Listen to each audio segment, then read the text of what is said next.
Help support our coverage using Blueberry, the community that gives creators the ability to make money, get detailed audience measurements, and host their audio and video. Get 30 days to try out the service using promo code Blueberry004. That's BLUBRRY004. Hello, Internet. I'm Scott Ertz with Plug Hits Live, part of the Tech Podcast Network. We are here at CES 2024. It is the beginning of day 4. It's our last day here. We have a short broadcast. Let me let you know what's going to happen for the next 2.5 hours. I'll be here with you. Then Todd Cochran from Geek News Central will take over, and he'll have a 2.5-hour block. Immediately following that, the team will come back together, at least the ones that are still here and available. We'll all come back together, and we will do our Best of CES Awards. If I can get the award real quick, I will show it off. Each show on the network that is here and hosting has one of these to give away, and then there will be one that is the top of the top for us. Production also has one, so we will give those awards away at 2 o'clock. They have not been decided for sure yet. We all know how we're feeling, but we do have a bunch of interviews going on today, and it could certainly sway our opinion. But we've got a very full day today. We normally have big gaps on day 4, but we only have 3 empty slots, and we've already filled one of them this morning. So my guess is we're going to be pretty tight and pretty quick today.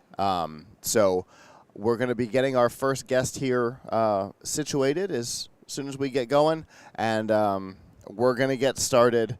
And hopefully, if everything goes right, we will be moving. So fingers crossed. Day 4 is always a bit of a hit or miss situation.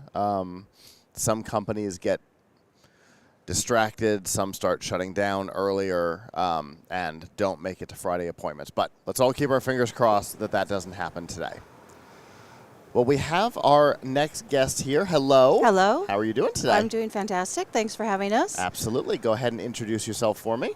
So I'm Allison Pace. I'm the CEO of VoiceIt. And Yep, tell us about VoiceIt. yeah, so VoiceIt is a speech recognition company. We've actually built voice AI for people with non-standard speech. So if you think about the voice-powered world today, which is essentially everything is powered by voice, that's always built for people with standard speech. So if you think about Siri or Alexa, it's for standard speech. And so anyone with a speech disability essentially is kind of locked out of being connected to the voice AI-powered world.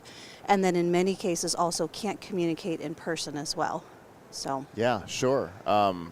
We had a guy on yesterday who was a professional athlete, has had some injuries, had a bit of a stutter, and I can imagine, like, when I go through, we use an AI-powered system to summarize the interviews. Right, of course. I fear that it's going to choke. Right, absolutely. Yeah, so we really cater to anybody with any type of speech disability, so things like cerebral palsy, Down syndrome, traumatic brain injury, stroke, impacts to your voice through aging over time. So kind of the aging population is a big group of customers for us as well, multiple sclerosis. But essentially what happens is our customers on board and they build a custom voice profile. And so in many cases, for the first time, they're able to be understood using their own voice, right? And often have very kind of unintelligible speech. And so the AI platform was originally designed by our founder when his grandmother had a stroke very early. And he realized that the caregivers could recognize what she was saying over time. And he said, could we solve this with AI? And that's really sort of the genesis of the company. Gotcha. Because that's what AI is good at, right? Exactly. It's really good at recognizing patterns and figuring out how to replicate them or transform them. Right, and if you think about all of the sort of negative press that AI gets now, I mean, we really like to talk about, here's a fantastic AI for good use case where Yeah. we're helping people, and for our customers that are using it, I mean, it's mission critical. So it's definitely, for me personally, I think the most interesting and important work I'll ever do in my career. It's really been an honor to be a part of it. So That's always great to hear. It's a really fascinating idea. Where does this technology live? Like, is this something that integrators can use? Is this something that's designed for communicating person to person Yeah, with it's a live translation or Yeah, it's transformation? Where does this technology go? It's a great question. So we really have two pieces. We have an actual browser-based application for the customer. And so the customer onboards in the initial phase and records a series of training phrases, and then it builds a custom model for them.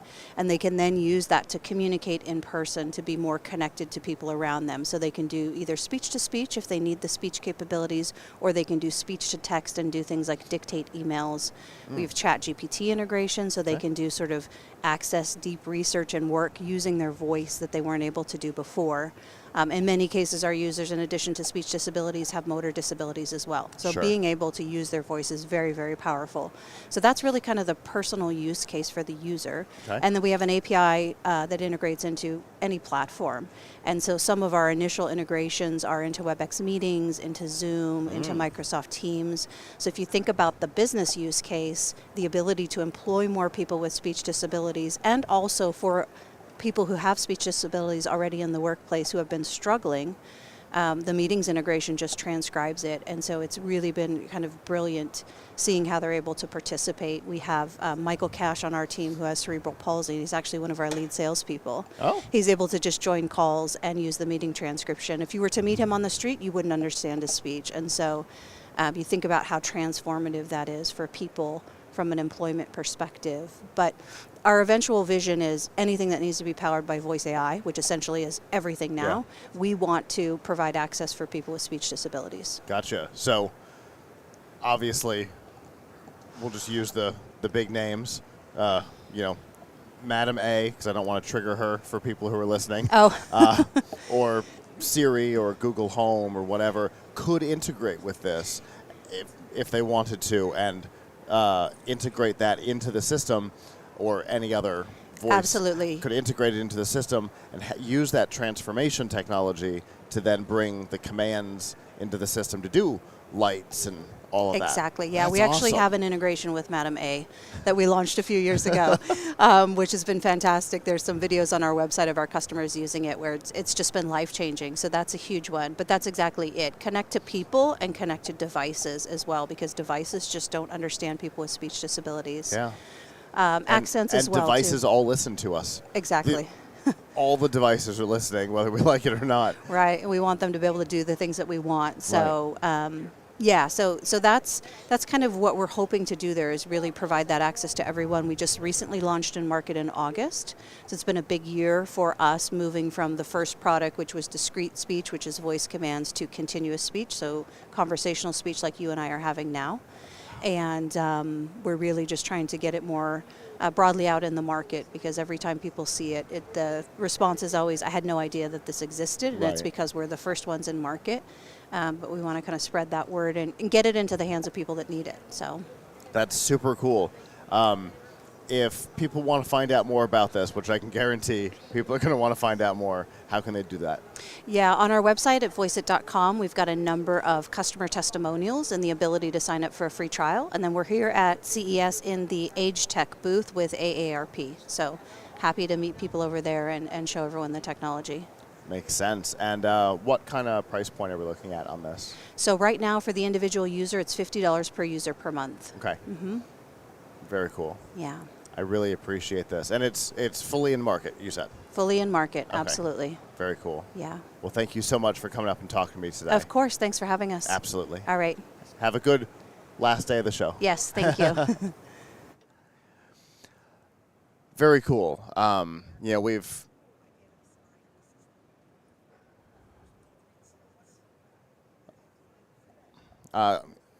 give me just a second. For people on live, let me get this next guest into the system real quick. Can I see that badge again real quick?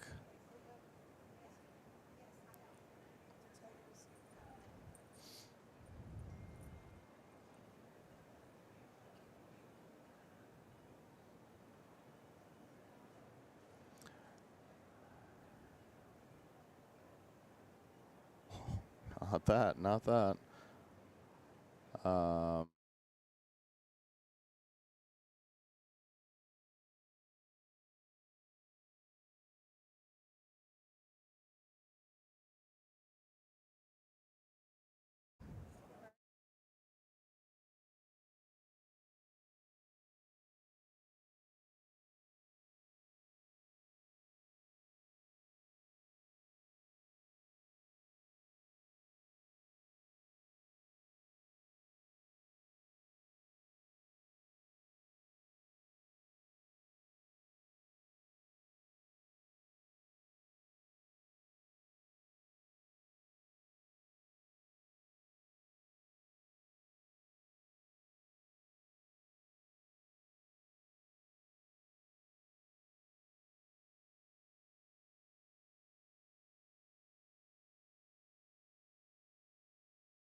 All right. Sorry about that. And for Adam's information, it is in the system. All right.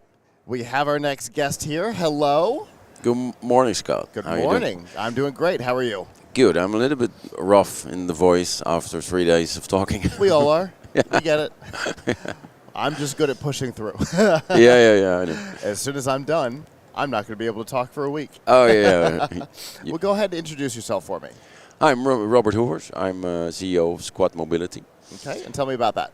So, Squad Mobility is a compact solar city car, especially for Europe. It's a city car. In US, most of our pre-orders, because we're doing pre-orders at the moment, are for communities, gated communities, golf cart communities, resorts, all kinds of use cases, campuses. Okay, very cool. So, tell me about the vehicle. Yeah, it's downstairs in Eureka Park. It's a very compact. It's only 2 meter long. Some people say it looks like a golf cart, the next generation golf cart, just to put an image out there. And it's a very small solar car with a solar panel on top. Okay. Here in Las Vegas. Why aren't there more vehicles with solar panel roofs is beyond me. I don't know. I don't know. Here it's a great idea. Here in Vegas, we could charge 30 kilometer each day.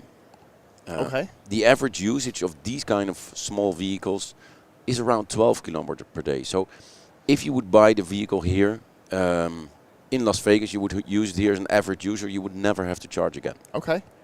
So you could basically drive for the next 10 years. And you're good to go. Without charging. Okay. It's very affordable. It starts, well, actually, the base model starts without doors. A lot of people laugh when I say that.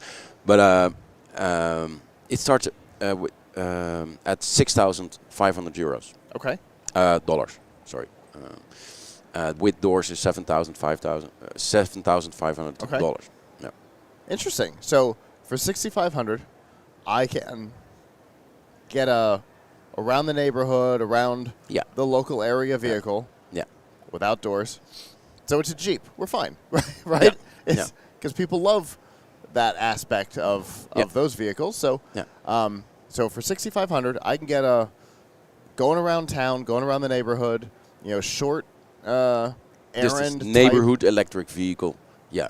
and depending on where we are, potentially never have to charge it. Yeah, well, Las Vegas obviously is very good. Yeah. We are from the Netherlands. We are at the Dutch Pavilion. Netherlands is very bad. So Sure. on a nice sunny day in the Netherlands, you could charge 22 kilometers. But it's Okay. still way more than the 12 on Still average. more than the 12, yeah. In the winter in the Netherlands, the worst case situation, then it's worse. But Sure. over the whole year, you could charge on solar 60 to 70 kilometers on average, or 60 to 70% on average of your whole usage. Nice. So for most of us, we're from Florida.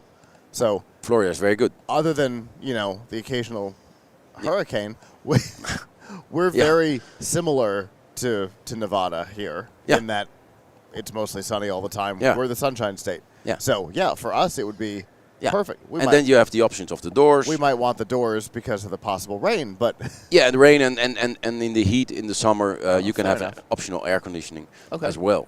So here this year, we demonstrated as the solar buggy with a rack on the back where you can put surfboards or golf bags or whatever you need to. sure. So that's a special, and we get a huge amount of pre-orders from the US. Well, that's fantastic. Pre-orders, does that mean that we're not yet in market? No, not yet. We need another year of Okay. development to go into production. We're looking to do the final assembly of the vehicle in the market, in the US market. Okay. So Gotcha. most of the pre-orders come from gated communities, resorts, Florida, California, Nevada, Arizona. Yeah. Golf club neighborhoods, probably. Yeah. Stuff like that. It's probably pretty popular because Yeah. I know my parents live out on the beach, and they allow golf carts and stuff on the roads now. Yeah. And 10% of the Americans live in communities. So 35 million people. It's quite substantial. So how long has this been in production? In development, That's what I meant. For 3 years now. 3 years? Yeah. Okay. We're a startup. Yeah. How did you decide that this was the problem you wanted to solve? The electric cars solve part of the problem, but they don't solve urban mobility, urban congestion, parking problems, all these problems with urban mobility, and also the affordability of cars. A lot of people cannot afford an electric car. Sure. And this segment, in US it's low-speed vehicle, LSV. In Europe it's L6, L7. L6 is 45 kilometer an hour and L7 is 70 kilometer an hour. LSV is 25 miles an hour Okay. in the US. Those segments offer an opportunity to make a very affordable vehicle where all of us can afford electric or even a solar electric car. Sure. On top of that, we're using swappable batteries. So you Batteries was going to be the next question. that's the next question. Obviously, you can have up to 4 swappable batteries, each 1.6 kilowatt hour that you can actually swap out and carry. You can charge them in the car. You can charge them separately. And the 4 batteries give a battery range. We call it a battery range of 100 kilometer. So you have the battery range of 100 kilometer, and then on top of that you have the solar range here in Las Vegas, an additional 30 kilometer. So 130 kilometer altogether. Wow. So, I mean, that would more than cover Yeah. And if you the occasional everybody's daily. yeah, and activities. in the occasional case that you want to travel 200 kilometer, you can just take extra batteries with you, of course. Sure. Yeah. How much do the batteries cost? Around $1,000 Okay. dollar. Yeah. Okay. So, So you get 2 batteries with the car, and you can expand it to 4. gotcha. So, in addition to the affordability of the vehicle, Yeah. it's way less than some of the other electric vehicles. We won't name Yeah. anybody. Yeah. Whose battery arrays cost as much, if not more, than the car itself sometimes. Well, yeah, and also the size of the battery. The total size is 6.4 kilowatt hour. If you look at an average EV nowadays, it's 10 times as much. So with an average EV, you have the same battery, the same impact, the same resources as 10 of our cars. Yeah.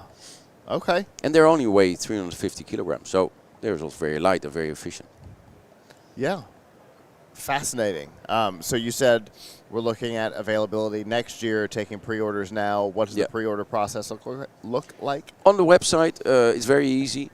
In Europe, we have a pre-order fee. For the first 100 is 5,000 euros. Then the first 1,000 is 100 euros. The basic European version is 50 euros. Outside of Europe, that's the good news, there's no pre-order fee. So you can pre-order it in the US basically for free, without a pre-order fee. So just to get in line, to make sure you have your vehicle. When you're ready. Yeah. Very cool. People are going to want more information. How can they get it? Squadmobility.com on the website. You can find everything you need. On YouTube, we have some videos, and you can find online some reviews of the vehicle. Very cool. Well, I appreciate you coming and talking to me today. This is a cool product, and I hope you have a good launch. Thank you very much. Have a nice day. Cheers. Bye.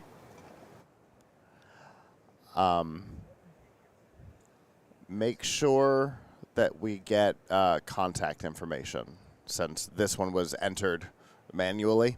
I just want to make sure I don't. Yeah, exactly. All right. It's day 4. Things start happening on day 4. For example, this interview received a confirmation email, but was not in the system. This is the one. This is the one I screwed up the other day. I knew it was going to come and bite us eventually. That's the one. That one's on me. Sorry, guys. That one's on me. Okay. Well, good. At least we can explain it. It wasn't a computer glitch. It was a human glitch. So, all right. Our next guest is sitting down. I think it's just about ready. So, with that, our next guest is here. Hello. Good morning. How are you doing today? I'm doing great. Go ahead and introduce yourself for me. I will. My name is Patrick Moreu. I'm the CEO of LiveDrop, and we are a startup from the Netherlands, founded 3 years ago. And we have developed an offline data transfer protocol. Okay. And that's what we're launching here. So we launched this last Wednesday by His Royal Highness Prince Constantine, the brother of the Dutch king. He was here to launch our technology. Wow. That was quite a moment. Yeah. And so this is our proudest moment after 3 years of hard work. Makes sense. And your country has long been supportive of startups, particularly here at CES. You've long had good representation.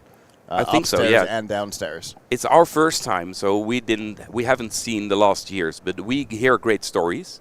And the whole booth is in orange. And that, because when you look around you, most of the booths are in white with a colored logo on it. And I think our booth indeed stands a little bit out. Yeah. And not only the color, but because we always have fun on the booth altogether. So great bunch of 70 Dutch startups at CES. Yeah, the 4 kind of traditional colors are black, white, green, and blue. I think so. When we look around, I see a lot of blue. So you jump out very different, because CES's colors are all blue, so it's not unusual to see a lot of blue in the booths, but black and green, blue, white, and that's basically it. So I think so. Picking a different color, going with orange, your color. And no credits go for me for that, but they go for the Dutch organization, of course. It definitely draws the eye in a sea of sameness. I think so. Yeah, I think so. Great idea. Yeah. So how's the show been going? It has been going pretty well. And I'm impressed by the quality of the attendees. Good. So, and also by the quality of the other exhibitors. And so we had good conversations. And when I look back on those 3 days, there was, I think, no one who I had a talk with. I had like, okay, there is not an angle, or so it's all quality. That's awesome. That's great. It's my first time at CES, and I'm really impressed by the organization itself, but more or less also by the attendees. It's wonderful. That's great. So let's talk about the technology itself. What are we talking about? We're talking about a technology that we have been working on for 3 years. And we have a big IP stack on it, and it is a technology that makes it able for you to transfer data when you're complete offline. So normally when we communicate, we have some sort of connectivity. We use Bluetooth or Wi-Fi, mobile networks to communicate. But what if you don't have this connectivity? But if you don't want to make use of that connectivity? For example, the ridiculousness that is this trade show. Exactly, and that's wonderful because we didn't expect it, but we have some Dutch companies at our booth who work now with our app during CES to transfer data to each other because there's no use of an internet connection whatsoever. So now they installed our app at a lucky moment when they had some internet. They had the opportunity to install the app. And now they use it on our booth to transfer photos, for example, that they take from each other to each other. So it works quite nice. And it works on iOS, it works on Android, it works on Windows and Linux. Okay. And so that means that it's a cross-platform protocol.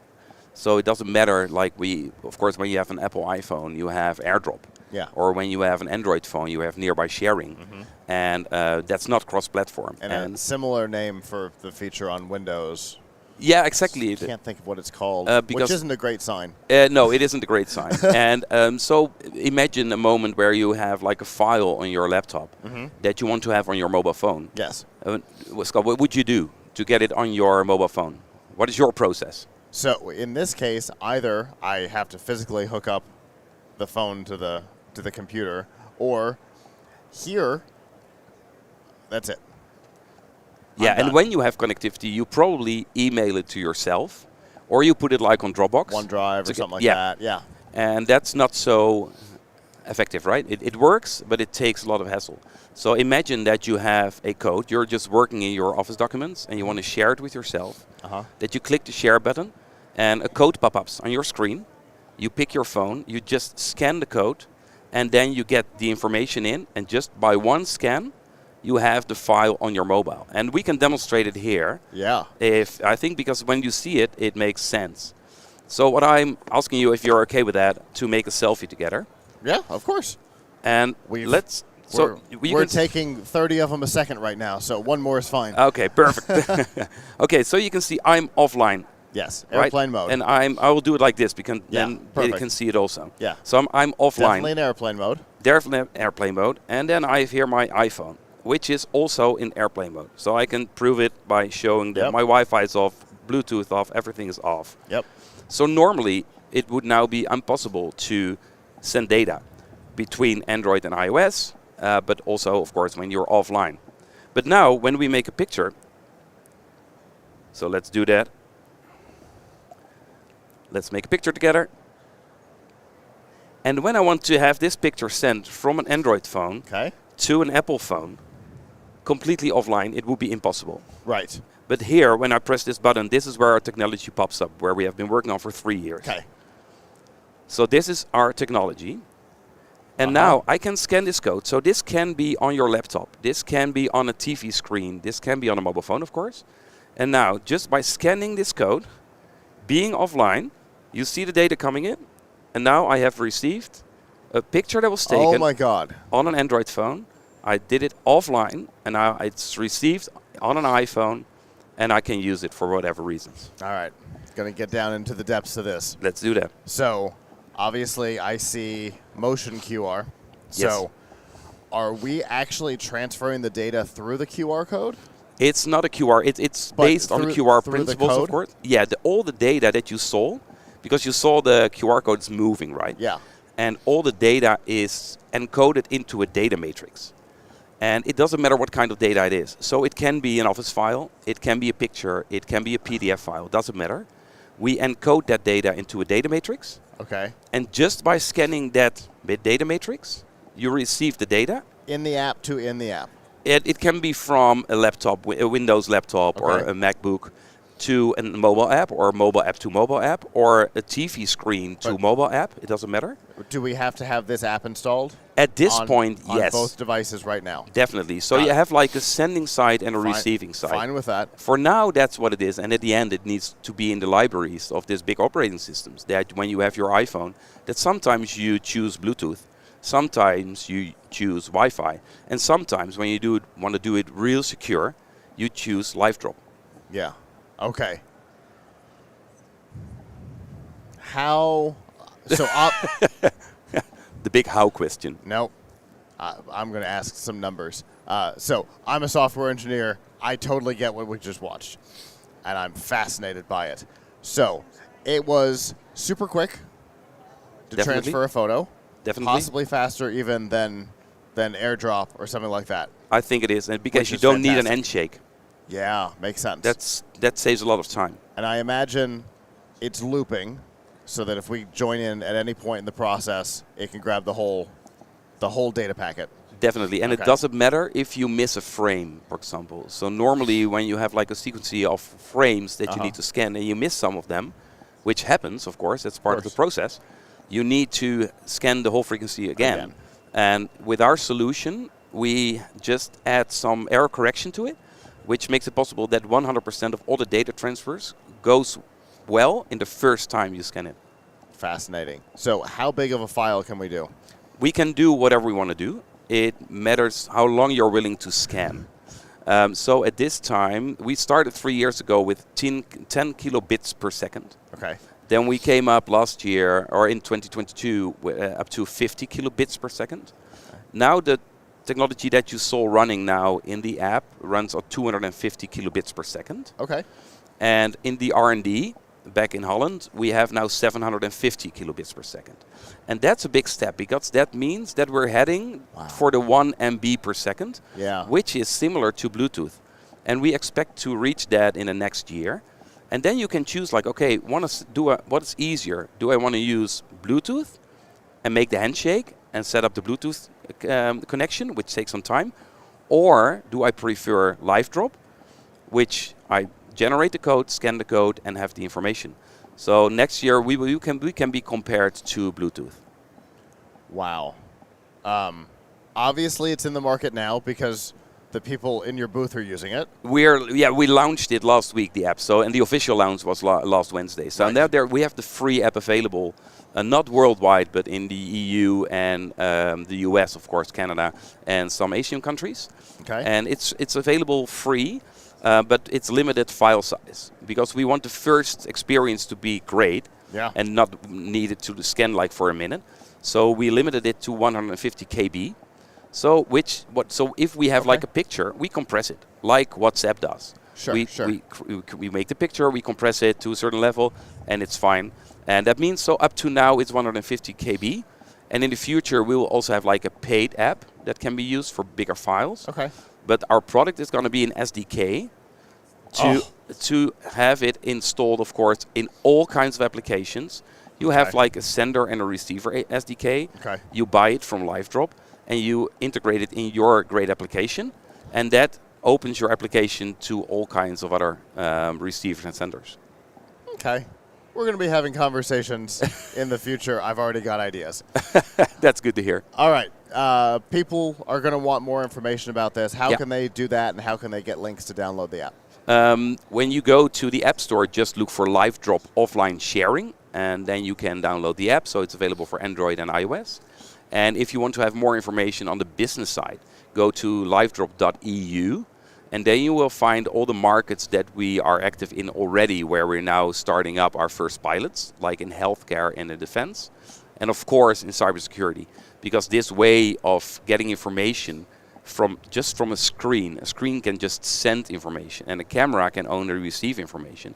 It's, from a cybersecurity perspective, probably the most secure way to get information from a high secure system, because you're 100% sure that no malware can go back, because a display can just not receive something back. Yeah. Each device is TX or RX. There's no two-way communication. There, it's indeed it's what we call unidirectional. Yeah. Unidirectional communication, and that's 100% secure. And so we think we can change a lot of markets with this technology. And it works easy. It is easy. It's just an SDK. And so we are aiming to becoming a standard, just like Bluetooth, Wi-Fi, in the coming years. Well, I've already got some places I want to put this, so I look forward to having more conversations, and hopefully the rest of your day will be good. Thank you, Scott. Thanks for your time. For sure. Thank you. Bye. All right, Adam. Can you imagine being downstairs, guest comes up, you click a thing, show it to them, the form shows up on their screen. They can then make adjustments, fix whatever is going on, and then you scan it back, get the data, and it updates the database. It's entirely on their device, and that's the check-in process. That's super cool and it'll help us out a lot. Yeah, I'm literally already building this into our process while we're sitting here. So for those who don't know, we have a system here for scheduling, checking in all the lower thirds that you see during the thing. Our guest's name and title and company are all going to come up at the bottom of the screen. All of that stuff is generated through the system. And downstairs, there's some manual process of making sure that, somebody named Michael included the A in their first name. Real example of something that's happened this year. So we have to go back and forth and deal with stuff. If we can just show them a thing, it comes up, they can fix it and then push it back. Oh, change your lives downstairs significantly. All right. Well, our next guest is here. Hello. Hey, how's it going? Great. How are you? Good, doing good, thanks. Go ahead and introduce yourself for me. Yeah, I'm Al Castaneda. I'm with Gorilla Circuits out of San Jose, California. And start getting into the product here? Yeah, for sure. We've All got right. a lot of stuff on the table here in front of us. Yeah, I'll just show you a quick sample of who we are and what we do. So Gorilla is a U.S. manufacturer of printed circuit board assemblies. Okay. And we're unique in the fact that we do everything all in-house. We design, fabricate the bare boards from a simple 2-layer to a 60-plus complex layer board. Okay. And we've got an outstanding assembly division that will procure the parts for you while the bare fab's getting built. And we have a bare fab completion, just handing off to our assembly division, assemble the boards. And so we're turnkey, we're quick turn, super high quality. And really, we're very flexible in that we are able to control quality, schedule, and cutting down the cost by no subcons with the process. So we're real unique in that fact, and Gorilla's doing well. We cater to consumer electronics, aerospace and military, Okay. the medical, semiconductor test sectors. So yeah, doing really good. So the first thing I notice, can I grab this one? Absolutely. Okay. So the first thing that I notice is that this is a incredibly detailed board. Right. And the design of it is even visually attractive. Correct. It's not always possible. Sometimes circuit design has to be weird because Yeah. of big complex things. But even the design of it is attractive. The etching is great.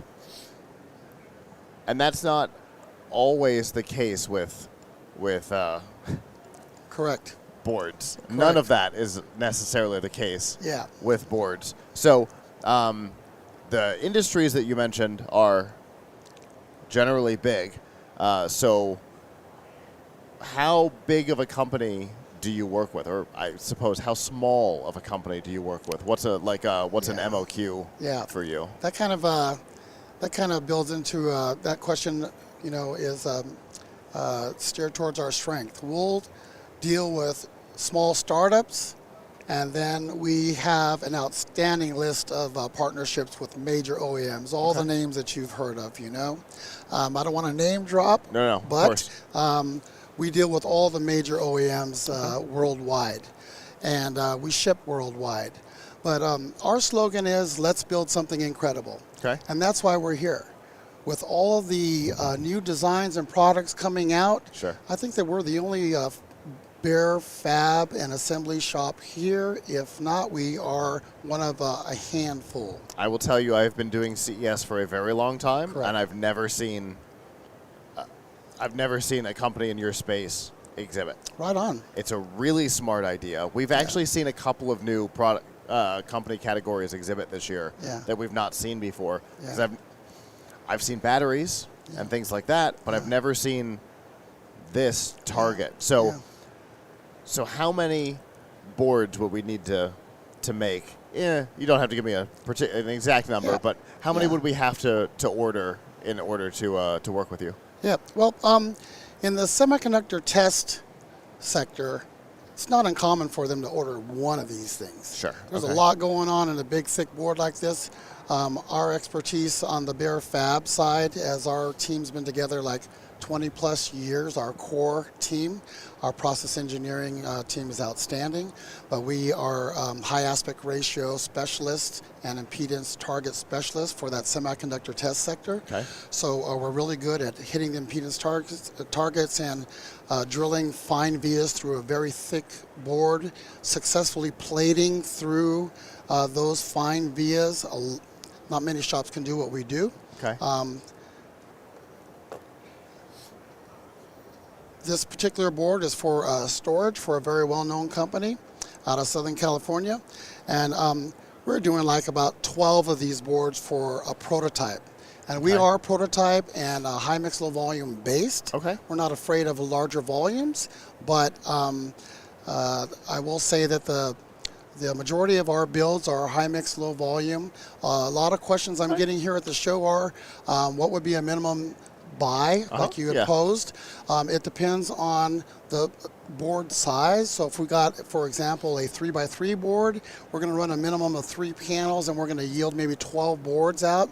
That's a good example of a prototype run. Yeah. Where really what they want to do is they want to know what their max number of boards yield is out of a minimum purchase, so they can prove out their design. Yeah. And they can end up segueing from there into higher volume once the design's proved out. So everything that's going on here at the show. So small orders is something that you're perfectly comfortable with. Absolutely. Okay.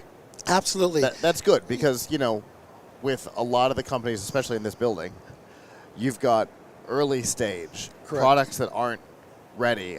We interviewed a number of years ago somebody downstairs whose product was a prototype made of wood that was non-functional. Like Yeah. he wasn't ready for market for nothing. Right. So, a lot of the companies in this building Yeah. could benefit from a very small MOQ. Absolutely. Okay. Absolutely. Minimum order quantity, by the way. I think I've said it twice. Minimum Right. order quantity is what that. MOQ, correct. So that varies depending on the widget. I mean, you have a 1 inch by 1 inch, then you'd have more fitting on a panel, and they'd yield more. But this environment here at CES is what we covet. We're looking Okay. for the new ideas. People want to prove their design. They want it quick, and most importantly, they want it reliably. And that's where Gorilla comes in and comes through for our partners. We don't drop the ball. We get it. We know that they're on a tight schedule. Many times, because we're doing everything in-house, we can adjust and bring it in a day or so and just really come through for our partners in a way that they'll return. And so, that's the game. That's the game. We want to make sure that we're doing it right and that we're capable of processing pretty much any design out there. And like I said, we're doing everything all the way through the assembly going out, and that makes us unique in that it's all turnkey, all in-house here in the USA. That's truly fantastic, and you're in the perfect market for it. Yeah. Upstairs and downstairs here in Yeah. this building. For people who are watching who might have a project that they're working on that's Correct. not here on the show floor, Right. how can they find out more about what you do and figure out how you can work together? GorillaCircuits.com, right? Hit our website, and they'll lead you through on how to get a quote. Our quotes team, by the way, is super quick. They'll turn a quote around in an hour or 2, something that's unheard of in our industry. So GorillaCircus.com, that's the way you get in contact, and you can see all of our capabilities there on the website, and we'd definitely love to hear from you. Well, fantastic. I really do appreciate you coming up and showing this and talking about your service. Absolutely. It's not a product, it's a service. Yep. You're helping somebody else build a product, Yeah. and it's something that everybody in this building just about needs. There's a couple Absolutely. software companies, but outside of that, Yeah. almost everybody in this building needs Yeah. what you're up to. Everything that's electronically automated has a circuit board in it. So all those robots that are flying around, or self-driving cars, or Light bulbs. whatever, everything needs a circuit board, and that's what we're here for. So right there in San Jose, in the heart of Silicon Valley, let's build something incredible. Very cool. Right Well, on. thank you for coming up. Really good. I appreciate it. Right on. Thanks Have a lot good for your rest of the time. day, and Appreciate hopefully it. it's been a successful CES for you. It's been great. Great. All Glad right. to hear it. Thanks a lot. So it's not the first we've had. We've never had a software services company on until yesterday. We've never had a hardware services company like this on. Because honestly, I don't know that I've ever seen this on the show floor before. I did once see a lead acid battery that was bigger than our studio. It didn't have the lead or acid in it. It was just the case, but it was bigger than our studio up here. So there are very specialized companies that exhibit, but this is somehow both specialized and not at all. Because yes, circuit board manufacturing is specialized. Almost nobody on our team is necessarily ever going to need that capability, though the Adams and I have a possible thing we've talked about that might require his services, which is part of why I was curious how many we'd have to order. But most people that are watching may not have any need for it themselves, but everything you own, everything you've seen, including the wonderful thing that's going to be on in just a minute, all of them use services like that. I'm going to grab a drink real quick because my throat is killing me.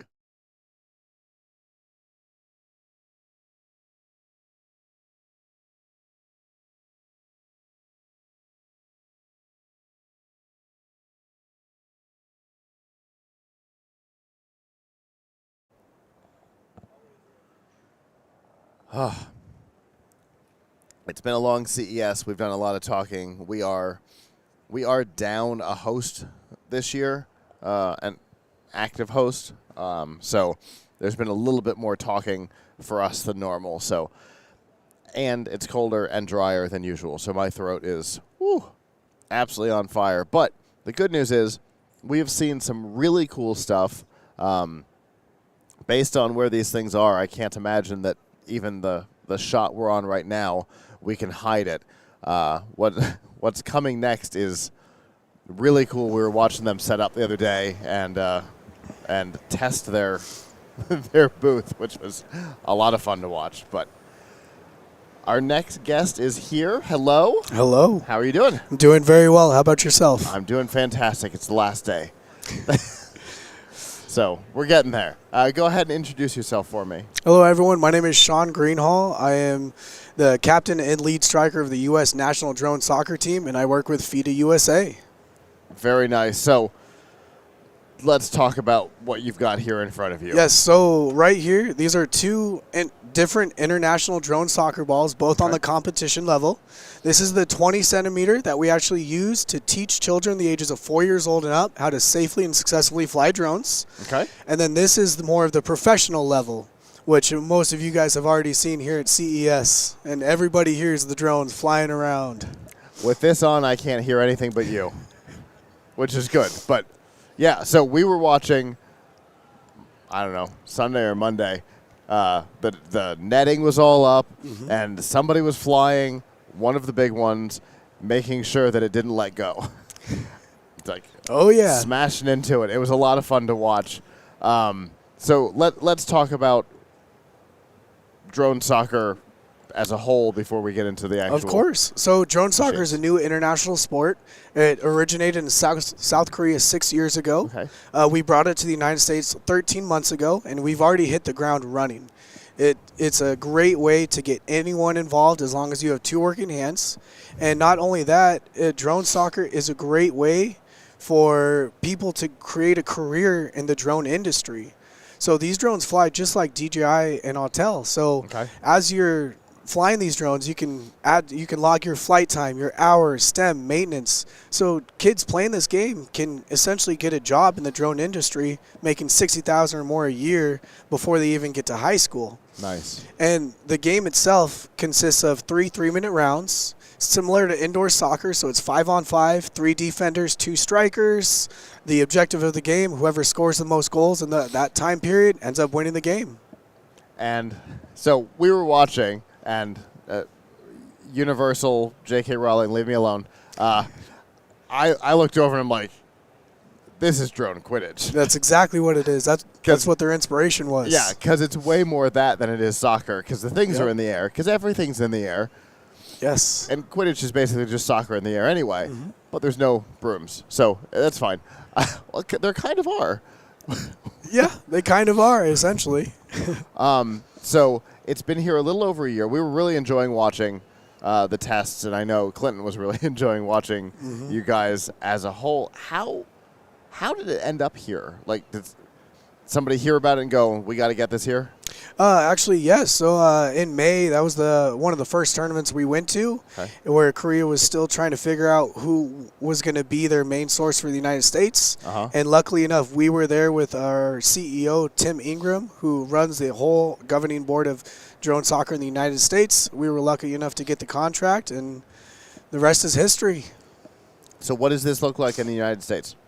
So right now, our focus is going through the school system, and that's what pays for a national team to go travel the world, compete. But like I said, we focus on teaching the children how to fly drones. Okay. So there's a proper national team. Then we've got the educational program below that. Is there going to be, outside of education, is there going to be like a middle tier of competition? There will be. Actually, Grossmont College in San Diego is actually the first college in the United States to adopt drone soccer as a sport. And they were actually here. We competed yesterday, and we actually won our first game. Nice. Okay. That's cool. So we're seeing it, again, in education, but at this point at the college level, can other people get involved in it? Oh, definitely. There's lots of people who want to. I know that. Oh, yeah. Especially in our tower. So, yes, though, if you go to our website, FIDAUSA.com, that's where it shows everything, where we're going to be doing events, where we showcase everything. And we are working also with the American Legion to get these drone soccer ball arenas inside every post across the entire United States to get the families and the communities together, and so we can all work together as one. What a really interesting idea. The American Legion is a cool partner idea. So how does the drone itself work? Obviously, there's a lot of uniqueness to it in body and in shield. So this shell is made of a carbon-based product. And with that being said, it's a very strong product. Now, each one of these is a little pentagon, and in between there's actually clips and a metal bar inside for extra stability. Now, when it comes to the drone itself, it's just like your typical 5-inch FPV quad with a 4S LiPo battery. And with that being said, it actually flies in horizon mode, so you control the throttle 100%. You let go, it's going to drop out of the sky. So it takes a lot of precision, because these will go 80 to 100 miles an hour inside the arena. Woof. So it takes a lot of practice. And right here, what you see, this red light, this is how the referees know what team you're on. It's either red or blue. On the top, this is how the referees see what actually position you play, depending on what color you are. Oh. So you're not going to have a whole lot of colorblind refs? No. Yes. Okay. Very cool. How can people get involved? The best way to get involved is go through our website, contact us. We will be hosting tryouts, create more professional teams across the United States, and so that way we can travel the world and compete in as many tournaments as possible. That's super cool. I have to pick this little guy up. Of course. Oh, it's way lighter than I was prepared for. That's good because you're trying to make it fly. Yes, and that is a very safe unit to fly. So like I said, we teach children the ages of 4 years old and up how to fly. With that one. This one mostly just demonstrations and for the college level. Yeah, that makes sense. Yeah, I would imagine you could do a lot of stuff with this before taking any damage or putting any danger into it. Exactly. 'Cause unless you're actively trying to hurt yourself, you're not going to, bounce this into somebody and hit them with a blade, something like that, which when learning drones can be a huge problem. Yes. Or, Big problem. Or bouncing into TVs, stuff like that. So that's what actually makes our product so unique. A bounce, Yep. So as opposed to a fast spinning thing hitting a person or an object or something, glass and ceramics going everywhere. Yep. This has got a protective shield for the purpose of the game as well, but it's got a protective shield around it. I can fly that into a wall 200 times. It'll just bounce back without taking any damage. I watched him do something very similar with this. Wow, that's cool. So, used for education, which means people can get a hold of them. Yep. Okay. They can purchase them on our website, FIDAUSA.com. What kind of price point are we looking at for one of these guys? For this one, it's about $350, but that comes with everything you need. The drone, controller, batteries, charging cable for the batteries itself, everything you need to fly. And these are just plug and play. So you literally just plug in the battery, connect the controller, and you can fly immediately right then and there. You don't need to go into beta flight, no tuning, nothing like that. That's really cool. We do a lot of work with drones, and so fascinating. It is completely fascinating. I really like it. I appreciate you coming and showing off and talking about the program. If schools or whatever want to get involved, still back to the website? Yep, back to the website. Best way to do? Best way to do it. Okay. Well, I appreciate it. This is super cool. I look forward to seeing this take off. Pun not intended. That was an accident. Throughout the U.S., I have a feeling this is going to be really popular. Oh, we've been exploding since CES. Fox News was there recording us live, watching demonstrations. We've done interviews all across the world already. We've gotten more exposure than we could have ever imagined, and that's what we're here for. Yep, for sure. Well, fantastic. I'm glad it's been a good CES for you. Thank I appreciate you coming up and showing off. Appreciate the time. Thank you for having me. For sure. All right. Really interesting. The devices themselves are very unique looking for obvious reasons, partially from a safety perspective and partially because it's a requirement of the game. It's supposed to be soccer. Of course, it has to be a ball, but my first thought, of course, was with the thin body and everything, I was worried that the little one would have a lot of give to it. And while it does have give to it, that's because you could bounce it off of a wall.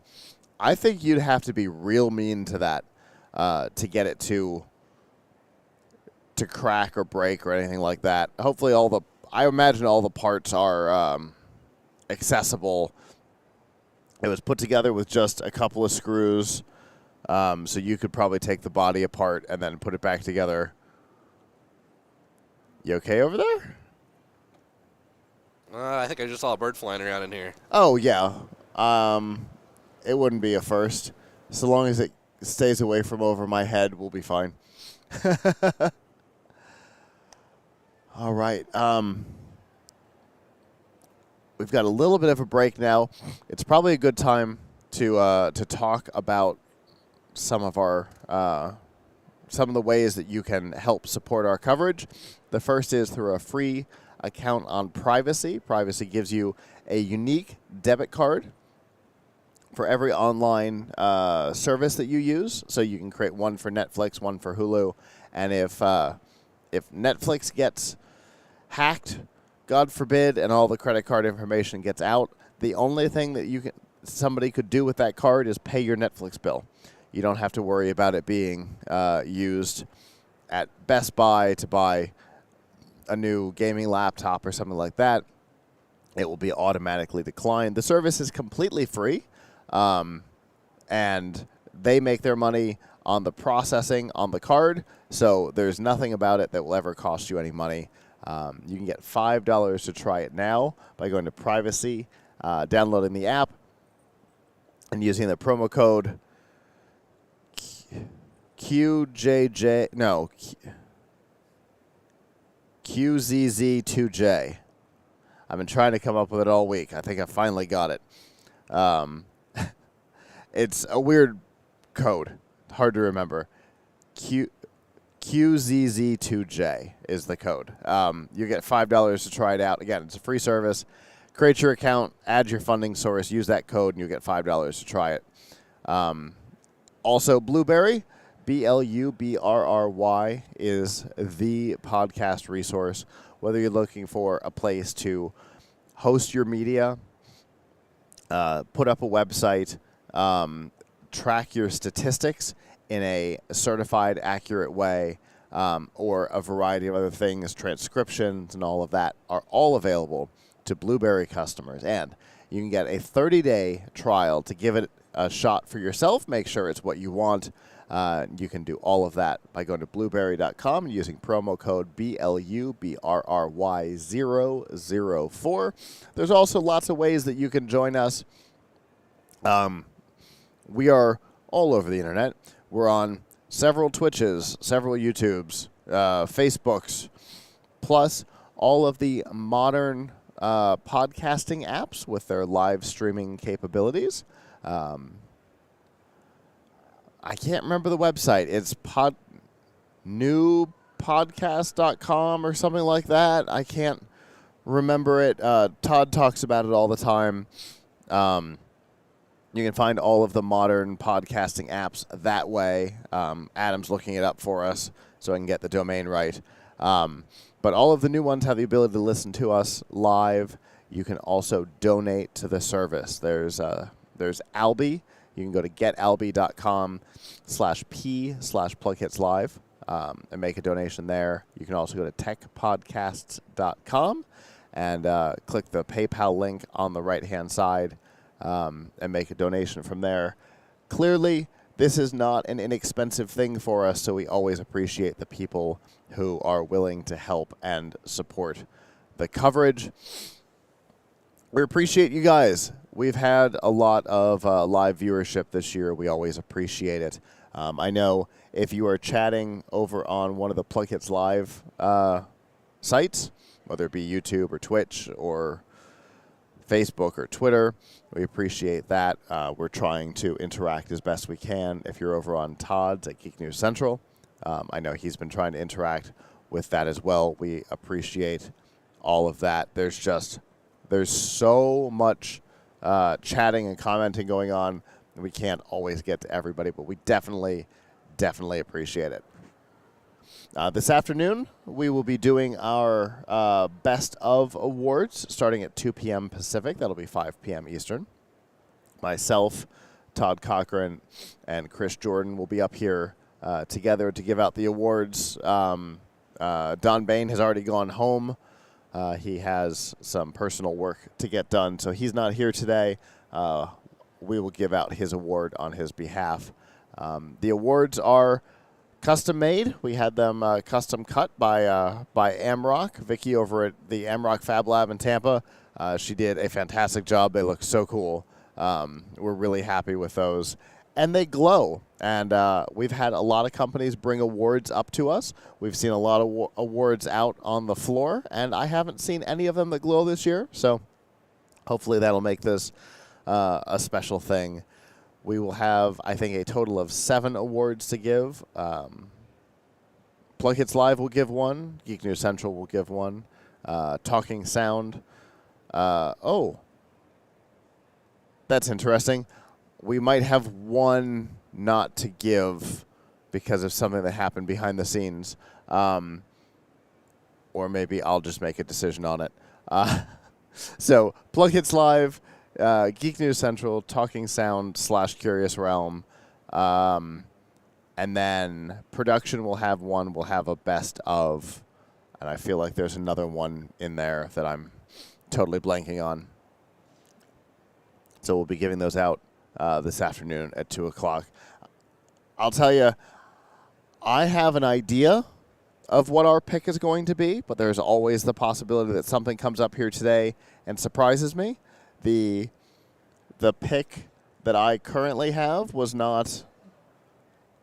I did not even entirely understand what it was that was coming up at the time. So I wasn't prepared for it. It definitely came up and shook me up and made a change. I'm wondering, if we're dead down there, I'm wondering if Sergio wants to come up and talk for a couple minutes. Yeah, let's see if Sergio will come up. He's all dressed up. He just finished something pretty cool. Mute me for a second.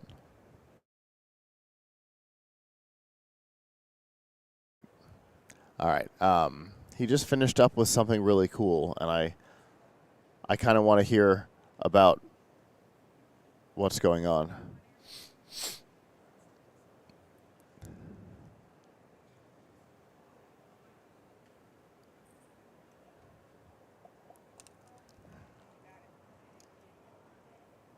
Hi. Hi. Hey, how you doing? Good. So, how did it go? Tell people what you just... I just pitched for Shark Tank downstairs, and it was an experience. So I imagine none of the sharks were there. You were pitching to sharks. producers. Pitching directly to a camera. Okay. So that and the camera will go to the producers. And the camera, okay. Yes. So, which is perfectly fine. I was prepared for in-person conversation or to pitch to a camera. It was hard to do the pitch because the top was not sealed. So it was like doing a pitch. We didn't have any like headphones. Yeah. So it was hard because there was all the other sounds involved. But the roar of the show, all of that. Yeah. But I met a cool dude there named Steven, Dr. Steven, who has this cool product. And I sat with him and he told me, so he has this, he has AI to help you on your Zoom chats stay more focused. So it was really cool. And then I told him my idea. Okay. Or not my idea, but Dr. Monday's idea about the tissue treatment for necrotic ulcers. So that was pretty much it. I was really nervous. Even pitching to a camera, for some reason, talking to just a camera is extremely nerve-wracking. Yeah. But it's cool. Are we on air right now? Okay, cool. Yes, we are. Sweet. Hey, Adam, how you doing? I'm doing great. How about yourself? Oh, snap. He speaks. No, I'm kidding. I'm kidding. That's about what you'll get. Yeah. Yeah. Oh. So, yes. But it was a good experience, even though you were just talking to a camera? Best experience ever. I got the contact information from the production house there, and I'm going to attach them to people in Tampa, and maybe they can do some cross-pollination as far as production work goes. Yeah. That's cool. We've had some of our former guests go on Shark Tank. Yes. Two, for sure, that come to mind. Yes. Robbie, his pitch was awesome. Okay. And he went on and got investment. And yes. there's at least another one. I can't remember which one. I remember Michelle sending me the link. She's like, hey, did you know they were on? Let's go. No, I didn't. Yeah. So it is totally possible to be here in this room, make the pitch, and then make it on. Ooh. So, yeah, it is absolutely a possibility that people in this room or downstairs can absolutely get on there and then get investment, because Robbie is a great example of that from Benji Locke, which I'm very disappointed. His schedule got weird. You said and he wasn't Benji Locke? able. Yes. Benji Locke. And that's the finger scan lock? Yeah, the biometric That's cool. security. Yeah, let's go. Let's go. I have one on my front door. Yeah. We have a couple of them at Strike. Yeah. I have one, a padlock at home, Yes. and I guess they didn't make it on, but 2 of our guests from CES last year came together following CES to build a product together. That's kind of cool. So Yeah. if you watch the coverage last year, there's a company called TechLock that makes a security product for using your laptop in public spaces. So you attach it to the table to, like at a restaurant, you go to a Starbucks or whatever, you're by yourself, you attach it to the table, you have to go to the bathroom, you want to go get a refill. You're not going to disconnect from the Wi-Fi and your VPN and put the laptop away and take your laptop with you and then come back and grab your table again and put it all back. Yeah. This temporarily but securely mounts it to the table. It makes awful noises if somebody tries to steal it. Yes. So the whole thing is cool and really secure, and they are adding the BenjiLock technology to it. So if you don't want to put a pin in front of people at a Starbucks, Yes. you can just unlock it with your finger, pack your laptop up, and go away. Gotcha. So Yeah, people super are, cool. People are going to now start taking fingers from other people now. They're gonna See?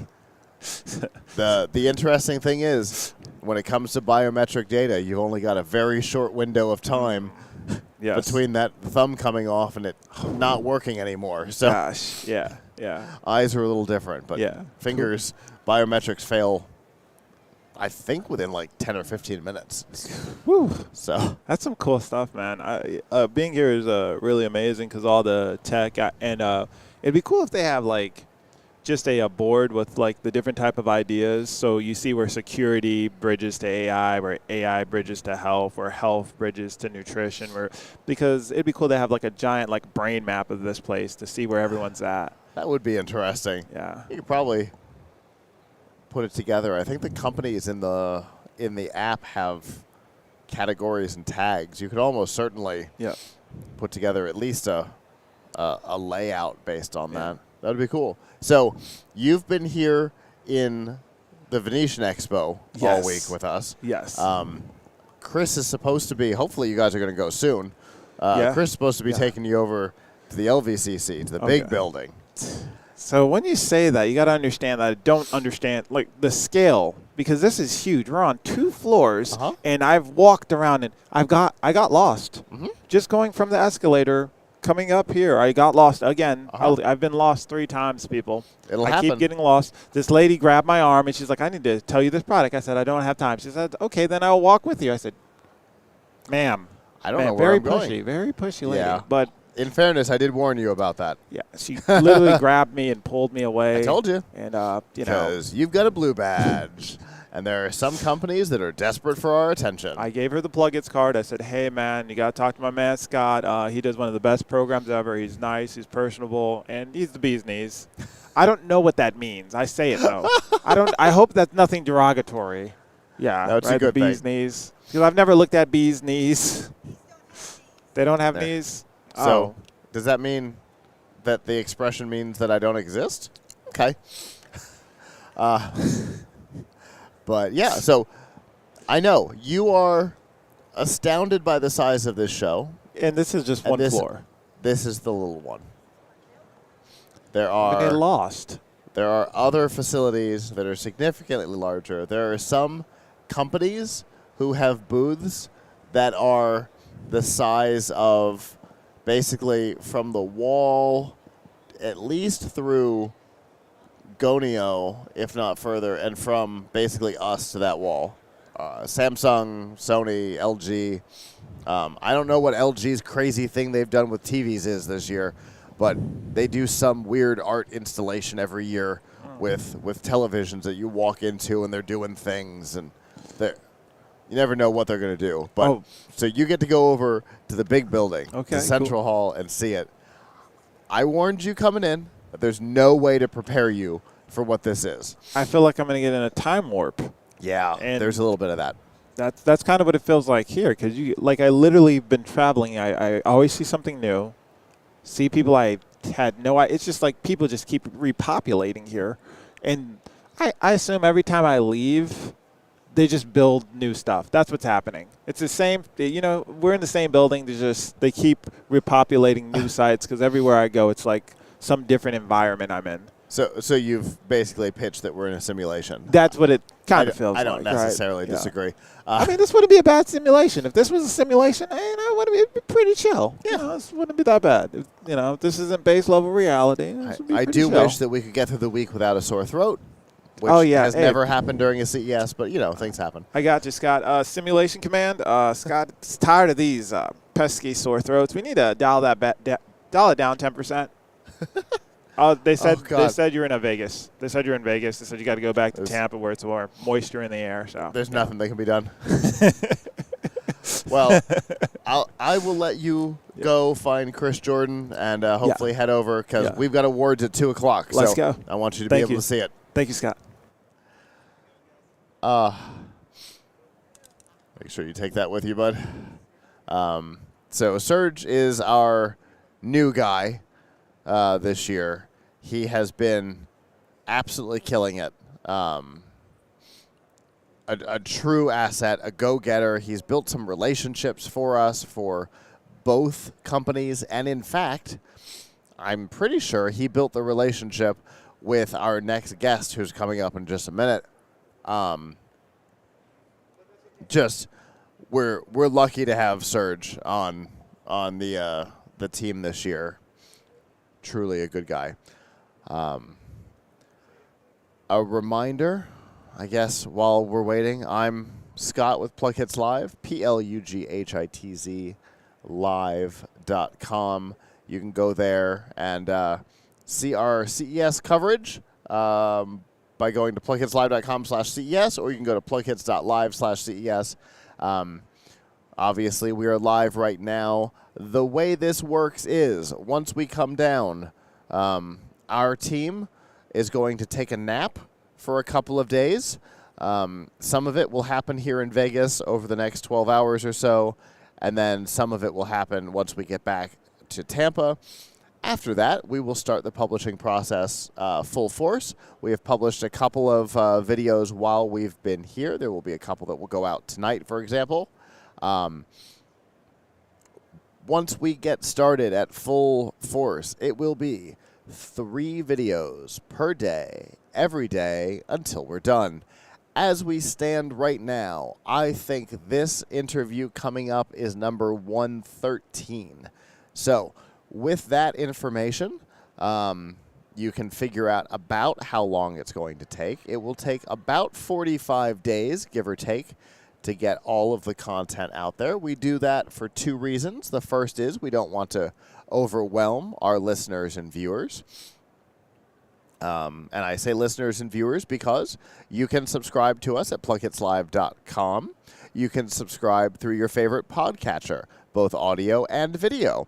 You can go to YouTube and subscribe to Plug Hits Live. You can also follow us on Facebook, Plug Hits Live, F5 Live, and Pilch Point. All of the content will be available on all of those places. But if you want the videos faster, there's also a way that you can do that. That's by going to YouTube and going to @PlugHitsLive and joining us. It's $5 a month. And for that $5, as the videos are edited, not as they're published, they will become available to you as a member of our community. In that community, you will get access to all the videos. There will be no clever titles, no descriptions of the video. It will literally be file name -CES 2024. That's what you're going to get. Or I think it's actually @CES 2024. That's what it'll say. Nothing clever, nothing. But as they're edited, they will all become available immediately, and then they will publish out to the wild after that. So you have first access. If everything goes the way we hope it does this year, within probably the first 7 or 8 days, all of the videos will be available to you in there. So all 100 and however many we do, they will all be available in that on the YouTube channel for members, which is different than subscribers. So it's also a cheap and easy way that you can help us out in providing this content for you.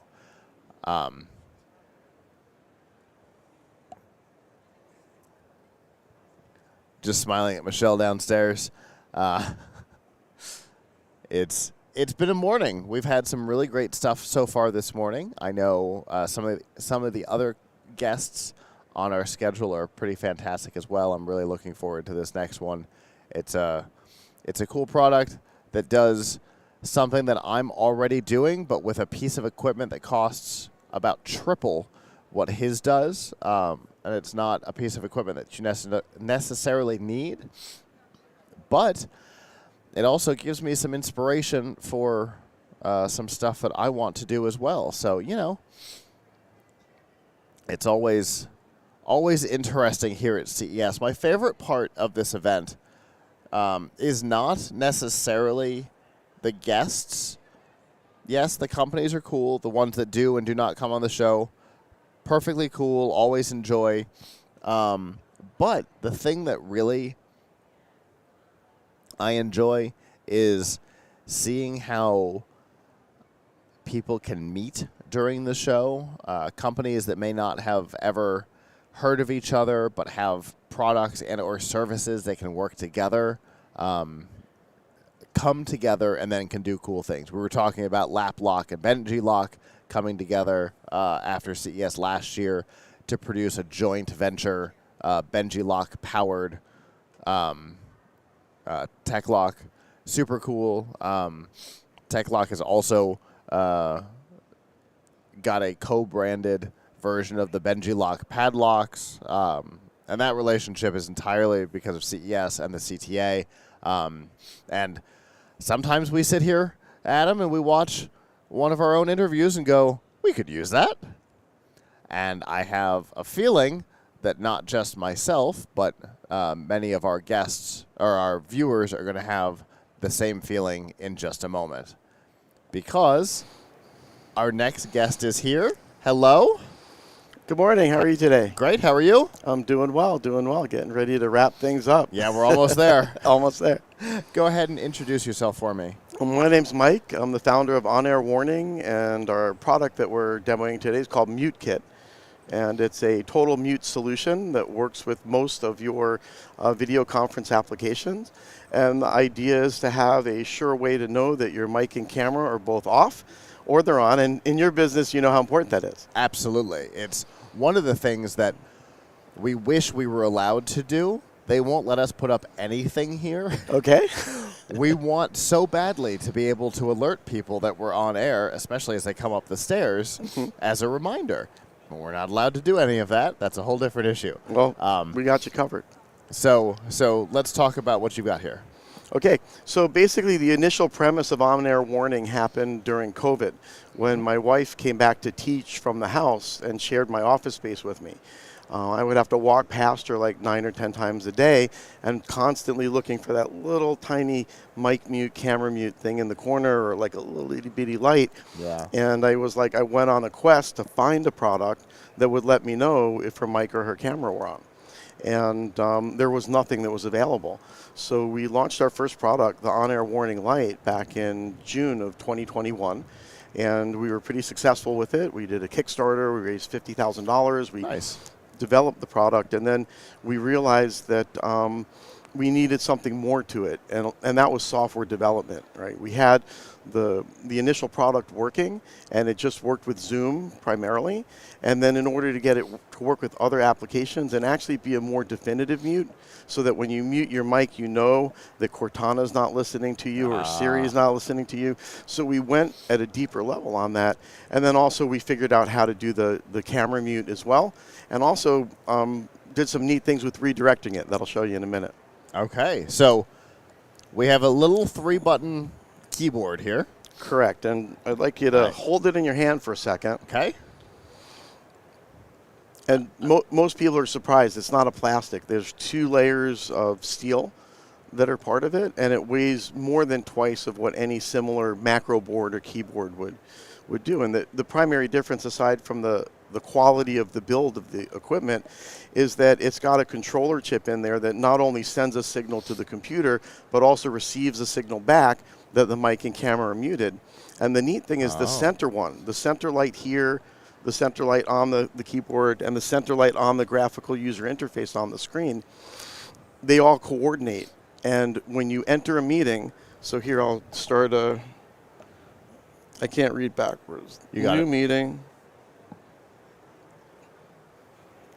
So you'll see the minute that the meeting starts, the center lights go on. Okay. So this is really good, not just when you're starting a meeting, but when you're bored with a meeting and you're doing a spreadsheet, you're multitasking, you're 3 windows into something or 4 windows into something, and you forget that the meeting's even going on after everyone's left because you don't hear them anymore. They all said goodbye, you were ignoring them, and now an hour later, because you've got actual productive things that need to be done. Exactly.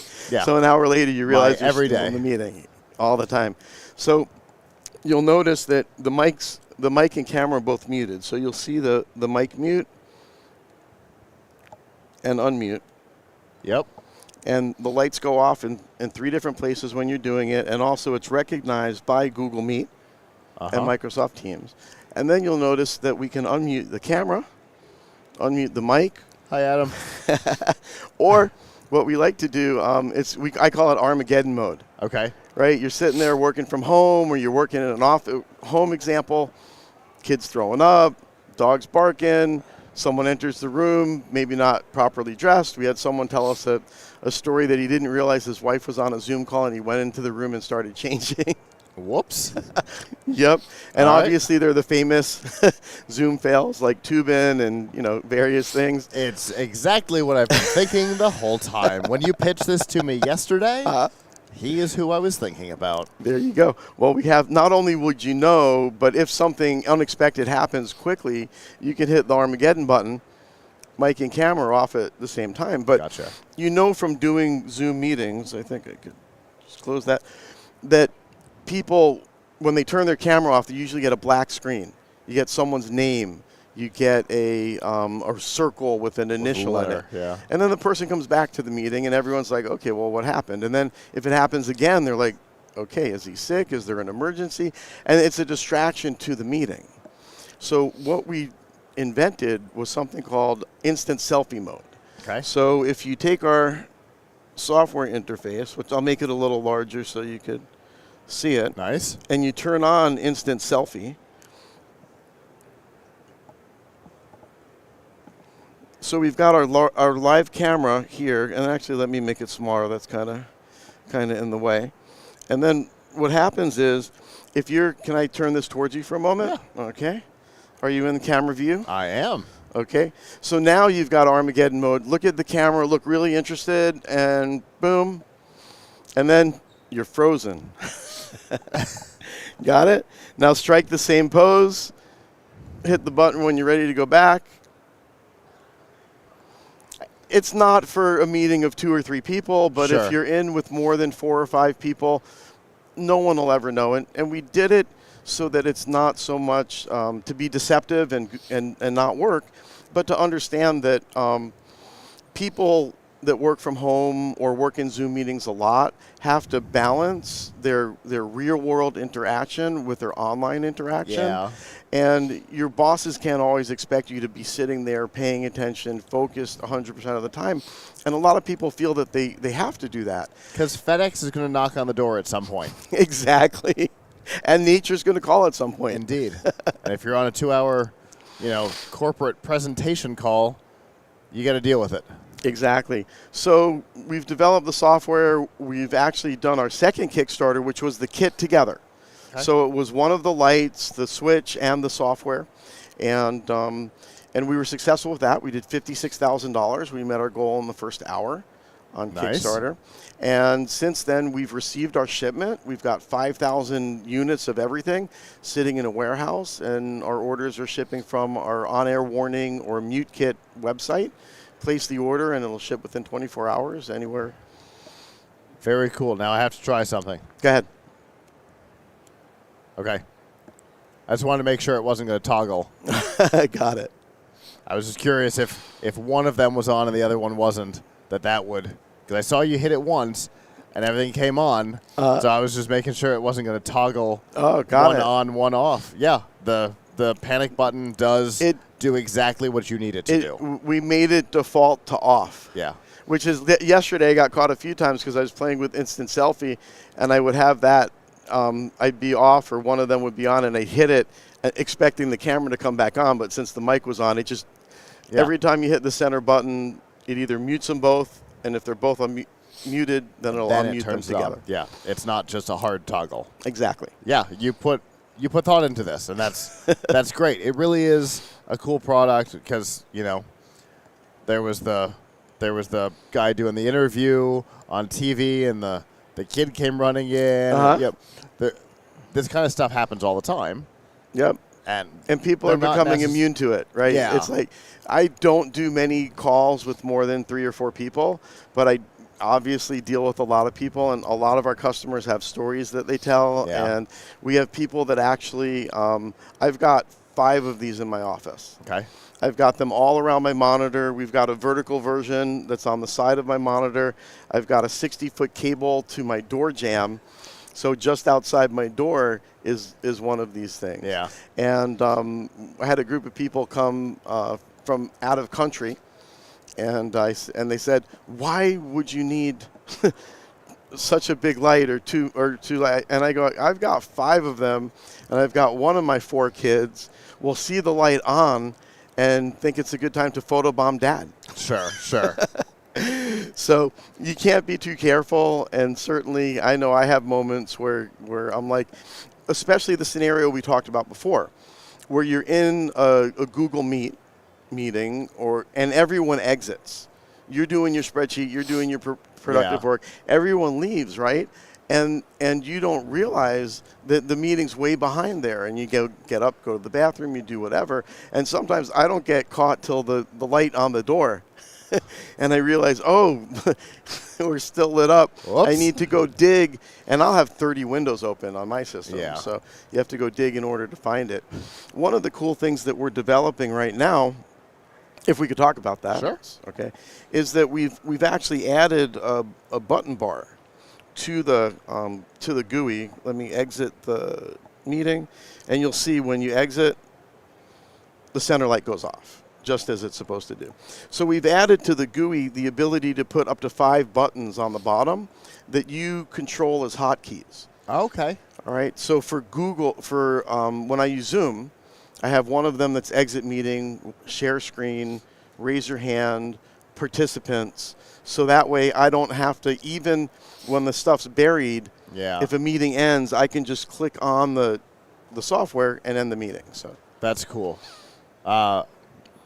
You did a Kickstarter. They're shipping. If people want to find out more about the product and when a new batch might be available for sale, mutekit.com, MUTEKIT, and or On Air Warning is the parent company. Leads you to the same site. We've done a good job with a setup video, and you can download the software. And also for people that don't necessarily find an interest in the hardware itself, the software is available for $2.99 a month. It's on subscription. Okay. So you can download the software, try it, use Instant Selfie. If you like it, subscribe. 30 days, it'll say plug in a light or buy a subscription.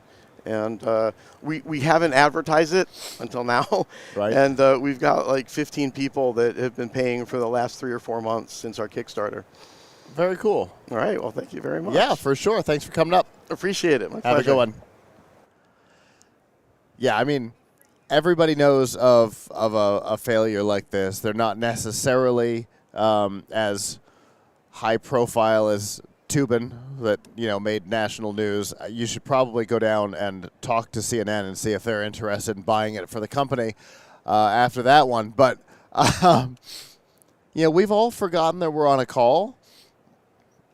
They're boring. They're talking about things that you don't actually have any impact on your life. They're just, executives yapping away about something. But you have to be there, so you're there. And you forget that at one point you had a camera on and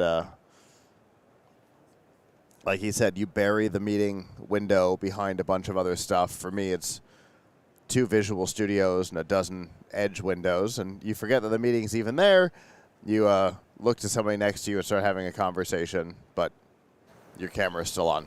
We've all done it, and that's a fantastic solution to the problem. Well, our next guest is here. Hello. Hi. How are you doing? I'm fine, thank you. How are you? It's the last day. Last day. It's and the crowded show. Tired, but it's okay. Thank you very much for having me today. Of course. Go ahead and introduce yourself for me. Okay. So my name is Ahmet. I'm the co-founder and CEO of QuartusMed, and we are a biomedical company developing innovative products for the well-being of newborns, babies. Okay. What kind of products are we talking about here? Actually, we started from clinical side. Okay. My co-founders are neonatologists. They are newborn physicians, and they had a particular problem that they have been observing in numerous newborns, preterms or terms alike, and that was how we're gonna assess the oral feeding ability of the infants. And it's a crucial, let's say, bodily function for newborns, and it's the one of the top 3 criterion before the discharge. One of them is whether the infant can control the body temperature. The other one is whether the infant can function respiration, can inhale and exhale. Sure. And the third one is, does the infant have enough oral feeding ability to discharge?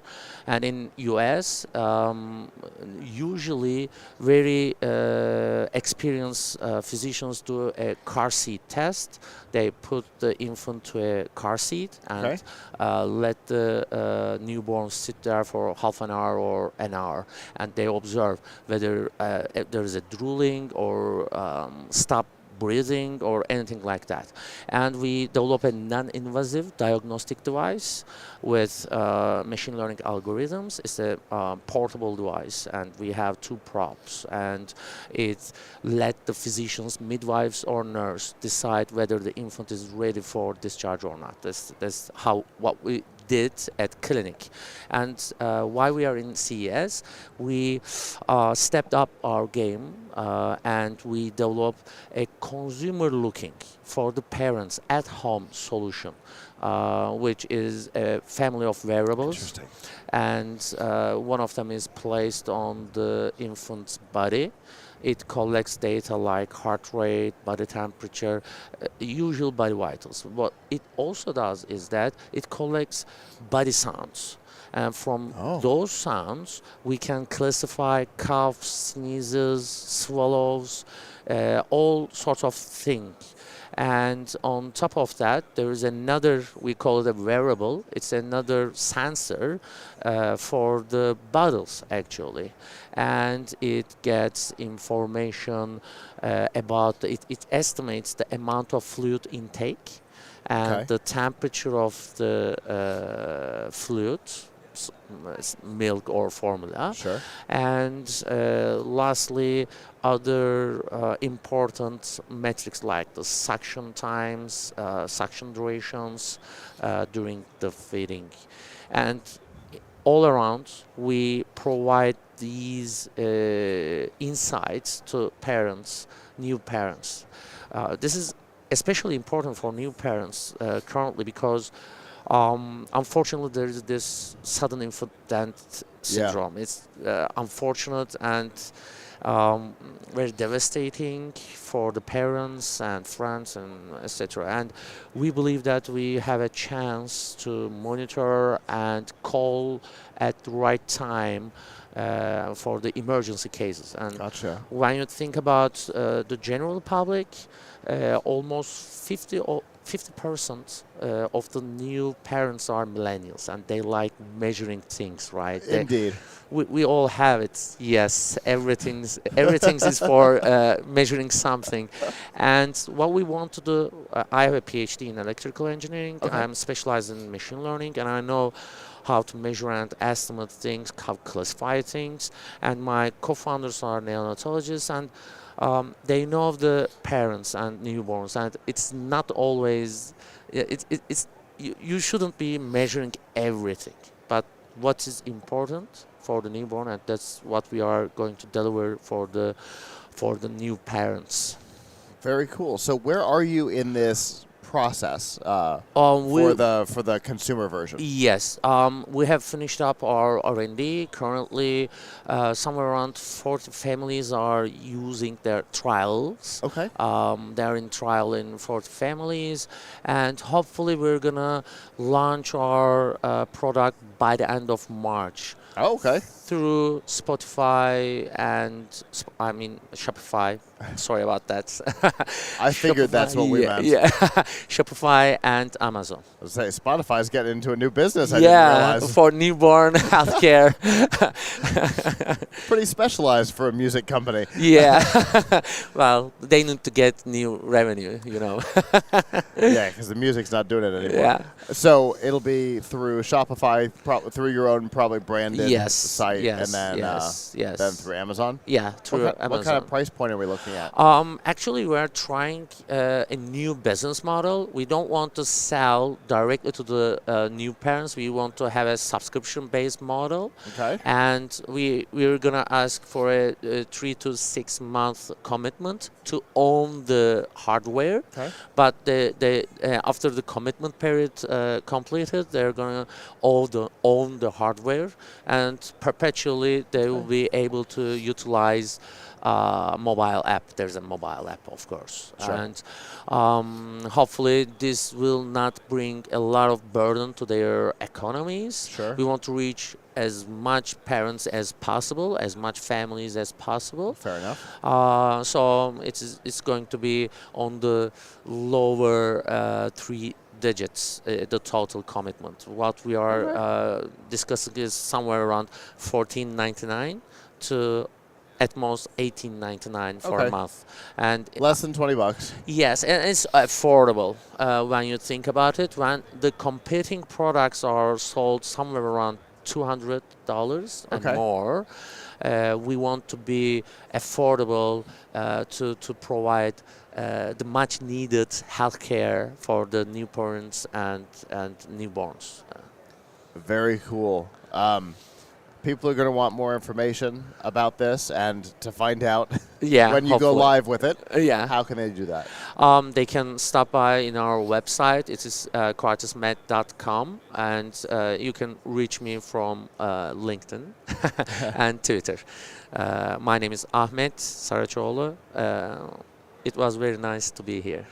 Well, I appreciate that, and I appreciate you coming up and talking to me. Thank you very much. Absolutely. Thank Have you. a good last day of the show. Thank you. Have a nice one. There's a lot of health tech. There's a lot of baby tech. They oftentimes collide, but not necessarily like that. That's a unique place for them to come together, and a really interesting product. Does he have his badge? Okay, perfect. That's a great idea. Yeah, so really a great idea. And, you know, anytime we have to talk about something as tragic as SIDS, it can be a challenge. But, you know, in this particular case, it may or may not be related because, you know, it's called sudden for a reason because it's not entirely understood. But if this can provide any kind of benefit to parents in helping prevent something that tragic, fantastic. Well, we have our next guest here. Hello. Hello. How are you doing today? Pretty good. Go ahead. Go ahead and introduce yourself for me. All right. My name is Ruben. I'm an audio engineer. I work with a company called Nomano, based in Trondheim, Norway. All right. And tell me about Nomano. Okay. Nomano is the company that sort of invented this thing. Okay. The Nomano Sound Capsule. The Nomano Sound Capsule is a spatial audio production kit. All right. I wasn't prepared for that. Yeah. Everybody knows that spatial audio is difficult to get into. There's a lot of know-how. There's a lot of plugins and stuff like that you have to know how to utilize. Yeah. but our target was to lower that threshold, make it really easy for anyone to make spatial audio content. So even a 5-year-old could take this equipment, go out and make a spatial audio production and make it sound good. Okay. Yeah. So it's an interesting little box. I am seeing what appear to be 4 microphones around the outside. Nice screen on top. Couple of buttons. Power button looks like maybe, or a record button because it's red. Never mind. Whoop, definitely a record button. Up and down, either for navigation or maybe volume. Yeah, it's like menu navigation, although it's really, really simple. You don't ever have to go into the menu, actually. Fantastic. So I guess I can give you the sort of lowdown here. Sure. This here is what we call the space recorder. Okay. It's the interface between the user and the sound capsule. It's the receiver for these 4 lav mics here. So these are magnetic, so they can clip on with a magnet like this. Fantastic. Easy to put them anywhere. They also have the good old alligator clip, so put it like that. But it's also a spatial audio microphone. So it's Ambisonics microphone. So this guy is recording the environment that you're in 3D. Then these guys are recording the dialogue. So you put them on the people. So now you have your ambience and you have your spot mics for the people. It's also tracking the positioning data on the stellar mics. So the space recorder knows where these microphones are positioned relative to it. And then it gathers all of that information as metadata. And once you hit the stop button on your space recorder, after you've done your recording, everything is sort of sent over to this guy and up into the cloud as a sweet little package. And then it's able to put the vocals where they belong in the world? Yeah, so when you listen back, it's like your head is positioned where this guy was during the recording. Okay. And there's also, in the software, there's denoising. There's crosstalk reduction, so it will remove your voice from my mic and vice versa. Got it. There's an EQ matcher. There's an adaptive leveler, a compressor basically, that is able to only compress the dialogue and look away from the noise floor. So even if it's compressing the dialogue, you won't hear the noise floor pumping up and down. Got it. And then there's a loudness normalizer. So everything comes out at -18 LUFS. So it's basically broadcast ready once it comes out, and it's a binaural stereo file, so you have your spatial mix. Front? No, actually that's the front. Okay, so front. So you said it's where your head is. So yeah, when you listen back to it afterwards, it doesn't matter where you place this. Okay, but usually you would place it in the middle of the conversation. But you said it's like your head is where this thing is. Yeah, when you for listen the back. audio. Yeah. So this would be the face? Yeah. Okay, so what I'm looking at here, so if we were to use it here, let's say. Yeah. We could put it here. Yeah. We'd each put on a microphone, and that would be the front side of the audio, and this would then be the back side of the room. If you placed it like that, you would hear me out on the left and you out on the right, a little bit more to the right than I was on the left. Okay. So, and also there's a lot of like hidden potential in the box. We've designed it so that we can keep updating it for years to come. It won't be outdated in 2 years. For example, we have been able to use this as a conference microphone because it's a spatial audio mic. We can, after the fact, create a virtual shotgun microphone that automatically points to the person speaking. Sure. Yeah, so you just put it in the middle of the table, start talking, and the virtual shotgun will sort of point at the person talking. Fascinating. Yeah, and wow. Excuse me, the processing that we do is completely world class. You can't compare it to competing products. You can't compete it to professional products that are used in post-production houses around the world. Okay. For example, the denoiser is able to reduce the noise floor by 16 dB without introducing any artifacts. Wow. Yeah. See, now that's impressive. Yeah, it's very impressive, and everything is built in-house. So it's designed for this room, is what you're telling me. Yeah, we could make a really good sounding podcast right out here on the floor. Interesting. Yeah. Love to See that in action. Yeah, and then you have your clean voices, and then you have your spatial ambience that you can just blend into taste. So if you're in an interesting location, you want some of that ambience. Right. But your dialogue tracks are completely clean, so you can just blend that ambience into taste, and you'll have a really immersive sounding podcast.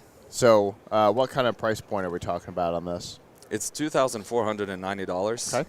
And then there's a 20% discount right here. CS. Very cool. That must mean that it's already available? Yeah. We've sold hundreds of units already. Nice. It's available on Amazon and from our homepage. So let's talk about some of the tech stats, battery life. Because obviously everything's running on a battery right now. Yeah, so battery life is really good on this thing. This base unit here is a big battery. Oh, okay. So everything charges from the base unit. So if everything is fully charged, you can easily record for 3 full days without recharging the battery. So you can take everything with you.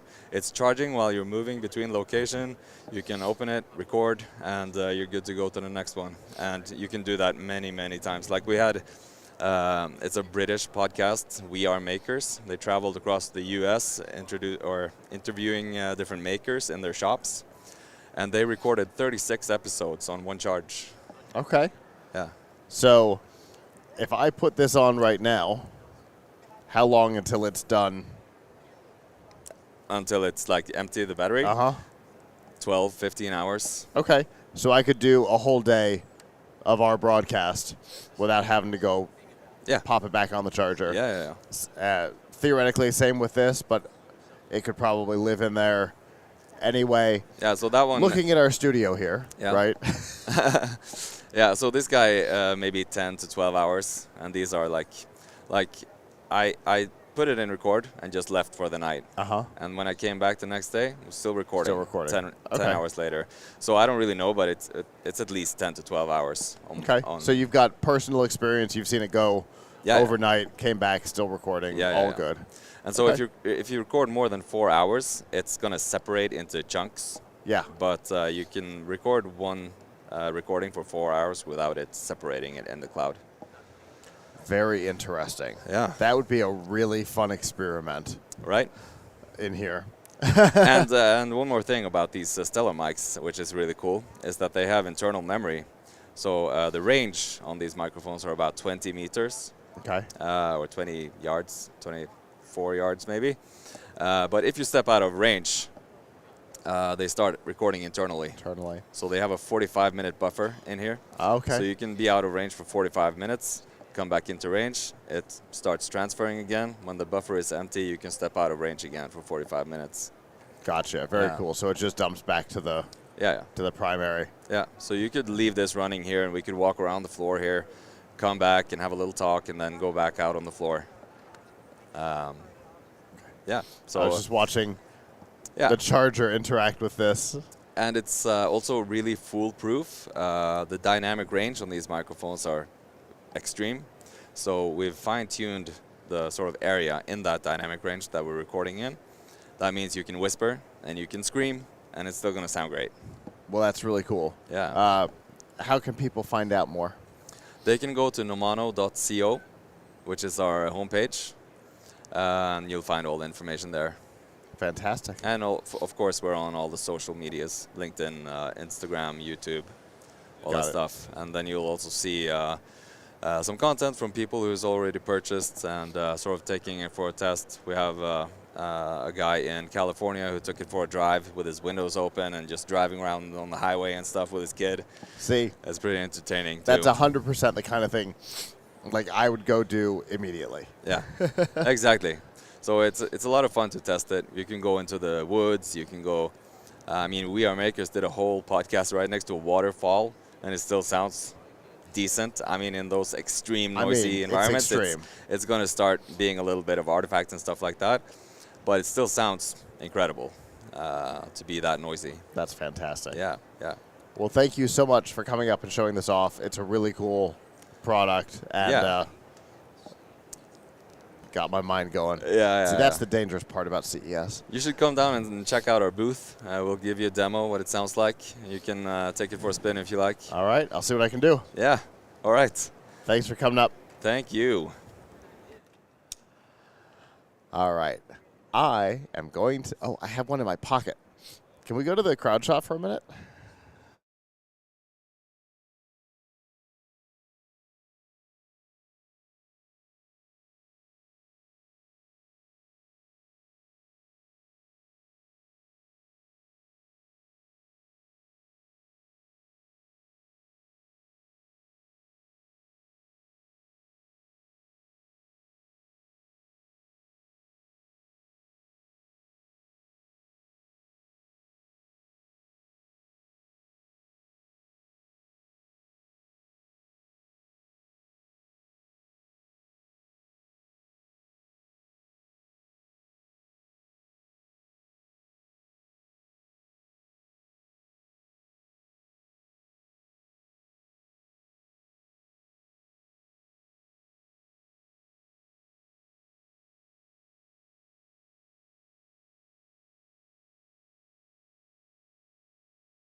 All right. Well, we have our next guest here. Hello. Hello. How are you doing today? Oh, just trying to make a living in this dog-eat-dog capitalist world. What about yourself? Sounds about right. All right. I'm trying to survive day 4. Go ahead and introduce yourself for me. All right. So my name is Dr. Stephen LaBeouf. I'm one of the founders and president of ValenCell. ValenCell is probably most famous for we're the company that made optical heart rate monitoring truly wearable to be in all kinds of devices. Yeah.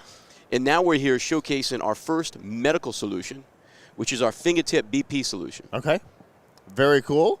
I remember, so we were using your application as our test for all of our graphics all week. So all right. Really easy so we to have a access. history. So yeah, absolutely.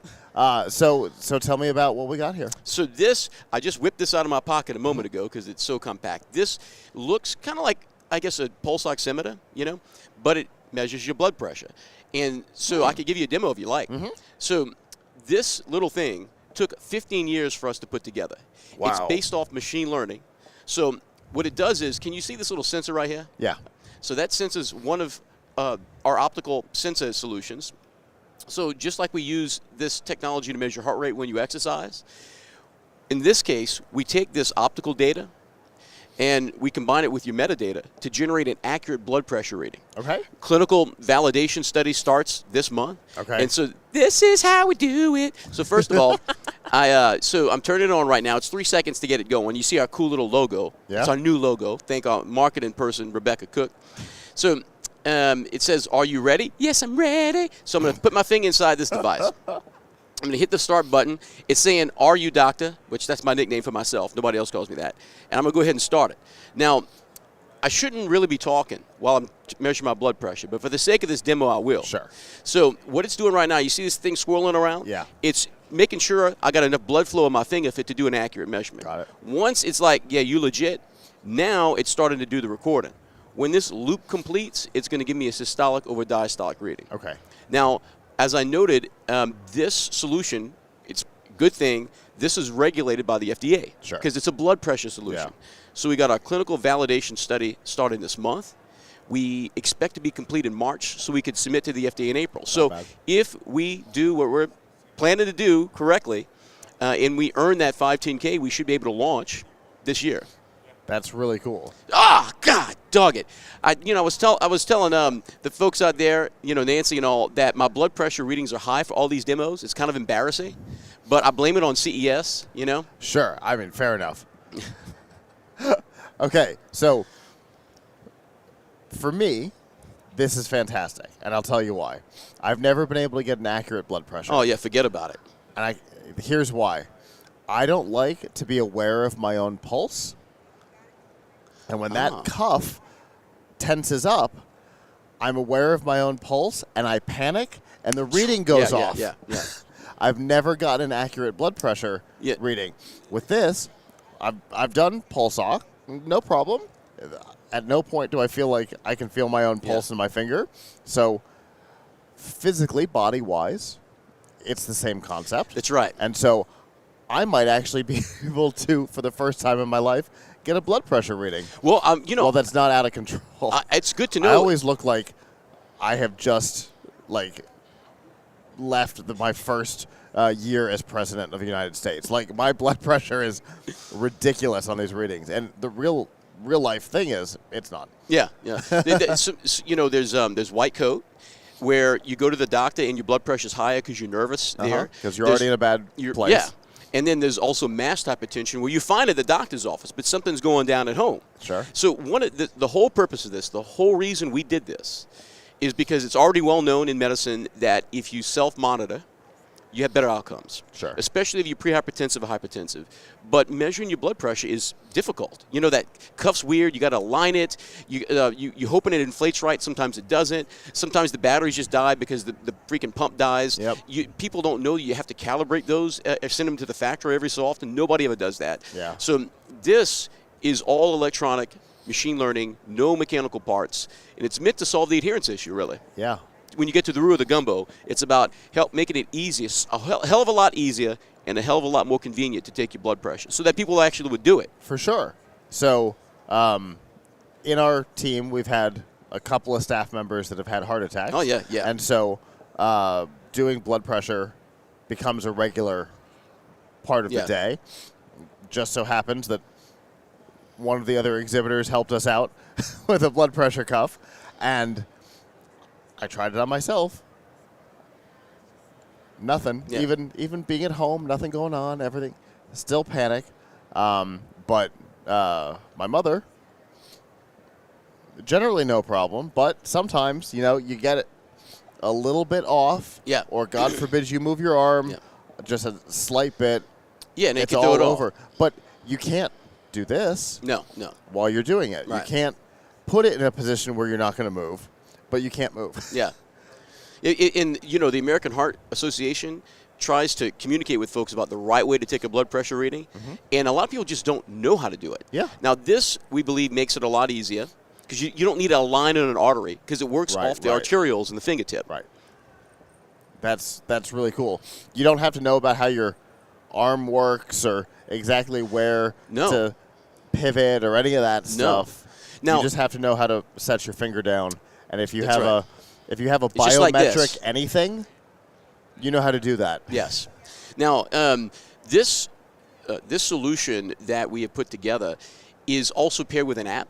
Okay. You don't need the app to use Right. it, right? But the app is super, super simple. It's for two things. One, to put your metadata in. Two is whenever this device is near your app, it'll send the data to the app so you can see your history and you can mail it to your doctor if you want to, whoever you want to send it to. Yeah, so you can track progress and things like that.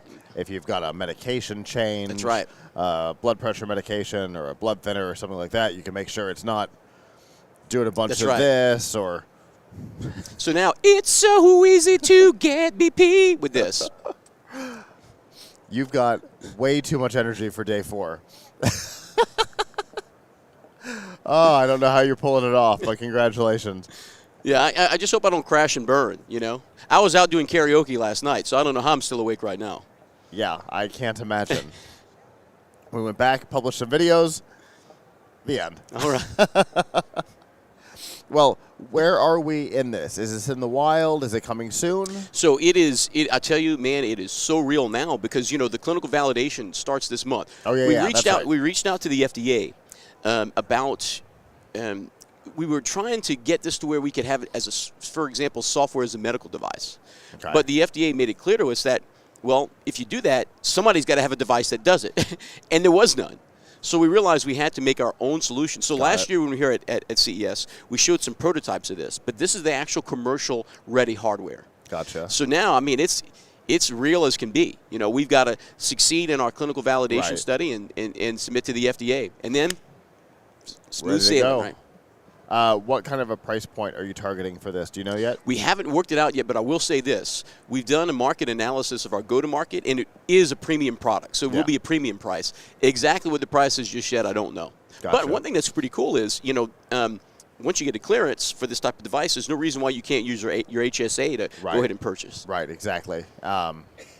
That's exactly what I was thinking, that something like that. or even a lot of the health insurance companies are looking for preventative technologies now. Finally, why it took until now is beyond me, but whatever. Well, I do have a story for you on this. So it's preventative technology. This is absolutely preventative technology. We have hospital systems that have come to us asking to test this out. Uh-huh. And it's interesting why. So it turns out there's a reimbursement code for physicians and clinics. If they collect at least 16 blood pressure, I want to say 16 or so blood pressure readings a month. Okay. So if the reason Medicare reimburses this is they know if you do this, your outcomes are better. You save money long term per person's lifetime, right? So the thing is, people ain't taking the measurements. Right, exactly. So if you can make it easy. It's complicated and annoying. Right. But it's got to be accurate. So it's got to be accurate and got to be easy combined together. It's the karaoke coming out in you today. I think this is me every day. Okay, good to know. So if people want more information about what you guys are up to. Stay up to valencell.com.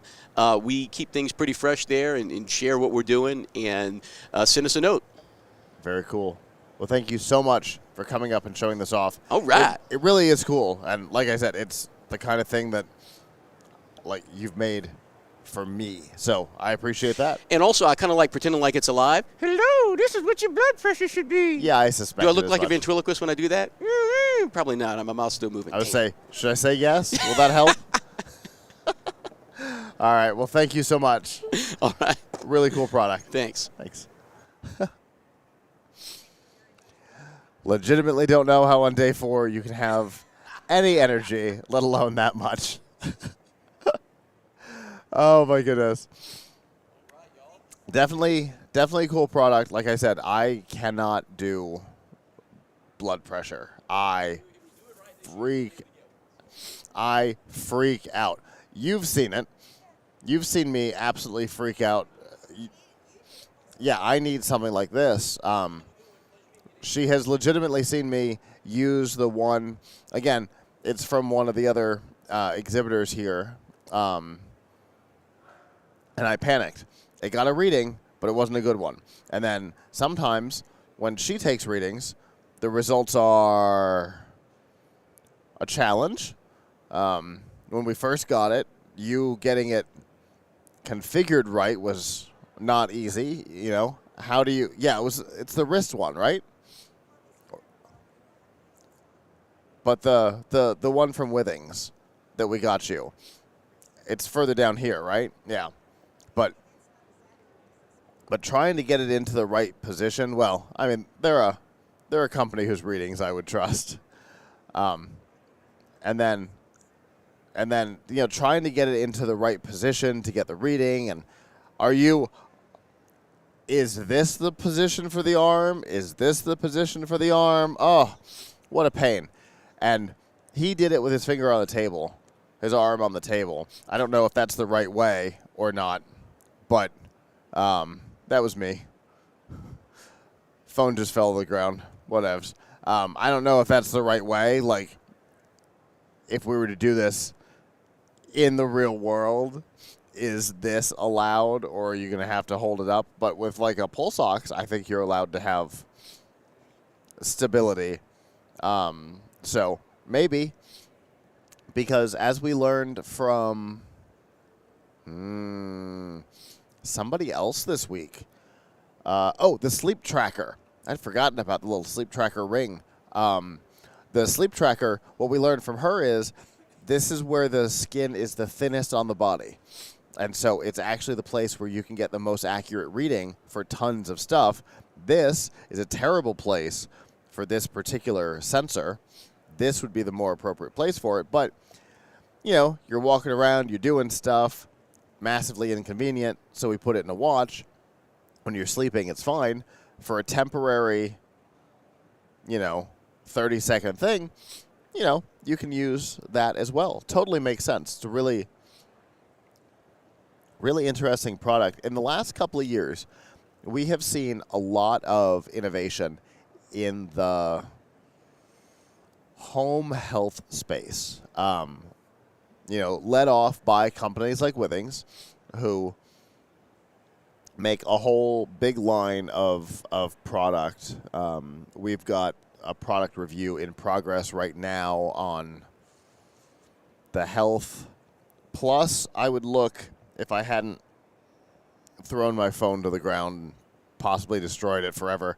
I've got, we've been doing a product review on one of their scales, and they're really interesting. It's the second one in my possession. As you can probably tell, I've been a fan of the company for a while. They've been on the show a number of times, and I have a variety of products from them. The original scale that I had, I think it's the Body Plus is the one that I bought a couple of years ago, and the Body Comp is the one that we're doing a product review on right now. The Body Comp has all kinds of cool features to it. Through your feet, it monitors heart rate, which is interesting while you're taking your weight reading. It does body fat analysis and all kinds of measurements. Arterial age, vascular age, that's what they call it, vascular age. And I'm exactly where I should be. Sometimes I'm a little low, which is even better, but it almost always falls right where I expect it to be, which is good. It really is a cool piece of kit, and companies like that have really pushed the home health space. Gary Montague, is that his last name? With Heart Hero, the portable IED that runs on a photocell battery. All these types of things, all these companies have really started pushing the boundaries of what home health can be. It's not, the $15 thermometer in your ear from Walgreens anymore. It's, home health stuff is a huge category. And companies like this, like Withings, like Heart Hero, they're really trying to push the boundaries on what is possible. I can't wait for that Heart Hero to actually hit the market. We interviewed him the first time a couple of years ago. He's a retired military. His father or somebody had a heart attack, and a portable IED in the vicinity saved him, if I remember the story correctly. Then he realized that people don't have portable IEDs. He got lucky where he was standing that it was there and that somebody knew how to use it. And he thought, well, how about we make it more portable, more affordable, run it on a photocell battery, and have it talk you through the process, tell you where to put it, and then don't fire it off if it's not needed. A lot of the more expensive ones have that, but his has that too, which is really cool. But the idea that it comes on as soon as you pop it open, it says, all right, here's what we're doing. Take the right paddle and put it here, and it shows a little picture on the screen. This is where you're putting it. Okay, that seems about right. Now grab the left one and put it here. Yes, that seems right. Now we're going to test it. Yes, this is needed. Push the big red button. But if you push it and it's not needed, it won't fire. It's things like that. The home health and safety market really is expanding and becoming more advanced. Because we have a portable IED that we went and did research on. We learned how to use it because it doesn't talk you through it. We figured out how it works, open it up, look at the parts, here's how it works, this is how, if we need it, this is how to put it together, where everything goes. With the idea that there's a screen and it talks to you and it tells you, put the right one here, put the left one here. Great idea. So yeah, I really like the home health space. It's helped me in the last year. I have used that Withings scale as part of some weight loss this year. Not this year, because this year is like an hour old, but in 2023, and almost certainly in 2024, I've gained some of it back. Although CES is unpredictable with the amount of walking we do. But I use the Withings scale to keep track of things that just weren't possible before. So that's really fantastic. You got somebody to your left. All right, I'm pretty happy about this one.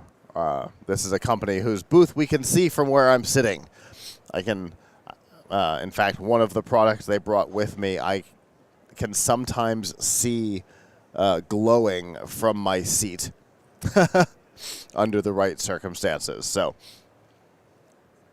I must have approved this application and didn't realize it.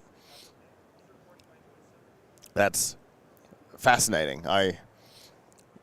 So sometimes I don't entirely pay attention. I recognize a name and go, that'll work. And I must have done that here. So we'll be good in just a moment. I am definitely looking forward to what's happening here because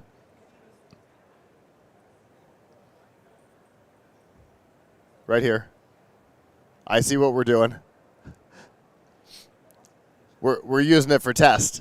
Yeah, I gotcha. All right. Am I good like this? Yeah. Okay. We are live right now. I'm live right now. You are not. You can set up.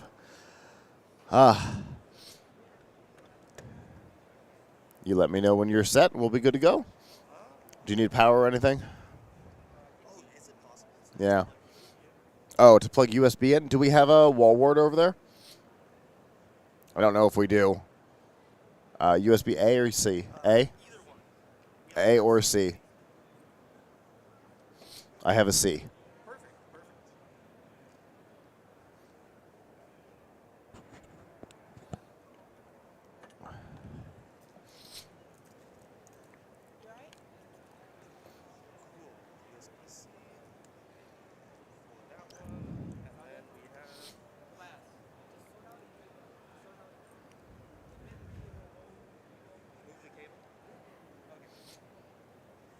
I just have the one.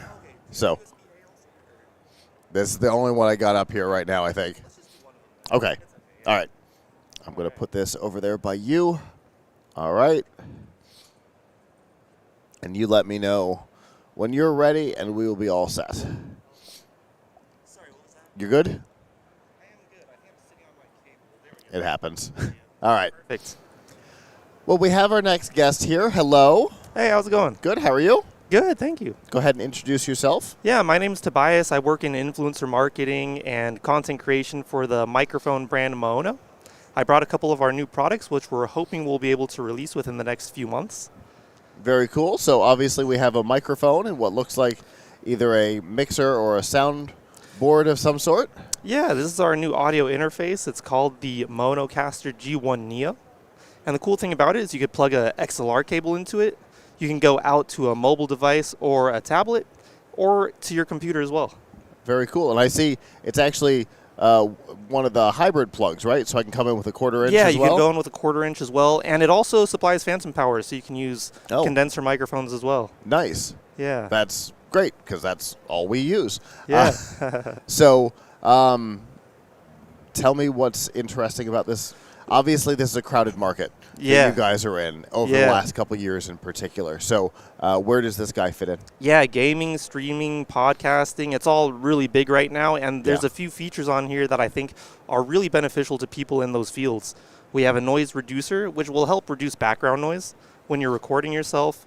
There's a voice changer effect, which it has several different voice changing effects, which might add a little fun touch to whatever it is you're doing. Then we have a sidechain button, so you can actually have music come in through this as well. So say you're talking, you want to have a little bit of background music, you can adjust that with this fader right here, and you can hit this sidechain button right here, and that'll actually duck down the music whenever you talk. So you have the music at this level, next thing you know, you're talking, it'll duck down to make space for your voice in there. That's really cool. And then there's an RGB button, so obviously it must light up. Unfortunately, we can't plug it in. Yeah. But it does light up. Yeah, and you can turn the lights off so it'll be just like this, or you can have it all lit up. Got it.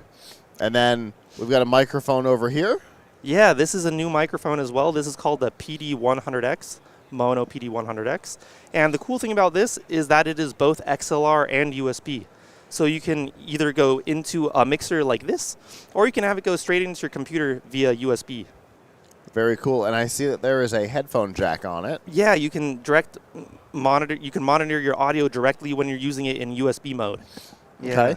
Okay. Does it work if I'm using it, if I've got it powered on USB but connected on XLR? Yes, that will work, yes. So long I had to think about that one, yeah.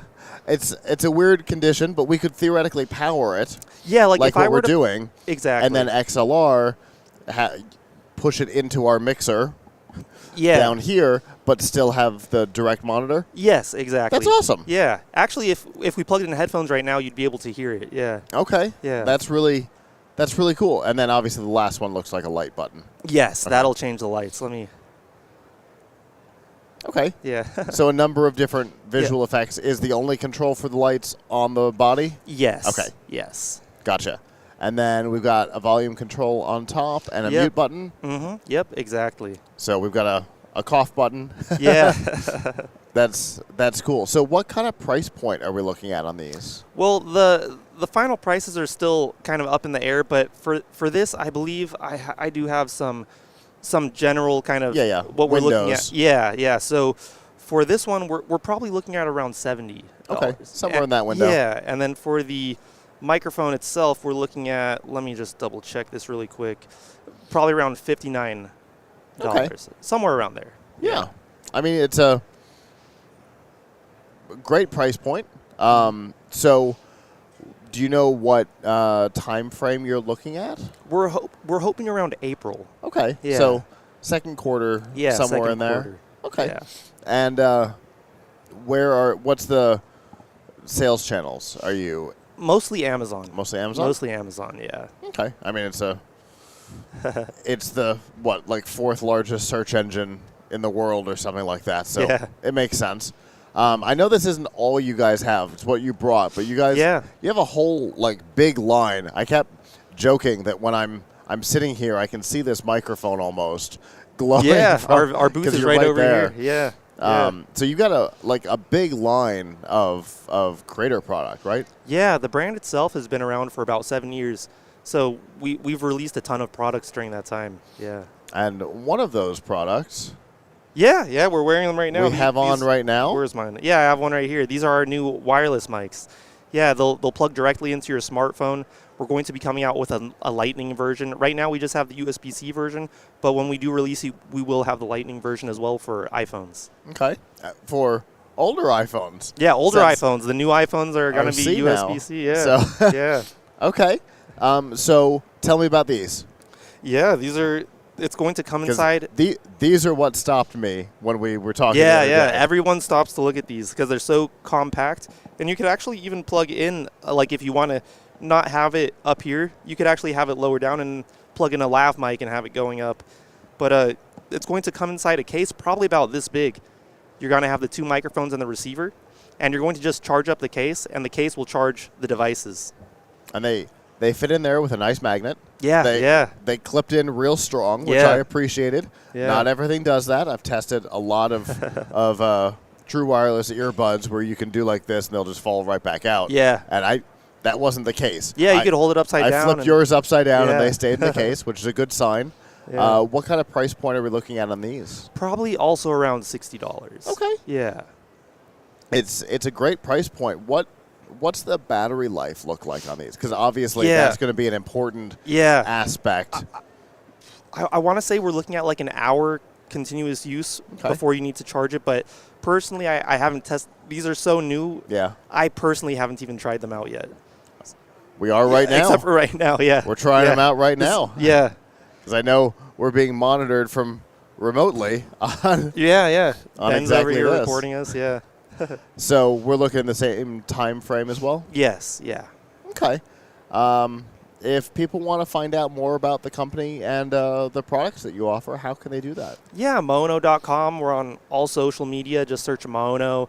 We also have our I said Mono.com. Amazon. Our products are all over Amazon. Very cool. We have our official store. Well, I definitely appreciate you coming and showing this stuff off. You definitely caught my attention over there the other day. I particularly like this and its sibling. That yeah, was we have a also there. larger one, yeah. Yeah, I was really interested in those. So. Oh, I'm glad you stopped by. Yeah, for sure, and I'm glad you stopped by. Oh, thanks so much. Have a good rest of the show. We're All right. almost there. Yeah, almost last day. Yes. All right. I'll give that back to you. You know, it's a big emerging market. This I forgot to. It's a big emerging market right now. You know, creator technology. We were just talking as a group the other night how it's kind of never been easier to get into this space, though that doesn't necessarily mean that what comes out is always quality. Having quality product and quality services is essential. Obviously, social media is a big place, but we always talk about our friends at Blueberry. When you're creating content, Blueberry is the way to publish. 30-day free trial, Blueberry, BLUBRRY 004. And speaking of Blueberry, in just a moment, the CEO of the company will be coming up and taking over the chair. Todd Cochran from Geek News Central is coming up here in just a minute. I will see you back at 2 p.m. Pacific, 5 p.m. Eastern for our Best of CES Awards. Until then, ciao.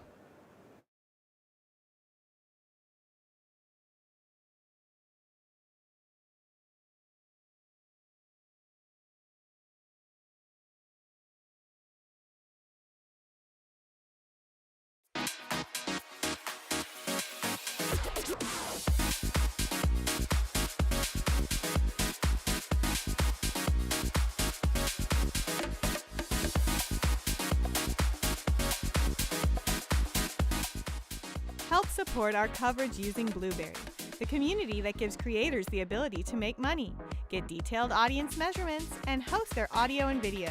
Get 30 days to try out the service using promo code Blueberry004. That's BLUBRRY 004.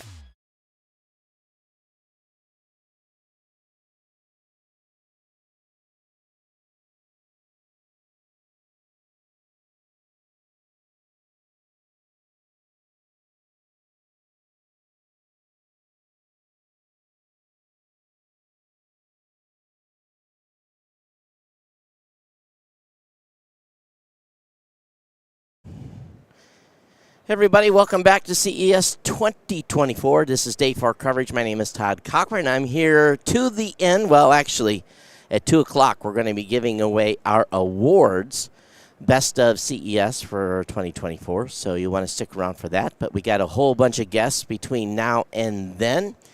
And if you don't know me already, I am the host of the Geek News Central podcast at geeknewscentral.com, a twice-weekly tech show every Monday and Thursday. Get subscribed to it wherever you listen to podcast. And of course, I have we're lit and live today with new podcasting apps from podcastapps.com. Grab one of those and join the Value for Value revolution.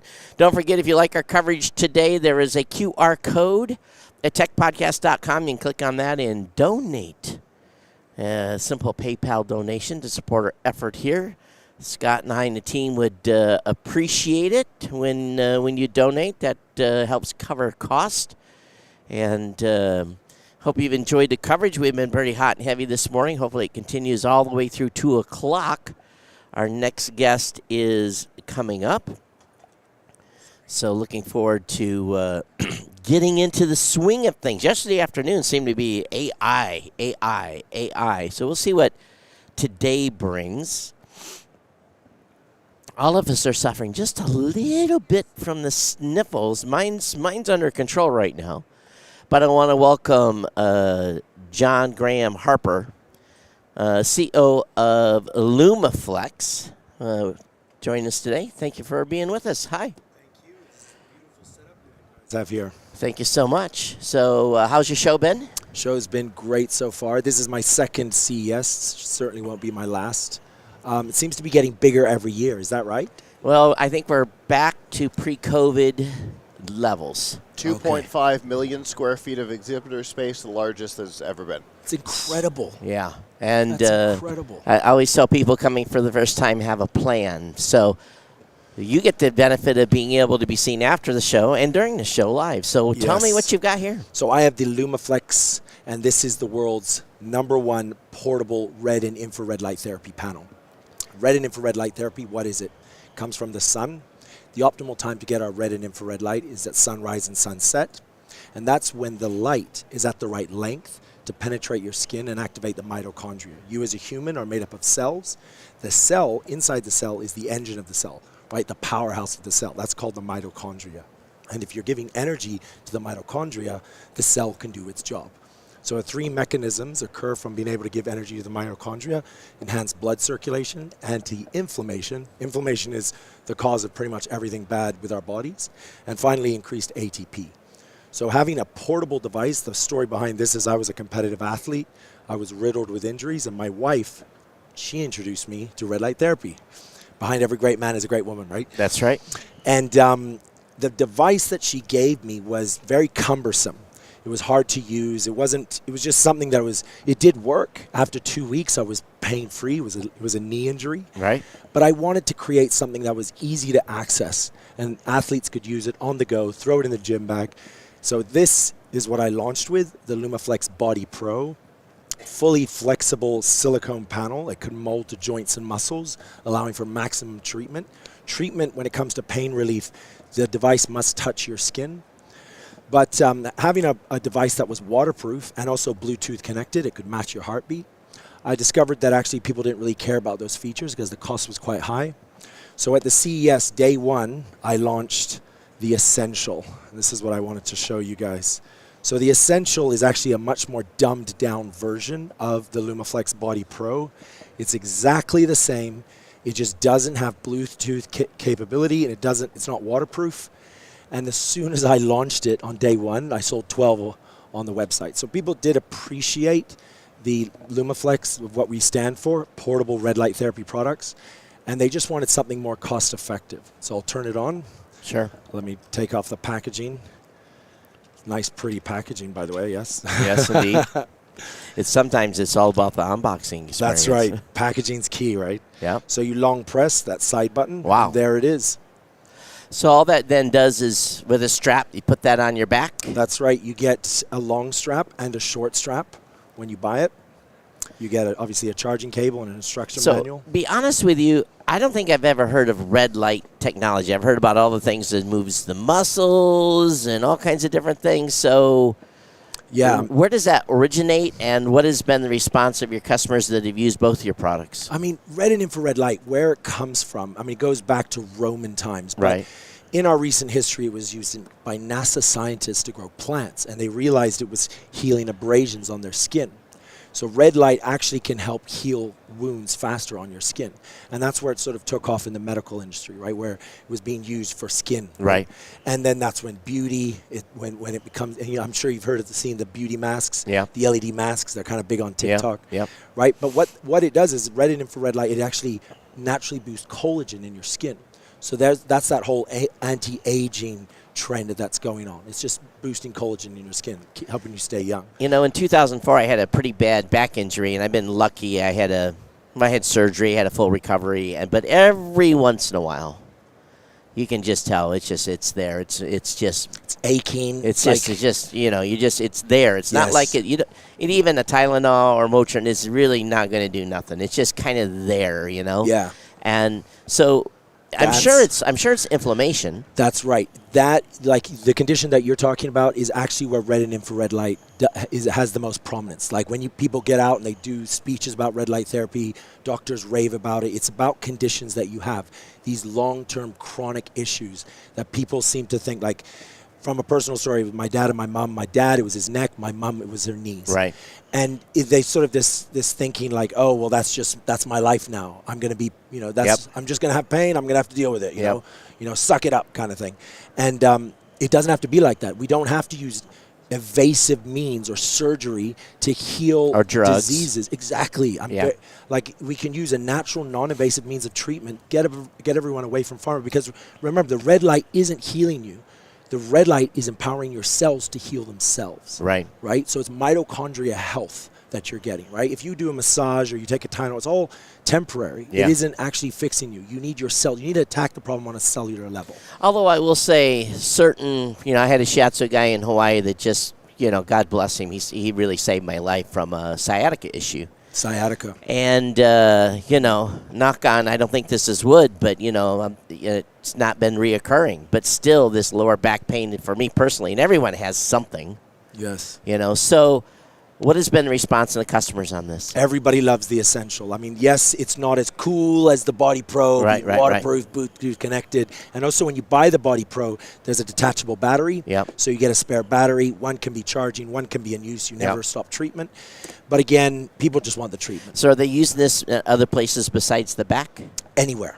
Anywhere. Absolutely anywhere. Red and infrared light. So for red, I have 630 nanometers, and for infrared, I have 850 nanometers. And the LED chip that I have is a dual chip. So you're actually getting a lot of bang for your buck because each LED has both red and infrared. A lot of devices that you see, one will be on, one will be off, one will be on, one will be off, because infrared light you can't see. Right. So if this was infrared, that's how it would look like. Yep. So I've got a dual system, and I'm hoping in the future to be able to launch actually a 4 nanometer system in one LED. Tell me about availability and price. So you can get it on the website. This is $399. That's the price. I have a big vision to make this the standard of care in the U.S., to where if you go to a hospital and the doctor doesn't prescribe this for you, you can actually sue him, right? Instead of giving you drugs. This is sort of my eventual goal before I die. If I could put that stamp on the world, I would really, that'd mean a lot to me. But yeah, so I'm looking to put this into most retail chains in the U.S. and make it very, very easily accessible. Yeah, I'm very much anti-chemical, because every person is different on whatever they take. Me personally, pain pills make me a very grumpy, mean person. It just makes it worse. So, and sometimes I'm grumpy enough as it is, right? We don't need that to be enhanced anymore. But, so what's the website?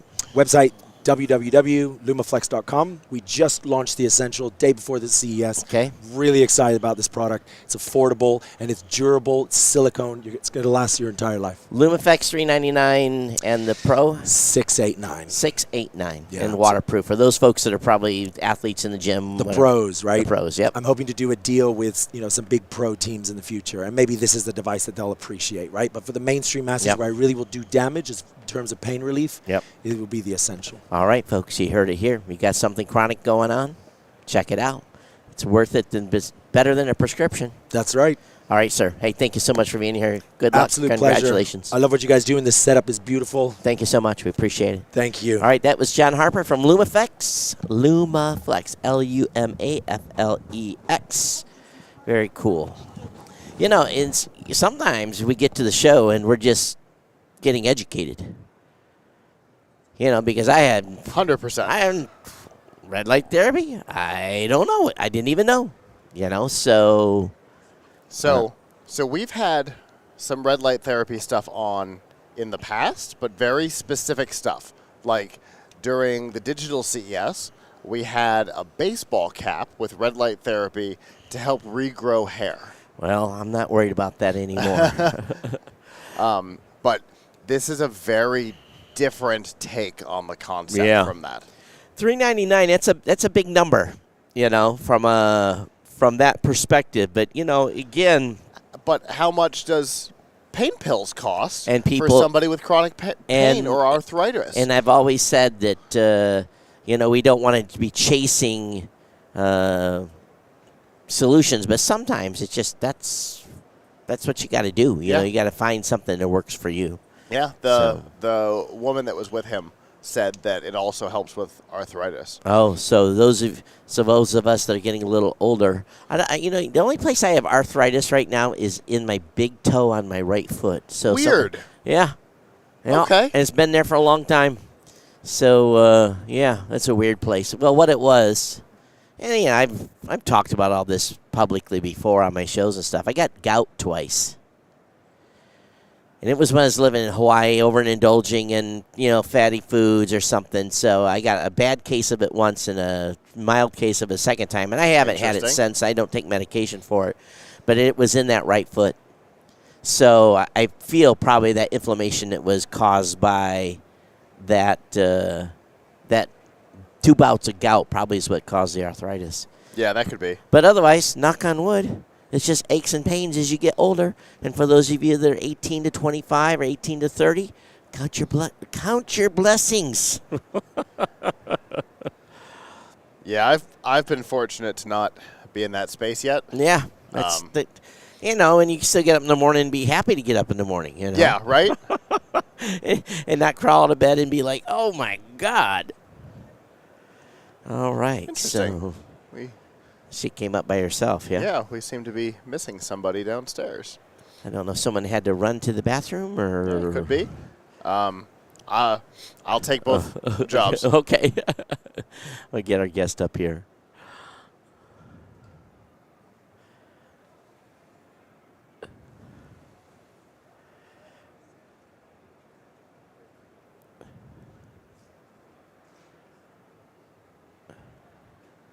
Looks like she's checked in. Is it Sarah? Oh, here we go.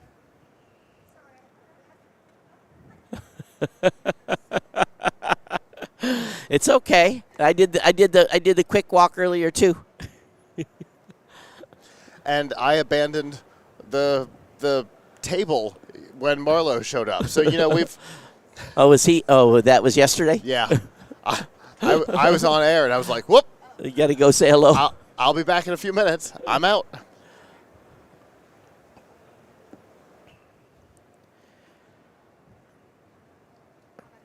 Is it Annie or Sarah? Who do I have up here? Sarah, okay.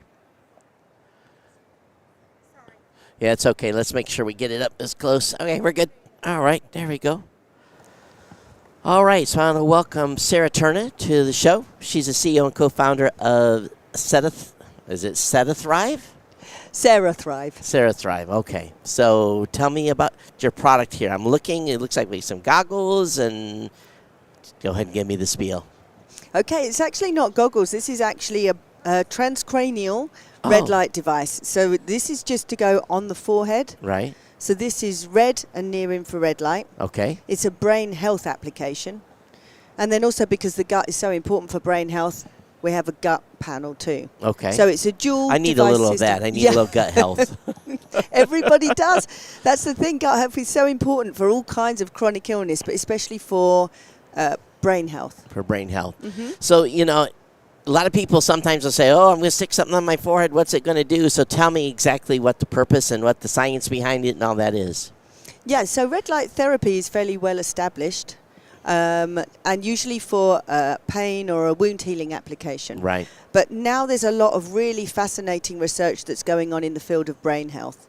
And actually, near infrared light or long wave light will penetrate quite well through bone and get right to the surface of the brain. Right. And there it will help the mitochondria to produce more energy. In a nutshell, obviously it's a lot more complicated. We've heard that word twice in the last half hour. So that mitochondria, did I say it right?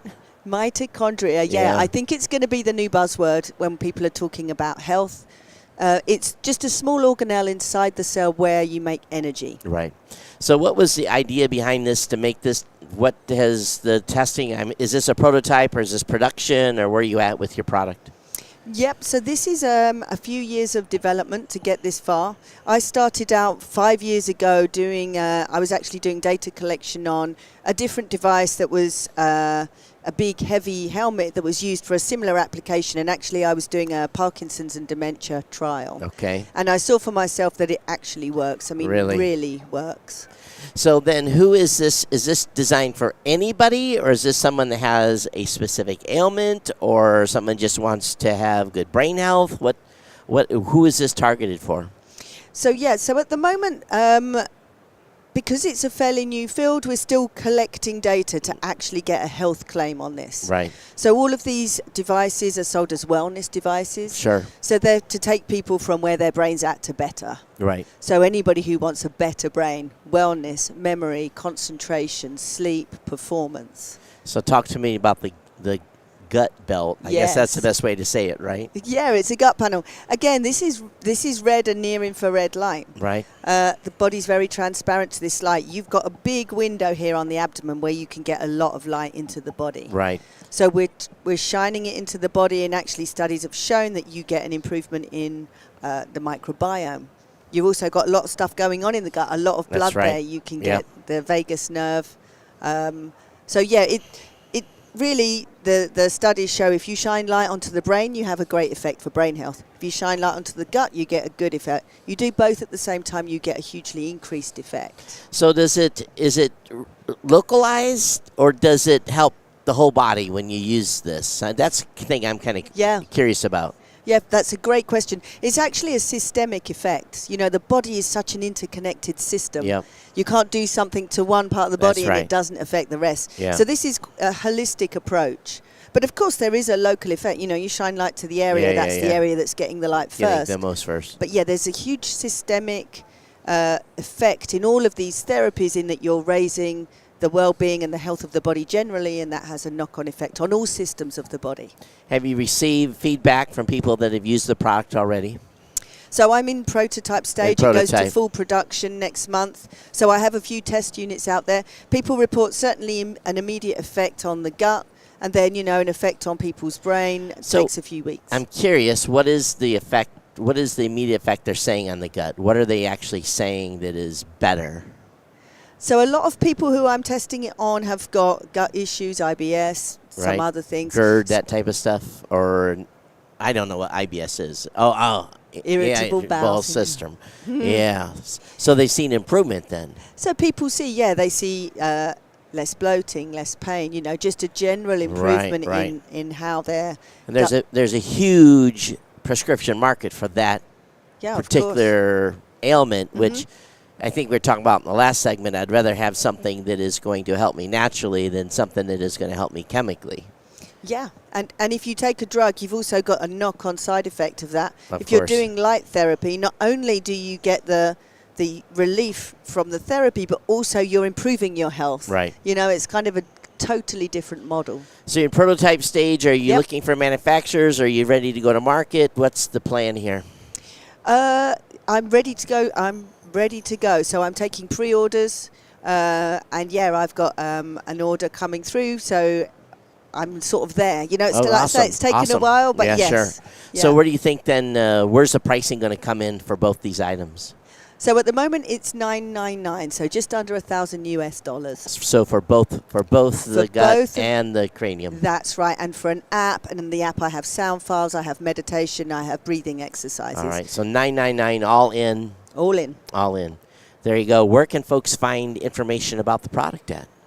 So it's the company is CeraThrive.com, and it's spelled CERA. CeraThrive. CeraThrive. And of course all socials, and everything comes back to me, and I'm always very happy to answer questions on this. So this is the second one for red light therapy we've seen in this morning's segment, and the last one was focused on the back. So now we have cranium and we have gut. So it sounds like you could, if you guys are really thinking about it, you could get both products, the one we talked about before and this one. So yeah, congratulations on this. Looks like a lot of work. I wish you the most success. Thank you so much. And have a great rest of the show, whatever's left of it, and we hope you sell a lot. We'll get this information out to our followers. Thank you so much. Thank you. It was lovely to speak to you. Yeah, appreciate it. So Scott, there we go again. Yeah, you're not going to be able to live forever though. No. But still, it's just it's kind of ironic. We had two in a row. Yeah. Interestingly, on the schedule, they weren't. They were actually gapped. Yeah. But she came a little early, from what I can see. Oh. And it just so happened that they ended up back to back. We didn't plan it, folks. We promise. We really. Sometimes I do try to plan it. It's why we ask for multiple time slot options, so I can try and build a thing. But I didn't in this case. Yeah. This was purely accidental because it's not even how we put it together. Right. It was simply a nice coincidence. That's right. All right, so our next guest is here. It's Annie Gladane. I hope I pronounced your last name correctly. She's a dancer and content creator, and she's here representing Hoem. Is that the correct way to pronounce the company's name? Yes. You know, I have a team member that fell in love with your product, and he actually purchased one of your products out of your booth yesterday. So he was downstairs playing with it for, what, an hour. Then he took it out. At least. Yeah, then took it out on the floor. And before we get started, all I'm going to say is both Scott and I have all kinds of stabilizers at our homes or in our studios. And we have the biggest pain. They're so hard to set up. They're so hard to get balanced. So I saw him get everything up and balanced within like 15 minutes yesterday. I was blown away. So talk about your product here, and let's get into that a little bit. So the one I have taken with me today is the smartphone gimbal. It's called the iSteady M6. And the reason I chose this one is because that's the one I actually use myself because I shoot all my content on my phone. Okay. And it is extremely simple to use because you just need one adjustment to balance before you can turn it on. So and I think that's the key too, because some of them you got to balance 2 or 3 different places and get the weight right and all that stuff. Go ahead. I'm sorry. Oh, someone turned on the AI. We'll stop it for now. Oh, it has an AI tracker, huh? So yeah, up top it has an AI tracker. That is our main selling point because it's a new thing and a lot of companies don't do that yet. And that's also very simple to use because all you do is show an OK sign and it starts tracking your face and all of your movements. It immediately... You can go up and down and everywhere. And you stop it by just showing the palm until it goes red. So you show it the A-OK sign and then the palm to stop, and then it becomes a normal stabilized, normal stabilizer. Very, very cool. Yeah. So I'm looking at the front of this, and obviously you've got the ability to move it up and down, get your shot preset. Has a record function. Now, does that kick to Bluetooth to the phone? Is that what that does? You have an app that you can connect to it, and then you can also do zoom-ins and zoom-outs. Okay. But personally, I like the fact that most of the functions work without an app because I hate downloading apps. Right. So I always look for gadgets that don't need any extra installments. Because you're just going to record with your phone. You just want to use this in raw form, not need the app to do it. Exactly. But if you want to do the app, I'm assuming, does the app have the ability, if you want to go live, does it have a live streaming function or just control the gimbal and stuff? I personally have no experience with live streaming, so that's not something that I would talk about. Yeah, but you could do it. I'm here to talk about what I use personally. Right. They have trusted me with this. Yeah. So also on the side, I see there is says number 3. What is was that just the power on? Oh, 3, yeah, this is the button to power on. To power on. Okay, I see. I got you. You just hold it and you turn it on. And if you want to just check the battery levels when it's off, then you click it once. I got you. So another cool feature that I like to talk about, first of all, it's extremely sturdy. From Right. all the smartphone gimbals, this is probably going to be the best in the market. And a lot of gimbals, what they have a problem with is when you use the extra wide zoom, you can often see this. Okay. So how they have fixed it is they have multiple functions for this shutter button. And if you press it 4 times, it's going to swap around. Oh. So you can use the zoom lens to its fullest. Did you all see that? Did you all see what she just did? Wow. She put the aspect from top to bottom. Yes. Do that again.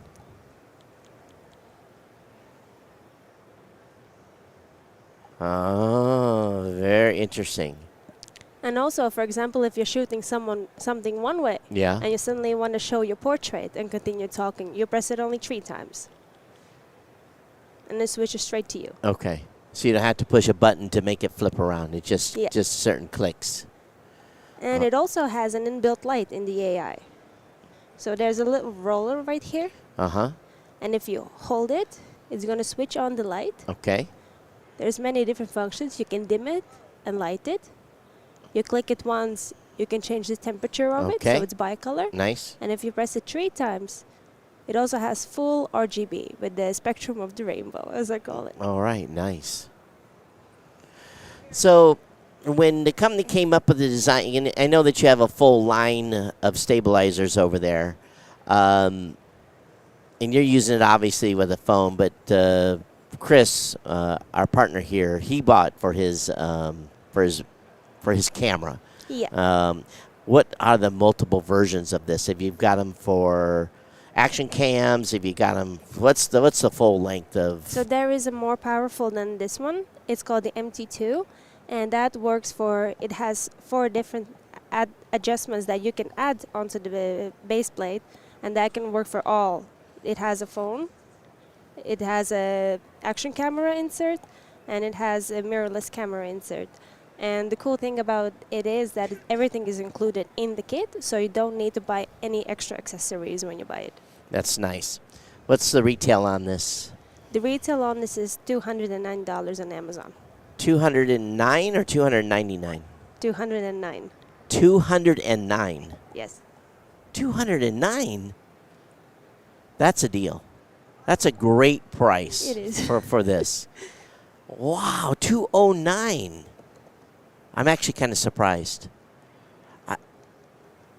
Yeah, that's a great competitive price for the features that it has. You have something else with this too. What do you have for? I think you might even be more surprised about this. Oh, I This bet is I the know what this newest- is. This is our CES release. It is a portable microphone, Yep.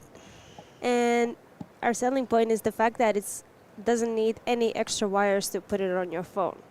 So I'm just going to slide my phone over here. Yep. I'm going to put it in,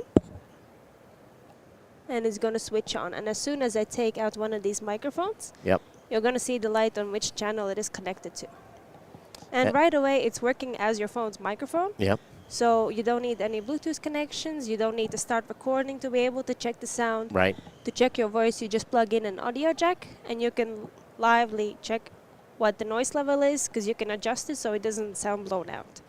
And I think the thing I like about this is you probably have this for both iPhone and Android. Yes. So you just pick your poison on what you want. Well, soon enough, it's going to be just the Android plug. That's true. So we won't have to buy, two. Yeah. So these are become very, very popular. I have 2 different remote wireless mics like this from different manufacturers. What is the retail on that going to be? So go ahead and hit me with that number. Any guesses? I'm going to say, based on this being 209, I'm going to say this is also 209. Not even close. So the one for the iPhone is $119 for the 2 mics. And the one for Type-C is $109. You know, that's fantastic. And that's not even all the features, because when it's connected to your phone, if you press the on and off button, it's going to work as a shutter control. And there's 3 levels of noise cancellation. And it also has a micro SD slot. So you can record right so on the right device. here you can record it, and you can also, just in case, have a backup of the audio. And this can be an independent recording device. Right. They've just that blows me away of what they've done with this, because that for sure is cheaper than anybody that I have known that has any type of. That's a great price. And it also has a little furry friend Oh. to protect you from wind. So does the furry friend? How does the furry friend connect? Because I get driven crazy by. Just on. See, Slides on with the little cap. See there, and much easier than having to find the. All right, perfect. Great price. All right, so tell me, where can people find this product? On Amazon. They On ship Amazon. globally. And do they have a website? It's Hohem, Hohem. Did I pronounce the company's name correct? Yes. So so if you want to go look at the full lineup, do you guys have an Amazon store as well? There is an Amazon store, and there's also their own website. So Okay. you can actually order it directly from them. Hohem.com? Yes. As creators, we're always looking to downsize. It doesn't get simpler than that. No, and here's the beauty about this too. You don't need the stabilizer. You can just buy this product alone and have the ability just to do a quick interview. And it's got, you didn't say it, but there's 2 microphones, one for a guest, one for you. Yes. So. You can also get a set of just one if you're an individual creator. Yeah, but don't do that. Get the one for 2, because there's always going to be that time you're going to clip onto someone else, you're hanging out or whatever. Very, very smart. Good job to the company, and congratulations for your partnership with them. Thank you. All right, there you go. I'm now I'm kind of understanding why, like Chris. Yeah, I get it. The microphone piece. I'm going back to their booth after the show. So here's my thing with these. I have to hear a microphone. Yeah, and they have the. So yeah, because I did an interview a little while ago with our neighbors right over here. $69 for a pair. I had it on the whole interview, but I never got to hear the output, so I have no idea how it sounds. Right? I got to hear it. So someone had something similar, but a different. Yeah, I mean similar, but not the same for sure. Right. There's a lot more going on here. Yeah, and you'd be able to record right on the USB or the yeah, they didn't have micro that SD. for sure. Wow, I'm pretty. I don't need the stabilizer, but I want the little recording stack, because just to take that with the iPhone, it makes it simple. Really, really simple. Wow. Because the phones are getting pretty good from a stabilization standpoint, in my opinion. Yeah, I agree. But, like, the thing that we watched with Chris yesterday was, so the place I saw, normally, not this year, because this year's weird, and we had something happen yesterday. Right. Was, hold on.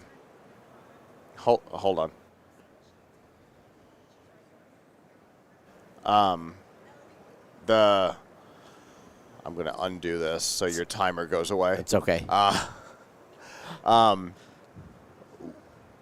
So every year I usually go over to the Monster Illuminescence booth, right? And it's a big booth, and we set up the tripod, we close off half the booth, and Jennifer and I do a 15 or 20-minute thing. We walk from one side to the other. Right.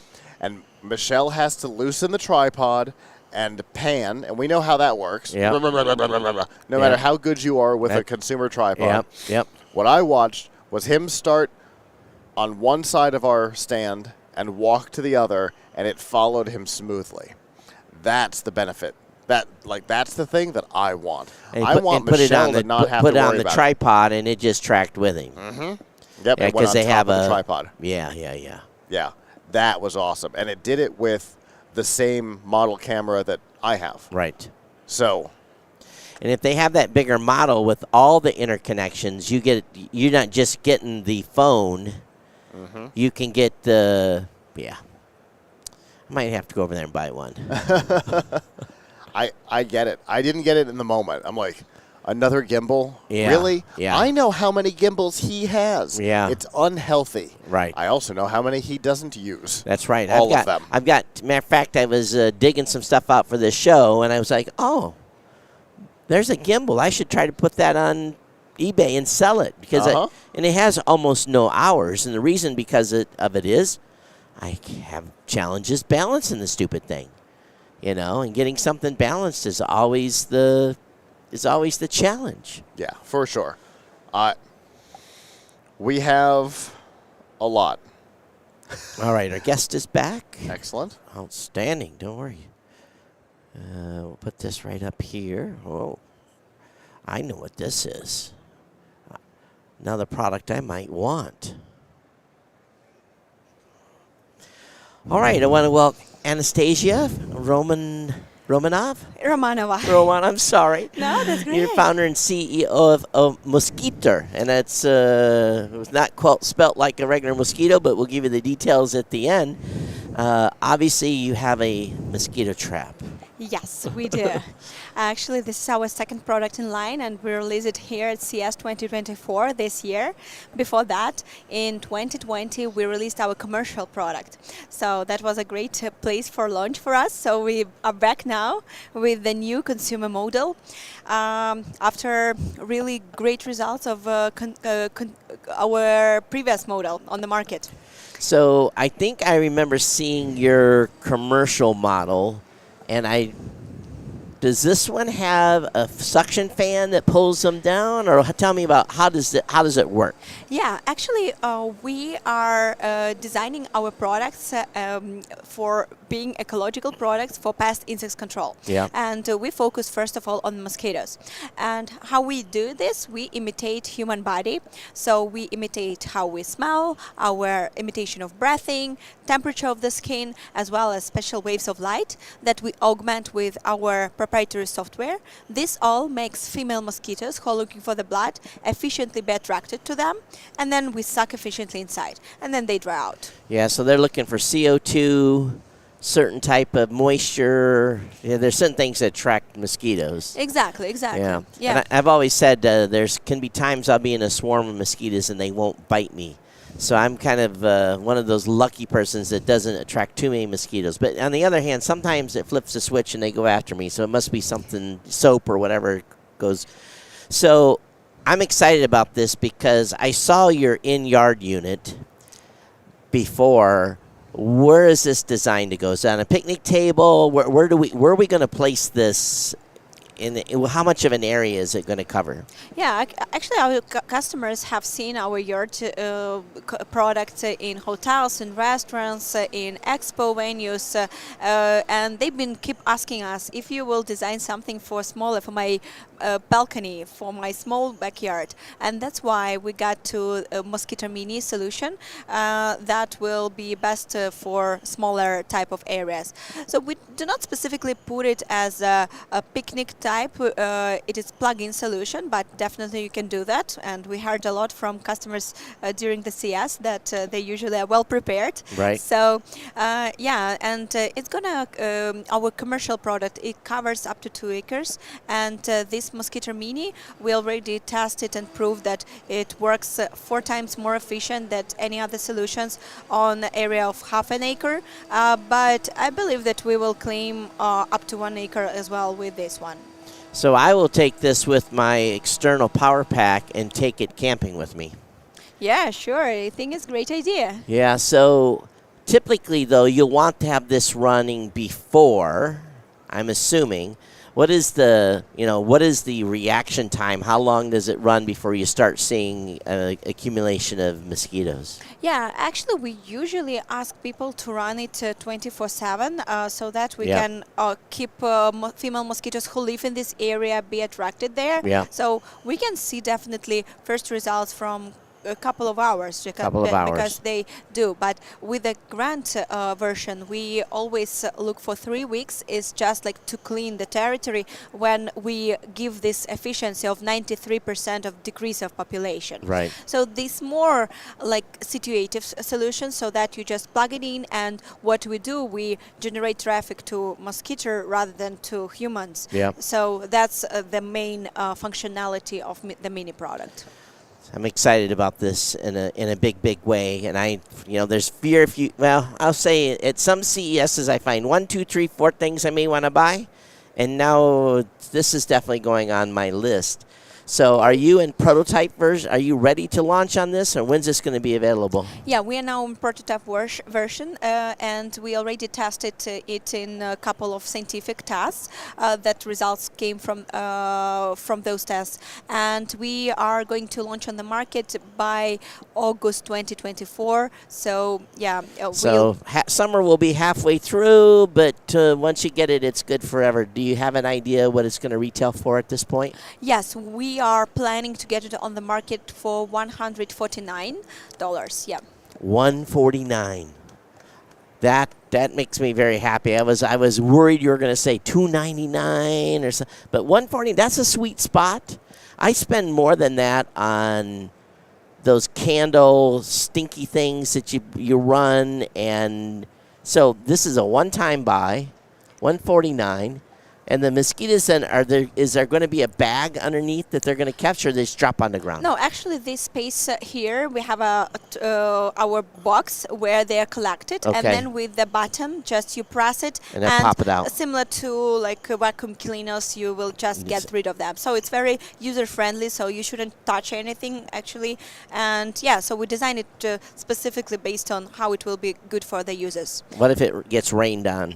Oh, we of course put this in attention, and initially our products for outdoors with a grant unit, and this one we also took into consideration that some people want also indoor usage. Yeah. So we also have 2 modes in this version. So potentially you can also put it, switch the mode for more silent, and you get it work at home environment as well. $149 coming in August. MOSQITTER.com. Yes, and also we recently released our online shop where you can buy our mosquito grant right now already.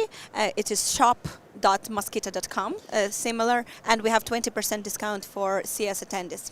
So just remind us, what does the commercial version of this cost? It's quite expensive, if I remember. It is $2,000. $2,000, yeah. But it's worth it. Yeah, We and really. and like I said, some people are buying these, and it'll clear an acre or two. Yeah, Yeah, exactly. so- We among recent users, we got it installed in G20 Summit in Delhi, where all the presidents met. So 20 units were operating. Wow. And yeah, so 20 units. Yeah, 20 units. And really, there are more and more use cases on large territories where mosquitoes are installed, and users say that it's worth that money. Outstanding. Yeah. All right, thank you so much for being Thank with you. me. Congratulations on this product. Thank you so Beautiful. much. Beautiful. Happy to be here with you again. Yeah, absolutely. Have a- $149.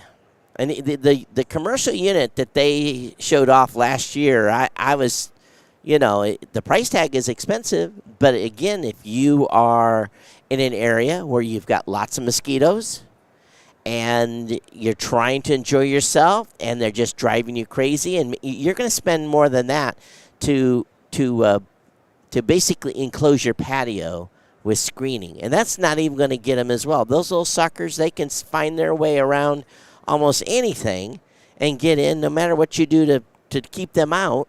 You're spraying, running lights. It's just, man, take this, combine this unit with a bug zapper. Oh, yeah. Oh, yeah. A bug zapper and this and working in combination. Yeah, that's what I'm talking about. $149. Yeah, the only thing that's available right now is the commercial version. That's $2,000 that you can get for $1,800. So, very, very cool. All right, the guests are kind of continuing to rolling in here. Hey, as a reminder, if those of you that don't know, there is a whole new lineup of great podcast apps with modern technology. We want you to be using a modern podcast app by going over to podcastapps.com.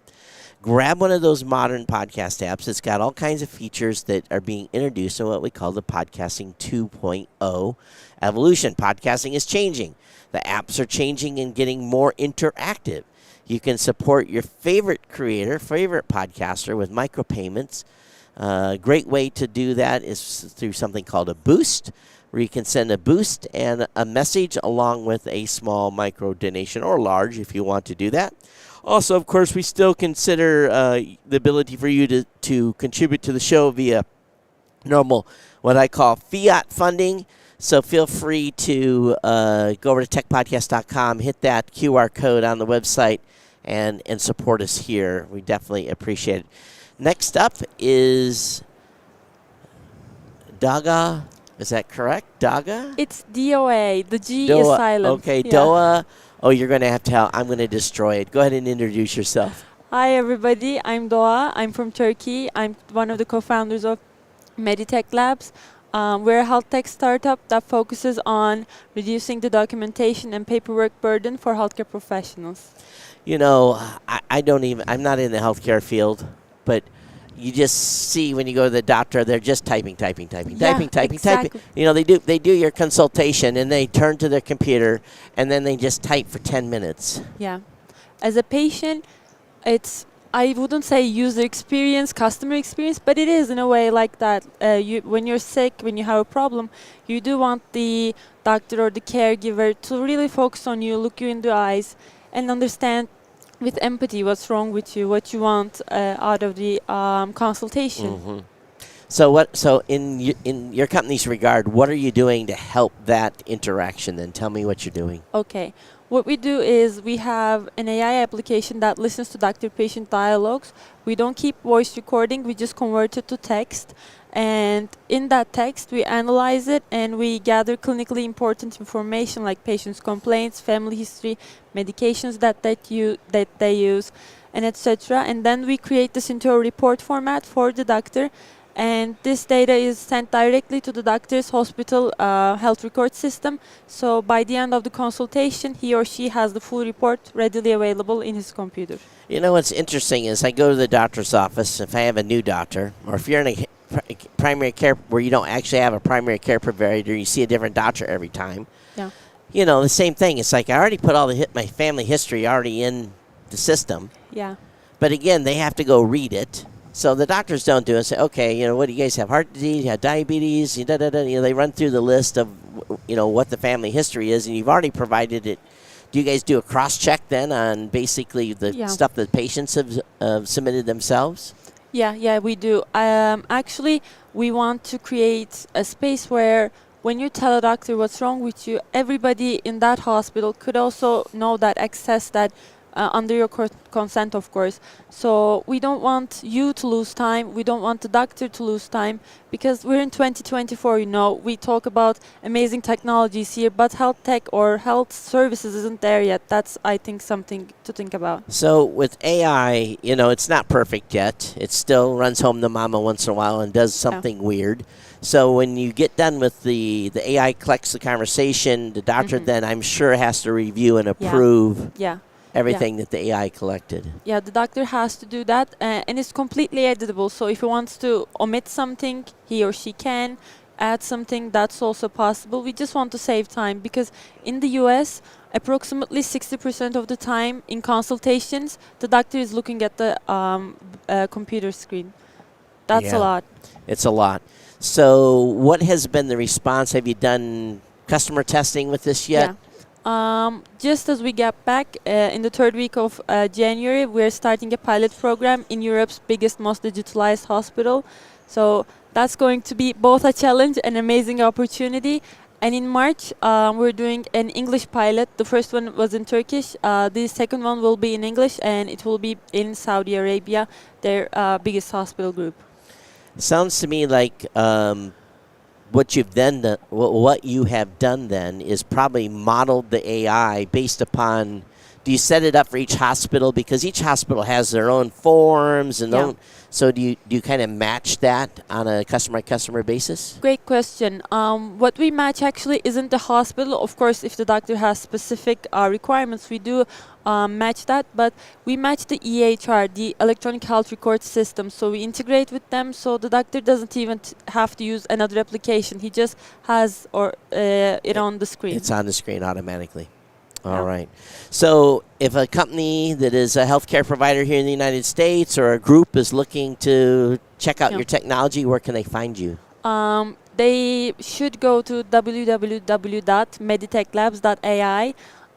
They can book a demo there, and we would love to help anyone out. We can help you with the documentation, the paperwork burden, and reduce your administrative costs. That's also important for hospitals. Yeah, and get everything documented, because oftentimes I've came back and they said, well, we talked about it in the last consultation. You didn't put it in the computer. Yeah. Because, you know, they're busy. They're busy, so they're typing away quick, and how can they recall everything that happened during the conversation completely? Yeah. Yeah, so I think this is good. Thank you so much. So outstanding. All right, Meta, MEDI, techlabs.ai. And Doa, thank you so much for coming on. Thank you so much for having me. Yeah, absolutely. Appreciate it. And good luck with your trials. Thank you so much. Yeah, absolutely. Have a good one. Yep, thank you. You know, I think we're going to see more and more AI. I love the back of her shelf. It says, type less, care more. Did you see the back of her T-shirt? Yeah. It sounds like a really great thing because I agree with everything you were saying. They don't get it all, but they're busy. How many appointments do they have every single day? You know, you sit in a room, you're waiting for the doctor to show up. He gets in, he pops the screen up, he reads, okay, tell me what's going on. You know, checks your lungs, taps on your toes, you know, whatever he's going to do. Yep. You know, and, you know, so the doctor-patient interaction time usually, you know, in most cases it could be 5-10 minutes is as much time as you get with a doc. Very true. You know, because the staff, the nursing staff and so forth, got you on, got your weight, got your blood pressure, respiration, you know. Exactly. And sometimes I'm in the doctor's office, it seems like they want to, you know, whatever I'm there specifically for, well, we can talk about that. Then we talk about a whole bunch of other stuff, too. So it's like, I'm here to get this fixed, you know, but right. Some stuff that leads to that may be part of that conversation. But, you know, don't we all hate going to the doctor, right? Yeah. We don't go to the doctor until we have to, right? That's why so many men die. We refuse to go to the doctor. Yeah, I have that syndrome as well. And I'm not afraid of doctors. I don't. Yeah. You know, I grew up with a really good nurse as a mom, so maybe I think I know too much because she, you know, went to school. I was a little kid, but well, I just don't make the time to go, and my whole family yells at me. You know, and I think now. You know, I think we're all Googling our symptoms. You know, we're all guilty of it, right? Absolutely. Oh, I think I got this. You know, and you go in there and the doctor's like, and I'm sure they hear every time, well, maybe this is the problem. And I'm sure they 90% of the time roll their eyes. Oh, they absolutely do. They hate that part of Google and WebMD. Yeah, because you've been on there looking at your symptoms, you know. Especially the younger kids, like the millennials and below. They're dying every other week because you look up your symptoms and it could be anything from just a stomach ache to you're dying tomorrow. If my grandmother on my dad's side was still alive, she was the atypical hypochondriac. There was always something wrong. Oh, that's funny. And you know, I got a little pain here, and you know, gotta go see the doctor. And it's just like, but you know, also too, to be fair. A lot of times when people are older, they're lonely, and the going to the doctor is a social experience. That's a really good point. So it's the only time they get to interact with someone, and their doctor's a friend, and they trust them. And it's kind of therapeutic, too, I guess. Well, and this is why I think there's been studies done. Don't quote me on this, but it's almost there shows this inclination in doctor visits as people get older, and it's not necessarily because they need to go, but they go on the smallest of problems because they're going to have that social interaction. Right. Especially if they're missing a spouse or, you know, whatever it may be. So, True. Yeah. And when you mention the littlest of things, one thing, again, that I've noticed about the younger crowd with their children, and they go to the emergency room, like, constantly. Right. Like, they don't just go to the doctor or even urgent care. They're like, oh, his ear hurts, let's go to the emergency room. Yeah. And that blows me away because to me, emergency room is like something big. There's an appendage missing. You've had a heart attack. You know, urgent care in most instances will be able to help them unless your baby is like turning blue or something. You know, 104 you know, but you know, typical. What is it in kids? Ear infections. You know, it's just. You know, I raised 4, so. I've only got the one, but but you know, it's. Yeah, but I understand. It's like my daughter. She's has a newborn, and Dad can explain everything that, you know, he can give advice, but you know, that advice is. That's right. They gotta live it. I guess we did too. They gotta live it. You know. But you know, it is kind of nice once in a while to say, "Hey, that thing you told me was kind of right." You know, you don't want to say, "Oh, I told you so." Yeah. You know, you don't want to. You don't want to do that. But you're like, "Oh, good. I'm glad that helped you." Yeah, you get that twinkle in your eye, though, right? Yeah. Yeah, you do. Yeah.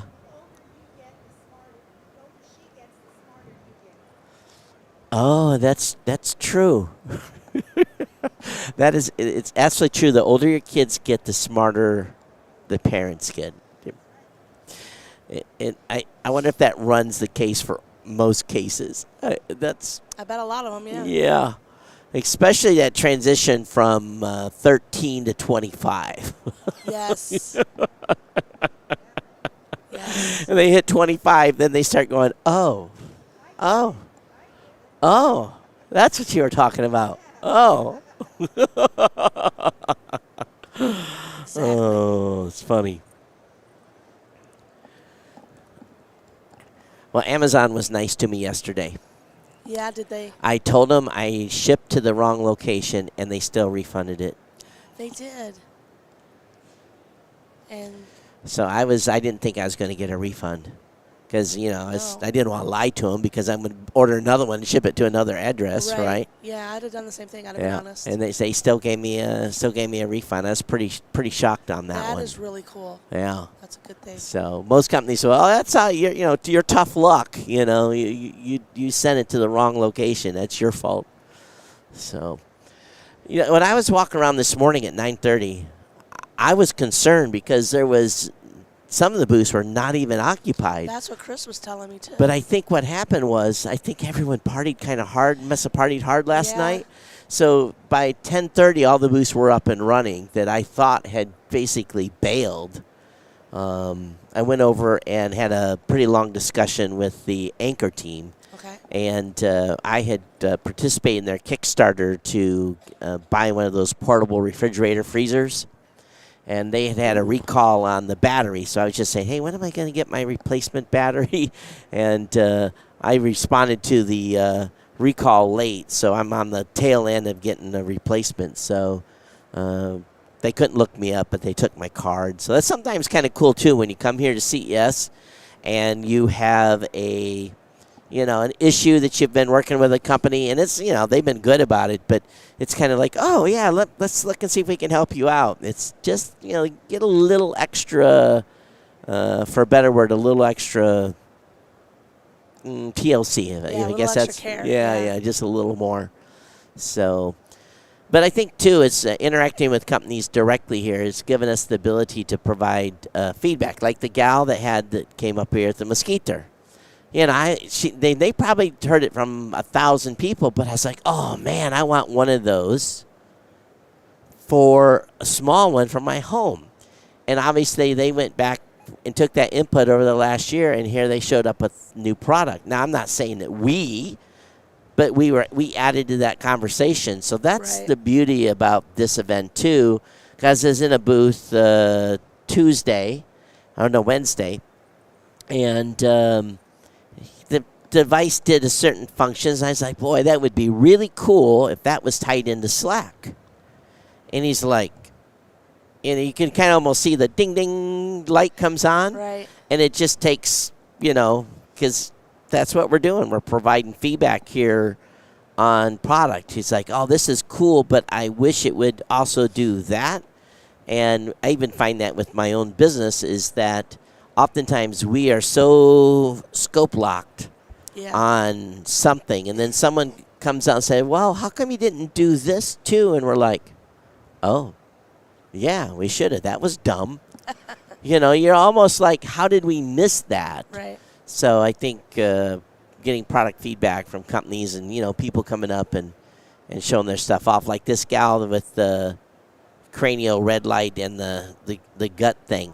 Those products are expensive, $9.99, and the other guy was $3.99. So, it's almost like to spend that kind of money, I have to have, I want to hear testimonials from customers, real customers. Agreed. Not your beta testers, because it's like, all right, is this thing just going to end up being collecting dust? And I think that's what a lot of people get concerned about, too, is, okay, is this a gimmick? Is this real? Is it going to help me? And it's like, I asked her I don't think she had very many beta testers. It didn't sound like that, because I asked what kind of feedback you're getting, and I didn't hear her say, she really didn't come back with a lot of affirmative information. So it is what it is. All right, so we've got about an hour and a half left here before we go into our awards ceremony. I just got a text from my mom. I changed my flight to fly home on Sunday. She says, we already had snow on the ground, but the new amount of snow is not too heavy. So in southern Michigan right now, Friday afternoon, not a lot of snow yet. So That's good. yeah, but O'Hare, the question is, what will O'Hare get? Yeah. Oh, this is going to be interesting. Yeah. He hasn't popped up for me yet. Let's see. Is this Argos, maybe? Yes, I believe so. Ah, okay, good. So it looks like he's unpackaging his, getting his iPad ready. Some sort of a robot. Oh, he's getting a little, yeah, he's getting things set up, so. I got a brother in Kansas City. He said they had a blizzard. Oh, Yeah.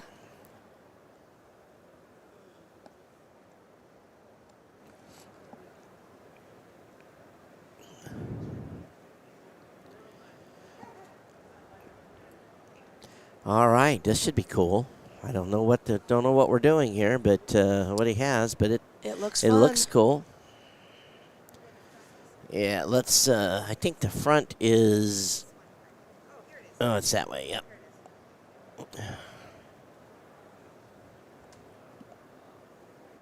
It's a cool robot, no matter what.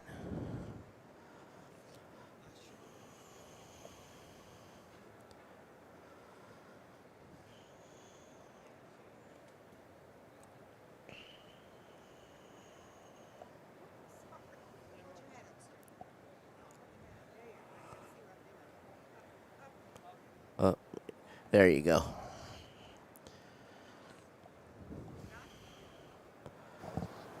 All right. I want to welcome, and I apologize if I is it Schwan Kun? Sewon. Sewon Kun? Sewon Kwan Yes, from Kwan. From Argos Vision? Yes, correct. Argos Vision. All right. So the robot's cool, but I think the thing on top is even cooler. Tell me what you guys are doing here at CES. Actually, we are developing ultra-wide 3D vision sensor for robotics and mobility. And the biggest feature of our vision sensor is that we have an ultra-wide field of view, so it can cover 240 degrees horizontally and vertically 160 degrees. So that's very, very wide. So as you can see in this one, I have to show in here.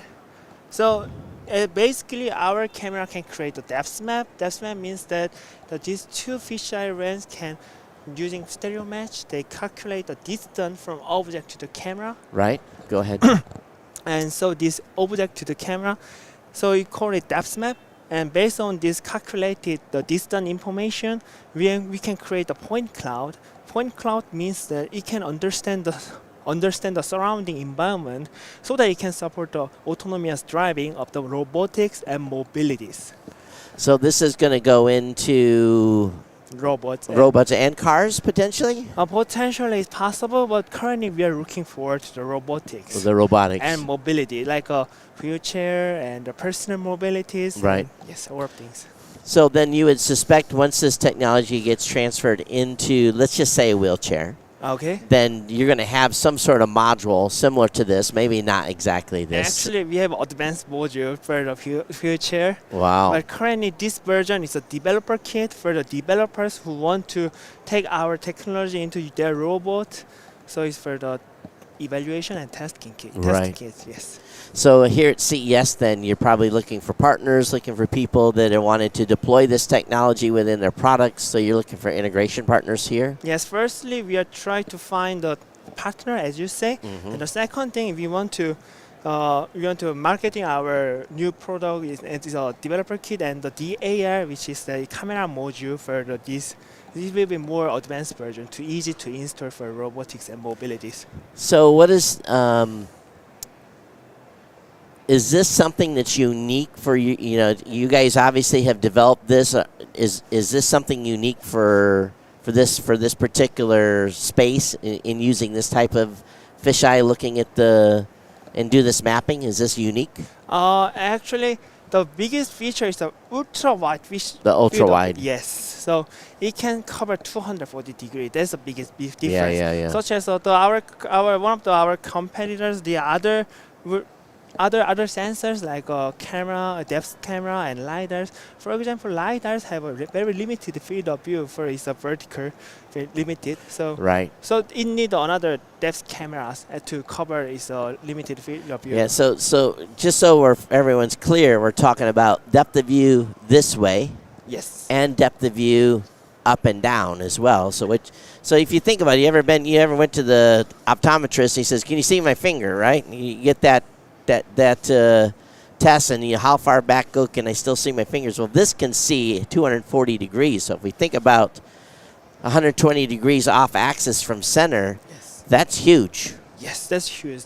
That's why we can say that the LiDAR require the other sensor, and it increase the R&D cost, and it can make it more complex for this processor. So we can replace LiDAR and the other sensor in one time, one module. So 90 degrees plus 30, and then what is the side? Obviously, there's going to be some masking. Yes. A little bit, but if you're coming up, if you're actually rolling up, you've already built that other. You know what was there before, so you can use that in the model as well. Oh. Yeah, very, very cool. So then you're primarily looking for partners for this. How's the response been here at CES? Well, CES, we are talking with a lot of the robotic companies, and the LVCC and the NORS and the AI robotics. And we got some partners and some of the future companies and some of the the baby helping machine like that. Right. We got a new partner, and we will be more familiar with that. And actually, we have a partner in Korea too. So outstanding. Yes.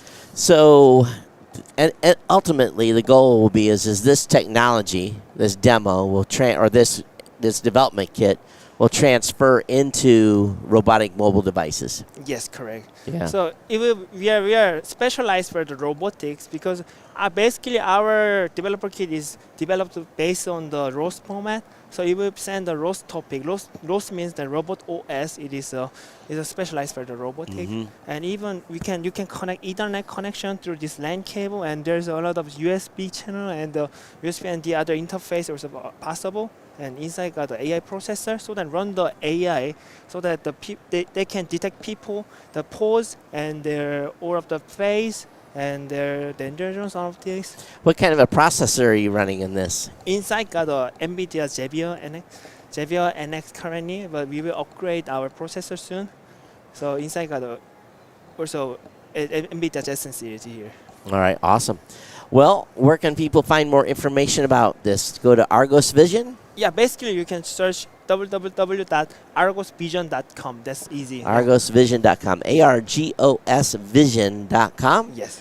Thank you so much for coming and showing this. Very, very exciting on what you're doing, and best of luck in finding partners and getting this into the commercial market. Okay, thank you. Good. Thanks for inviting me. Yeah, absolutely. Really enjoyed this show. Yeah, thank you for thanks for coming. Okay, thank you very much. Outstanding.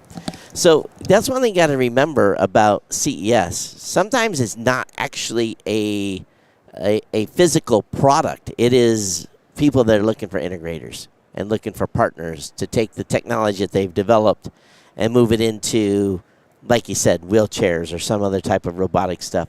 It's not going to be too long. We'll be walking along, and our belts are going to prevent us from stumbling into stuff. It's our belts are going to buzz, or our purses are going to buzz and say, "Hey, there's watch out for the watch out for the crack in the street or something." So. Well, they're already developing that type of technology for blind people. That's right. Like headsets they can wear, so they don't have to have a guide dog or, So that'll be nice when it's for us too. That's right. And this stuff is, and you can tell, obviously a very smart dude. Yes. And when you get the folks that are the super geeks, I love the super geeks, because he's probably spent half his lifetime just working on that.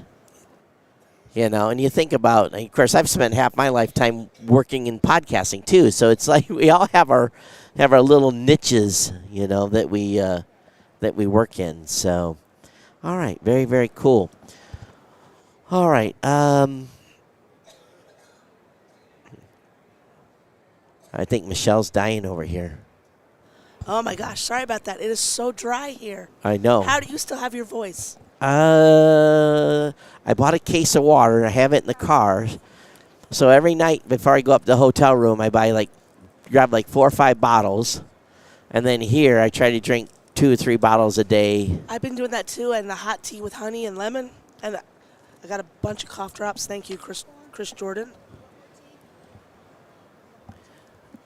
Knock on wood. The voice is still here. It's not gone yet.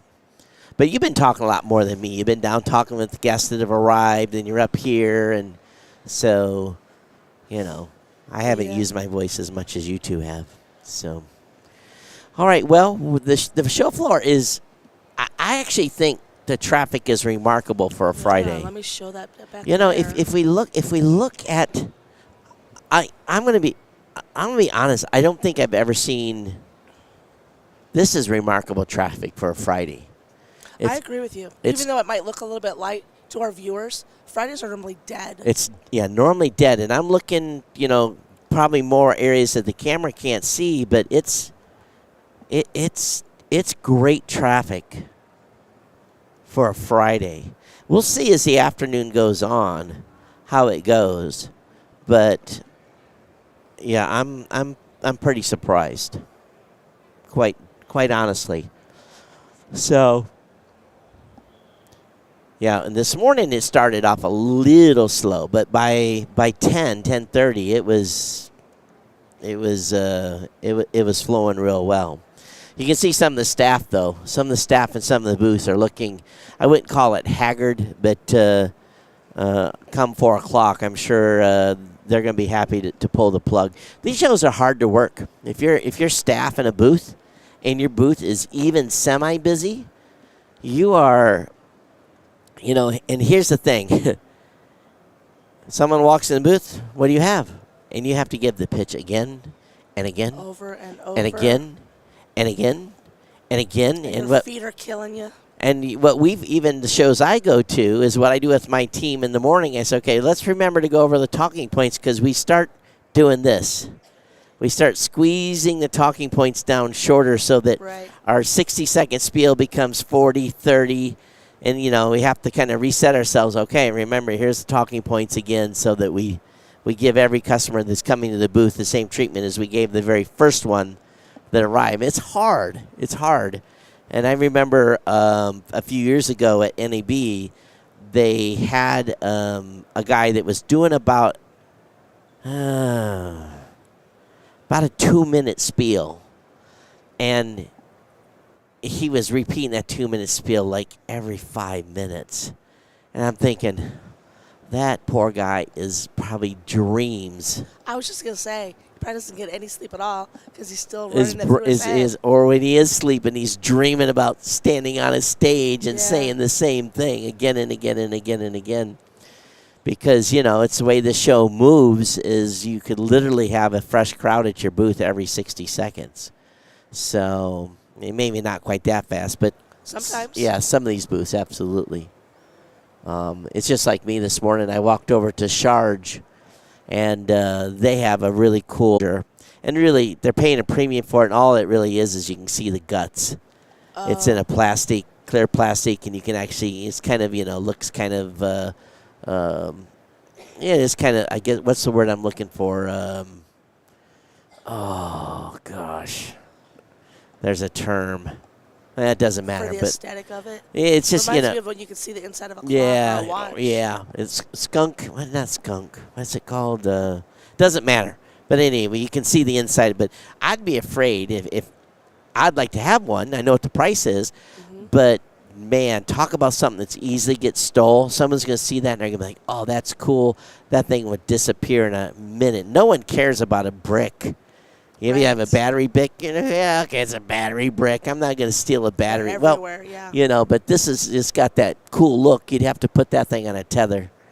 So, but I'm putting a lot of stuff on tethers now with the Apple. The AirTag. The AirTags. Yeah, I like those too. Yeah.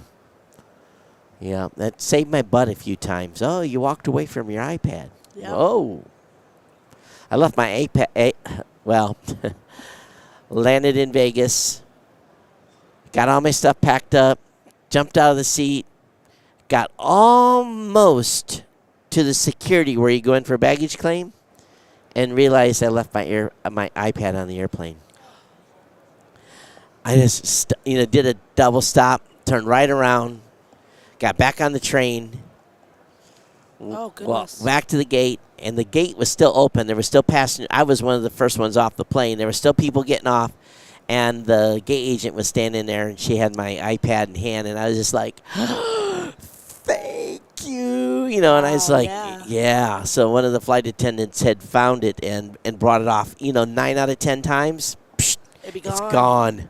And not saying cleaning crews steal anything, but if it isn't found by the flight staff, it's gone. Of course, they have to turn stuff in, but I've lost so much stuff on airplanes before, so it's a wake-up call for me. And all I'm thinking all the way back is I'm going to have to go buy another iPad, think $800. You're like, oh, no. Yeah. And so thank goodness she's still with me.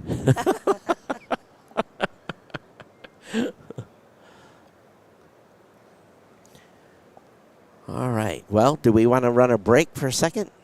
Sure. Let me, how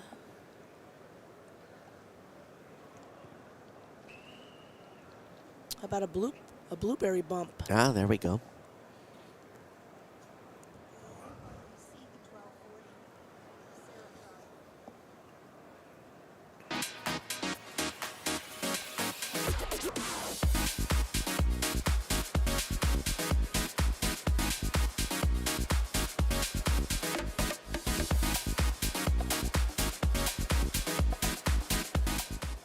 Help support our coverage using Blueberry, the community that gives creators the ability to make money, get detailed audience measurements, and host their audio and video.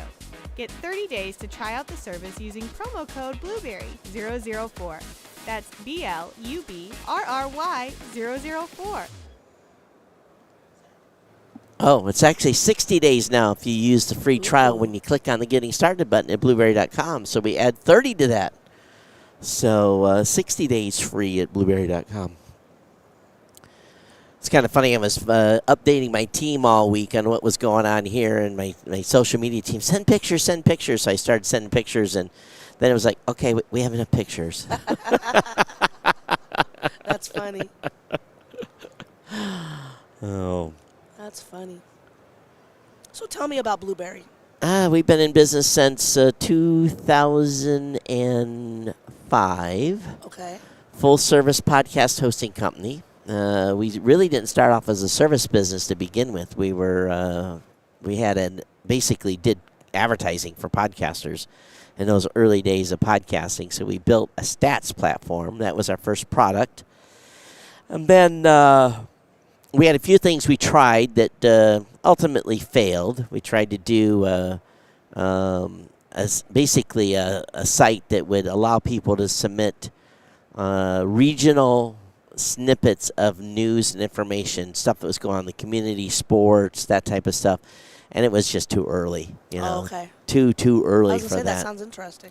Yeah, and basically the thing that kind of came on the scene many years later was something by CNN. I think it was called CNN Shorts or something like that, where they were doing man on the street in different areas. So it kind of replicated that model many years later.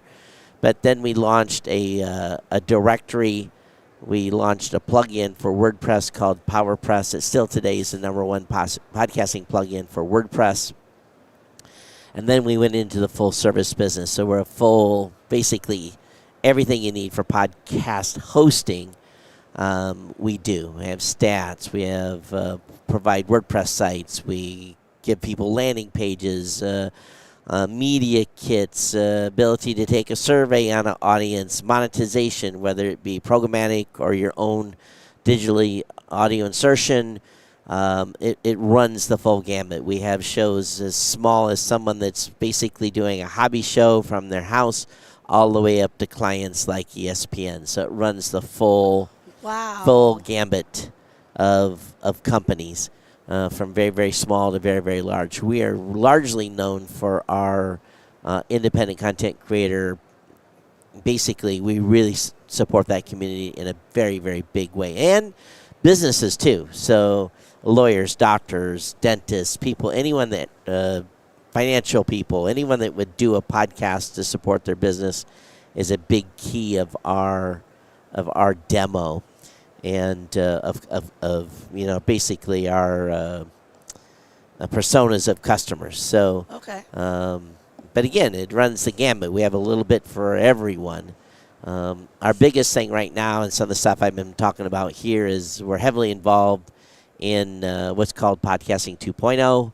It's bringing new features to podcast apps.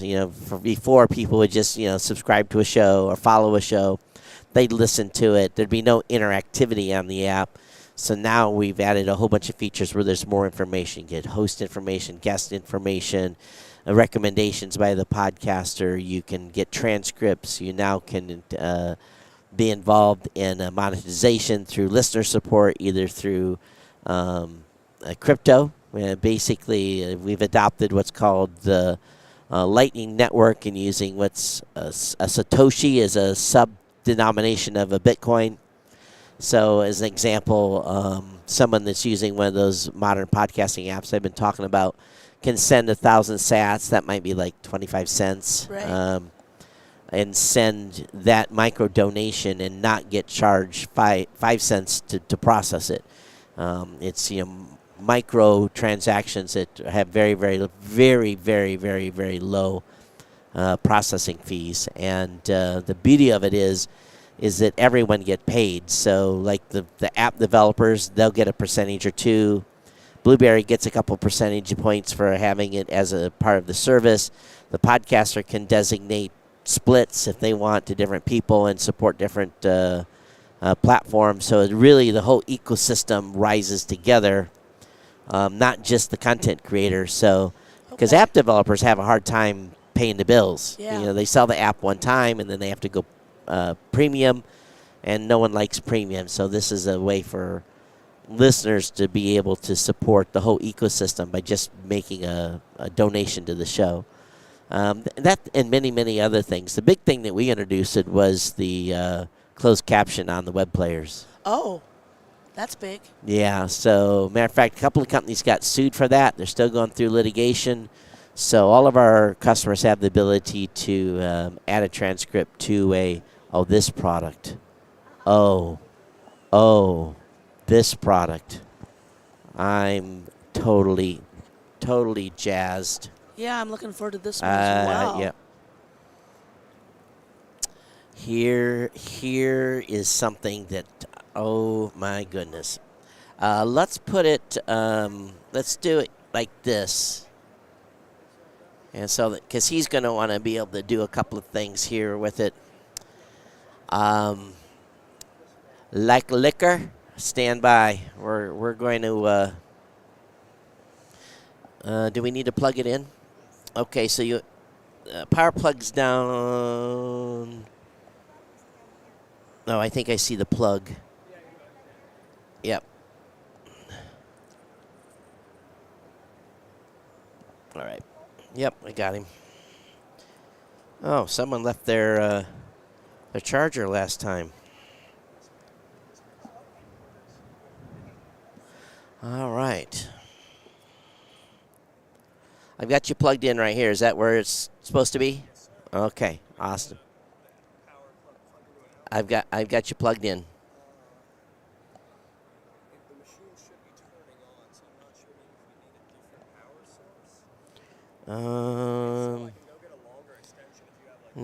This should be plugged in.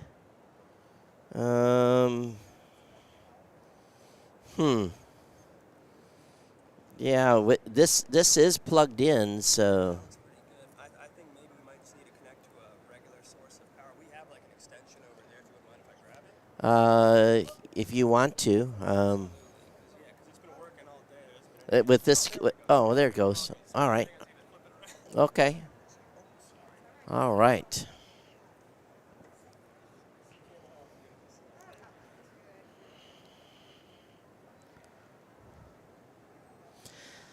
All right, everybody. I want to welcome Austin Kramer to the show. Thanks for having me. He's the head of operations of, what do we call this, the Barsys? Barsys. Barsys. Yes, sir. Now, there's been a whole bunch of systems over the years. We've seen probably the past 5 years of drink, I guess it was, mixology machines that do all kinds of crazy stuff, some using pods, some using a couple of bottles and containers upside down, all kinds of crazy stuff. But I saw this the other day, and I thought, oh, that might be cool to have in my house because it does something I've never seen before. So give us the rundown of what this does. Yes, sir. So basically, for simple terms, this is a robot bartender. It's called the Barsys 360. That's the name of the device. As you can see here on both sides, it's got 3 different stations for any ingredients you want to put in. We've got the funnel in one of them. You just pour in any ingredients you want. Right now, we've got it loaded with some vodka, orange juice, and cranberry, so I'll make you one of my favorite cocktails called the Madras. Absolutely. Each station holds up to a liter full of liquid, so you can have 6 liters in total, so you can make yourself a whole lot of cocktails for you. So I could have vodka in one.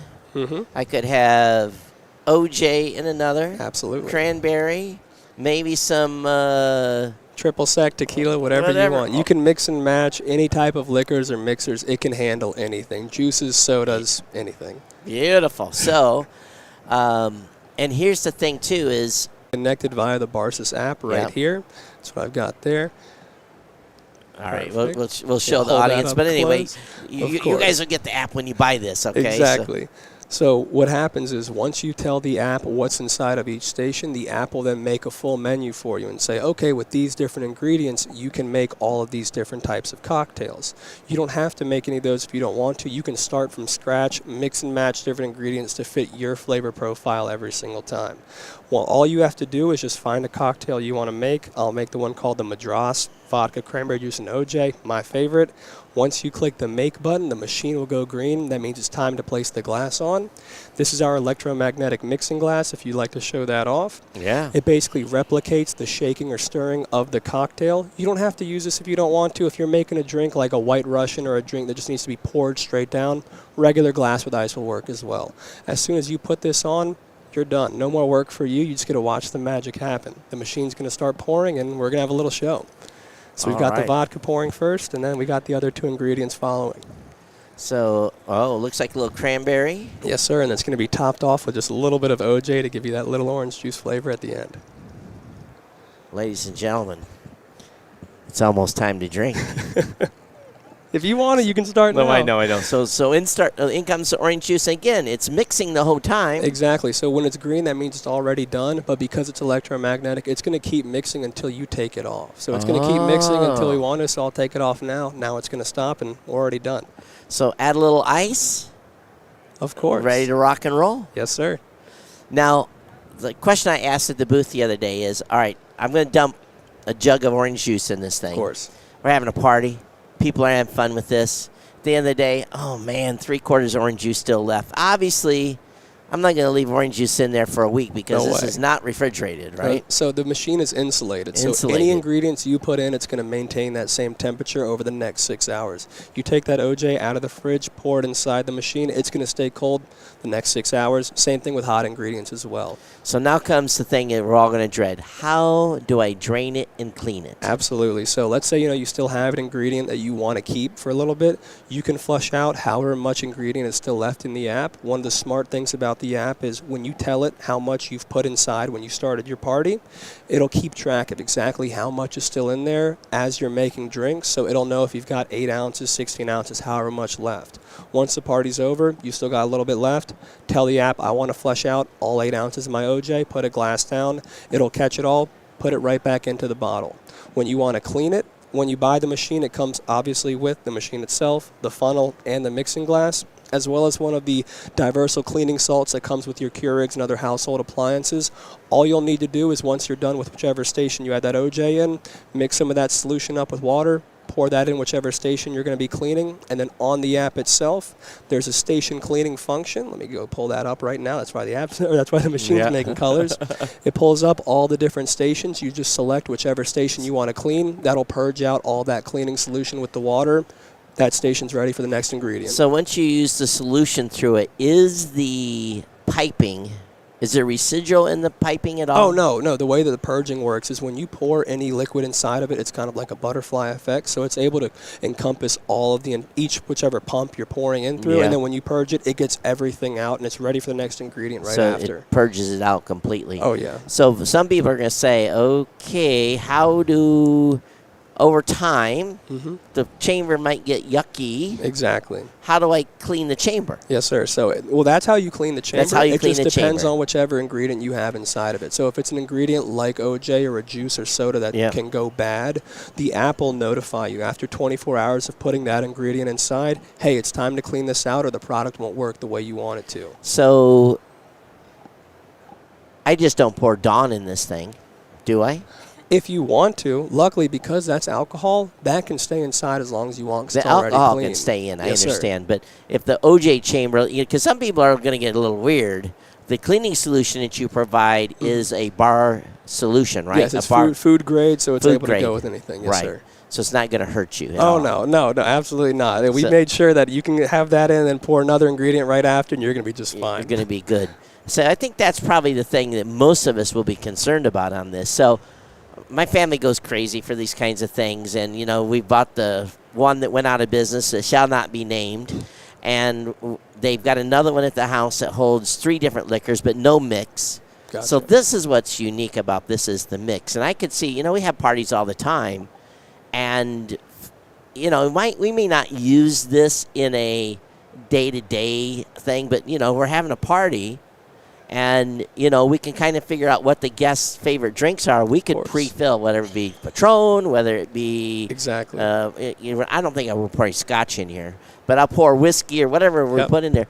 Do you have recommendations on the combinations of stuff to put in the machine? Oh, absolutely. So, like I was saying, when you put in all of the ingredients and you input in the app, hey, I've got all 6 of these ingredients inside, it has a full menu and says, with those ingredients, you can make all of these different types of cocktails. But do you have a suggestion guide to say, okay, we're going to recommend that you pour in a bottle of whiskey, we pour in a bottle of triple sec, or whatever you're... Yes, sir. So on the app itself, it also has different types of filters. You're like, I want to make vodka drinks tonight, whiskey drinks tonight. You click that, it'll have all the recipes as well as all the ingredients that they need to have in too. So it gives you all the information you need so you can have that type of party.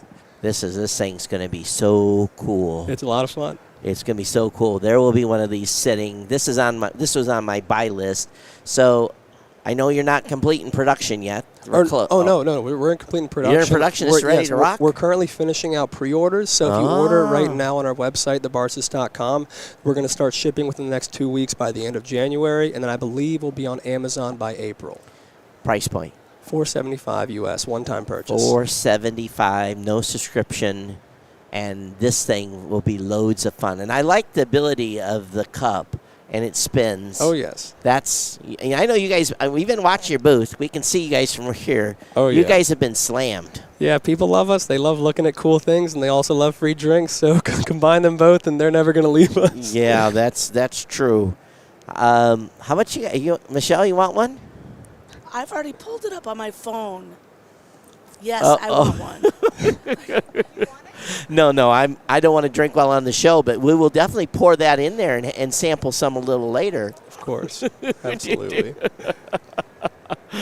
Do the transfer for sure. We will have a post-show cocktail. Definitely. Hey, this is awesome. Thank you for coming on. Is it Barsys ? It's thebarsys.com. The Barsys, BARSYS.com. $475. Pre-order soon on Amazon as well. This thing's cool. It really, really is. I think that people are going to have a lot of fun with this. I've had a lot of fun with it. Thank you so much for having me. Yeah, thank you so much for being here. Thanks for coming. Absolutely. All right, there we go. Austin Kramer, Head of Operations, Barsys Inc. All right, so let me unplug. You've been doing you're one of the folks that have been doing again and again and again and again. How many times have you done the spiel? 1,000 times? $5 for every time you said it. That makes for a pretty good payday. Yeah, thank you. And by the way, this does come off. This is just the pour Scout. So once you fill them, this piece here goes off to the side. I'm going to. This is probably dangerous up here, so I'm going to have someone put this someplace else. Nancy, when you get done, come back and get this glass of liquor. Yeah. I am so excited. It's right over here. We have an internal rule here that we don't drink during interviews. So just so you all know, and not that I'm a prude and Control desk too. Is that? No, control desk. You're not included. You can help yourself.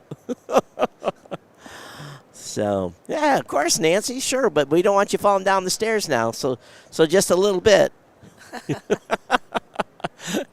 And we all are over 21 here. Okay, check your ID.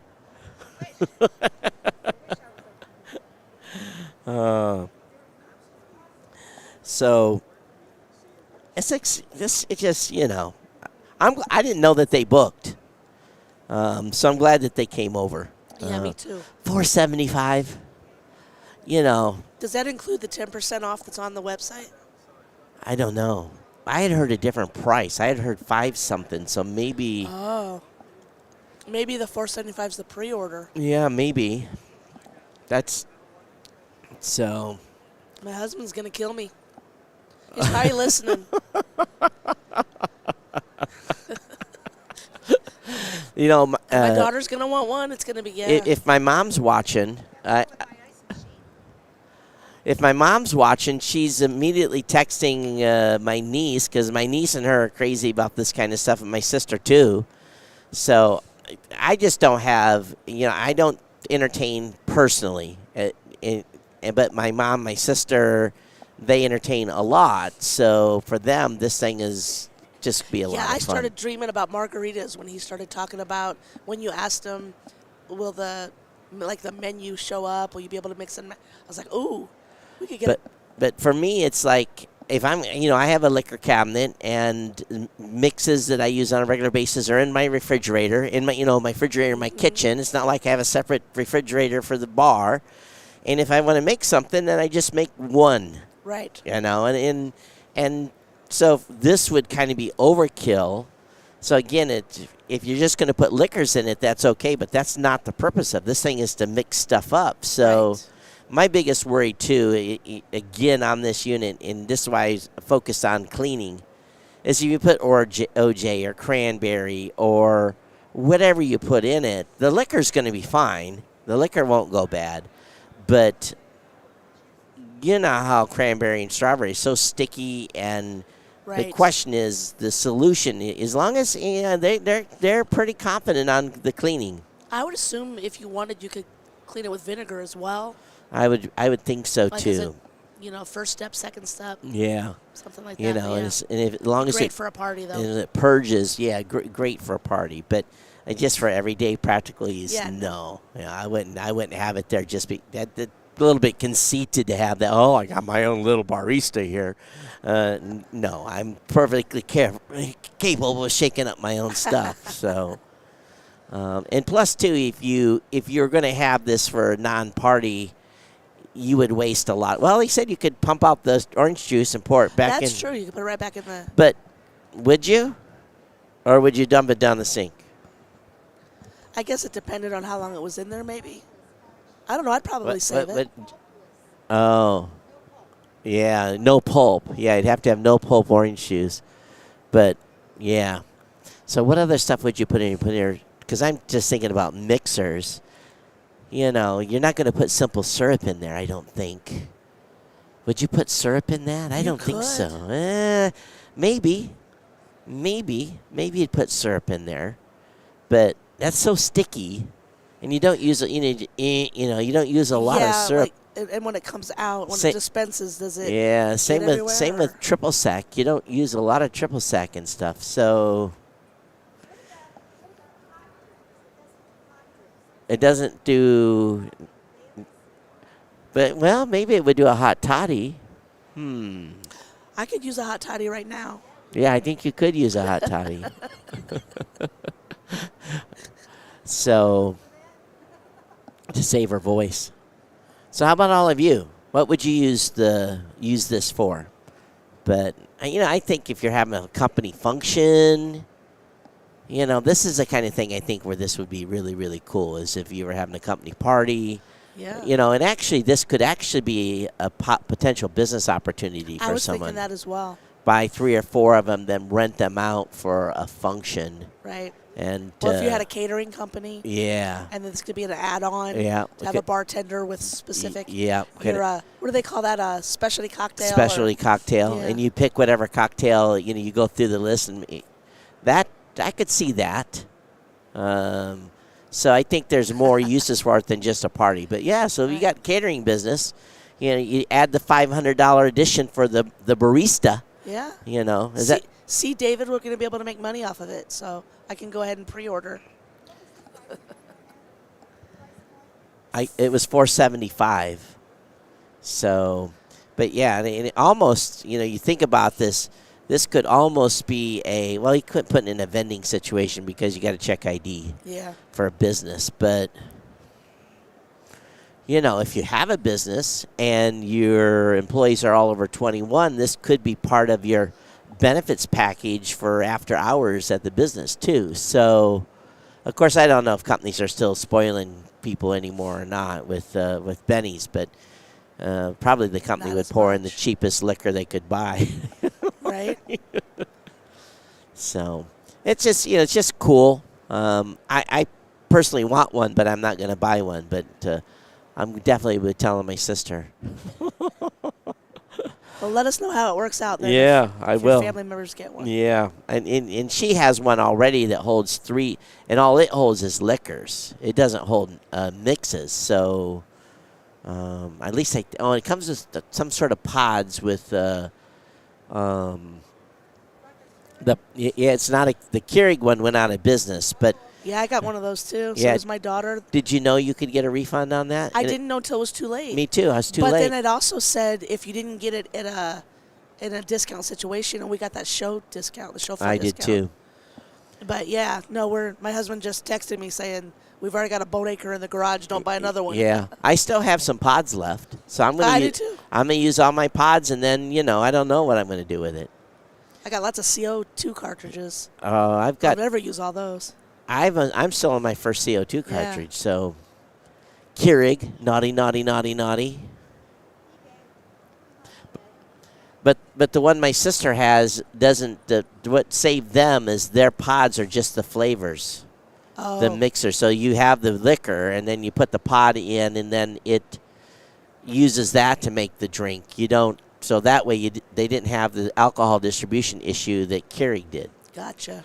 So Keurig didn't give me my $399 back or whatever it was. Yeah, it was pricey. Actually, I might say at some point that might make a great demo video to get it out in the yard and then just shoot it with a shotgun or something. That might be fun. We could do a series of them and loop it all together since we have so many. Yeah, because we all bought into it Yeah. that year, So that's why on this one I was like, is it really going to clean? Because I just worry about the chambers getting gunky. Yeah.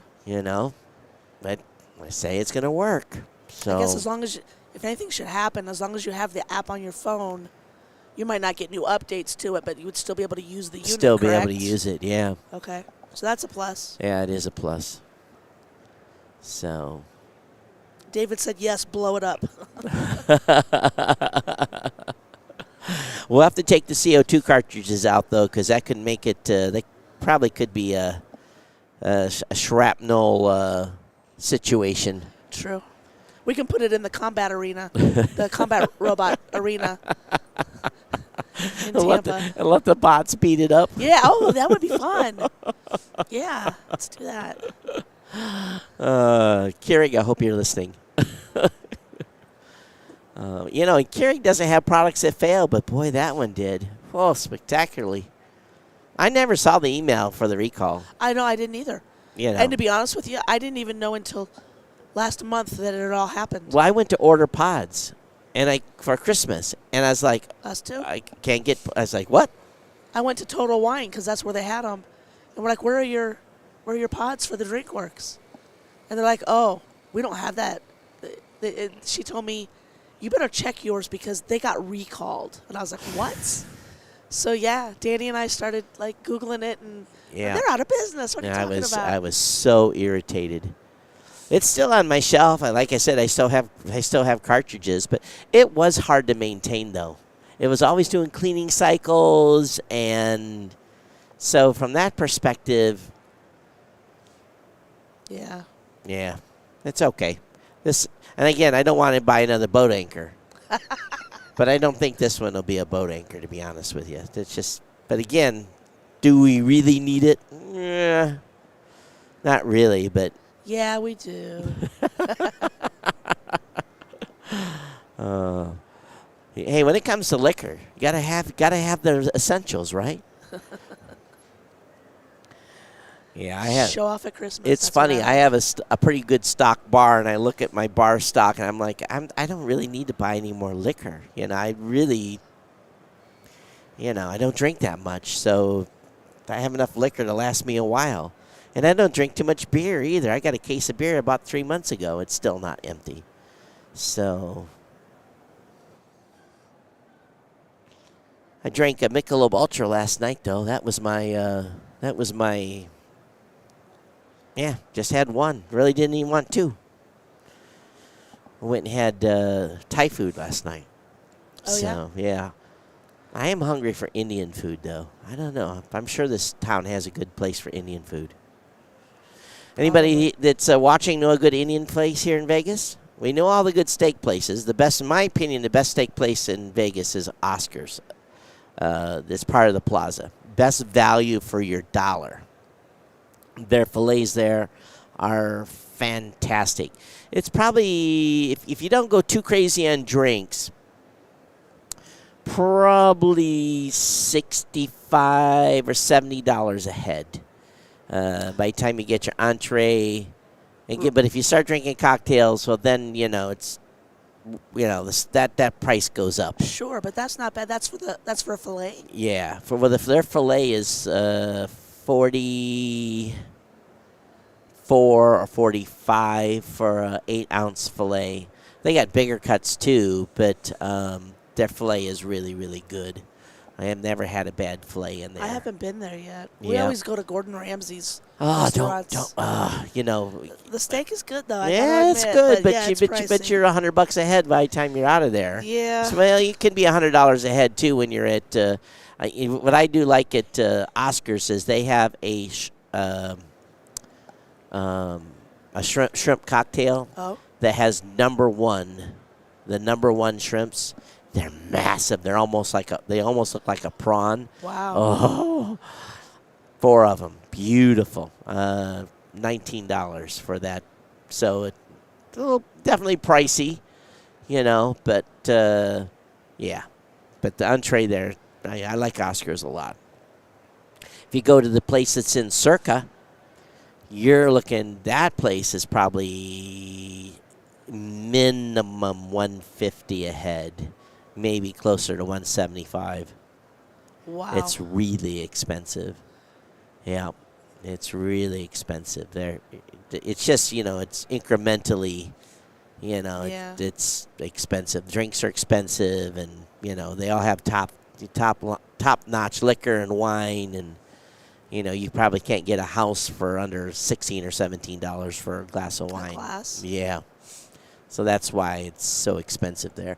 Vegas is not cheap anymore, ladies and gentlemen. I've been paying $18 a day for parking that even the guests have to pay parking here at the Palazzo. I'm parking underneath the Palazzo. So for years, we've parked at the Palazzo for free since the beginning. Rolled in here this year, it was $18 a day. Actually, the weekend was $23. Yep. So, yeah. I get free parking at the plaza when I park at the plaza, but it just almost becomes a requirement because you're also paying a resort fee. Yeah. So if you're paying a resort fee and you have to pay for parking too, Yeah. there's $60 added to your daily, and you get, I got a great hotel rate for $40. Yeah. Well, yeah, add that $60 extra for parking and resort fee. Right.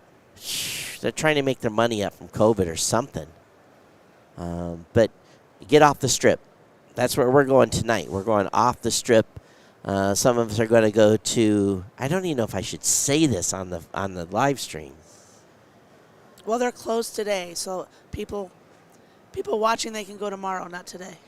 Right. Well, if you're not here, the best ribs by far and most economical is at Ellis Island. Oh my goodness. You can get a full rack. What is it, $24 for full rack? Yeah. And iced tea. I don't know this year. Last year it was. Yeah. But it is by far the best value for ribs. And that's all they do? I think, you maybe get chicken, can't you? Yeah, I think so. I think chicken and ribs. That's it. Yeah. Some sides. And like homemade root beer or something that's yeah, really good. And they're fast. And you get in there, you sit down, they get around to the drinks coming, and then they put your orders in, and like 3 minutes later, the food's in front of you. And they turn and burn. It's not a big place. So don't tell anybody. Shh, it's our secret, okay? Well, we're at 1:20 and 40 minutes left here. And we were booked all the way through 2 o'clock, but kind of like Tuesdays, things here at the end of the show, people, they're busy, they're tired, it kind of happens this way. But I don't know how many total guests have we run through. Do we know the count? I don't know the exact count. I believe late in the day yesterday, I think Scott said we're at 100. At 100. And maybe it was the middle of the day yesterday, so yeah. So probably 10 today so far. So of 140 some slots, not bad to have, be down like, because it's pretty typical. Not everyone shows up. We're here for them every 10 minutes. Believe it or not, we're supposed to have a new guest every 10 minutes. And the schedule's been booked full since yesterday afternoon, Thursday, all the way through the end of the show today. But that happens. What have you thought of our coverage? Have you liked our coverage? Has it been good? Have you enjoyed it? Have you put us on, just hit play and let the stream run the whole time? That's okay, too. We thank you for those of you that have done that. We appreciate it. But I'm still astounded. Of course, the show goes to 4. We stop at 2:30 and get everything broke down and try to be ready to roll at 4 p.m. to depart stage left. And I'm blown away. This is never. I haven't seen this number of people here at this time of the day on a Friday, last day of a show. And also, CS changed it so it would be during the weekdays. It didn't go into a weekend. Right, because it rotates usually. Yeah, and I don't know I haven't seen the dates for 2025 yet. I think it's the same. I think it's around the same. Yeah. Same dates. Used to be we had to leave immediately after New Year's and be here like the 3rd or 4th or something to be ready to go. Right. They kind of shifted it a little bit. Yeah, it looks like it's still Tuesday through Friday next year. And what are the 7th is when it starts. 7th, so it actually starts a little late, 7th, 8th, 9th. Oh, so it is going earlier, 7th, 8th, 9th, 10th. Because today is what? Today's the 12th. Oh, so yeah, it is shifting. Okay. Yeah. I like it when it's a little early. Yeah, I me can still too. see the Christmas stuff when I get here. Well, Bellagio's beautiful. Also, we've come off holiday, and you're almost ready to go back full blast for work, and then this is kind of like. That's true too. So, like my team, that's why I've been downstairs a lot this week, is kind of making sure my team is still staying busy, because normally this would be the first full week back after the holidays, and so no one's on vacation anymore except for me part-time. Yeah. But it's all right. All right, we're going to let you guys watch the floor here for a little bit, and we'll be back if we have another guest.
Well, hello, everybody, and welcome back to the final bit of coverage here at CES 2024 from the Tech Podcast Network, GNC Week in Review, Geek News Central, as well as Plug Hits Live.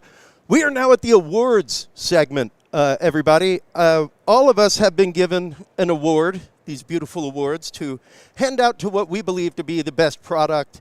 All the hosts have them. I have my favorite product this year that I saw was Formavision. I got to interview them out at their booth. They do 3D real-time volumetric video. Basically human hologram in real time, no animation, no skins, no 3D wiring. Absolutely amazing. They are unfortunately not here. They are over at Las Vegas Convention Center, but I will be shipping them their Best of Tech Podcast Network awards. So thank you so much for your innovation, Formavision.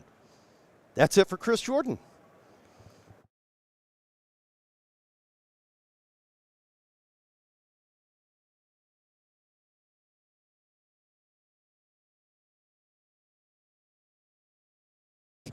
All right, we're going to invite Bello up real quick.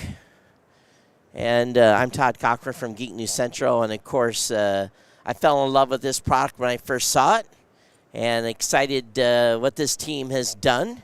And so congratulations to Bello for Geek News Central's pick for Best of CES for Tech Podcast. And if you want to give like a...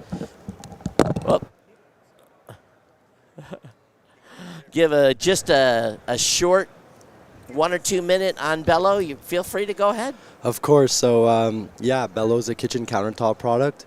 It has two main functions. The first one's purification and the second one's infusion. Our purification system uses an activated carbon block filter. Filters up to 66 contaminants like chlorine, lead, heavy metals, and plastics. So if you just want purified water, you get it on demand at the touch of a button. But if you want to elevate your hydration experience, you can add one of our glass capsules in. These are multi-use. This can make up to 25 liters with one single capsule. So we can recreate any type of still beverages, flavored waters, functional beverages, iced teas, iced coffees. And so for $10 a capsule, it's amazing for your wallet, but also amazing for the environment because we're reducing a lot of plastic waste from the environment. So you'll be able to see the full interview later, but congratulations to Bello. I appreciate it. Thank you so much. Absolutely, and congratulations to your team. Thank you. All right, so we'll go ahead and they'll get their actual award downstairs. So we'll go ahead and bring on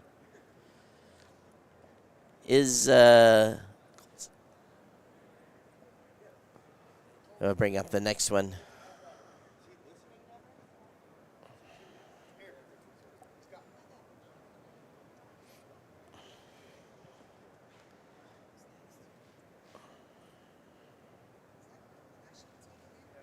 Then Don Bain's award is next.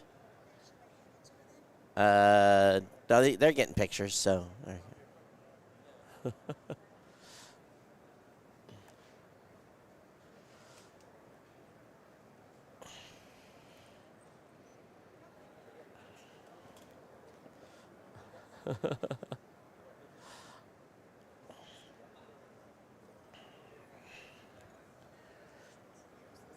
Yeah, this is for Don Bain. Come on up. Hey. Yeah.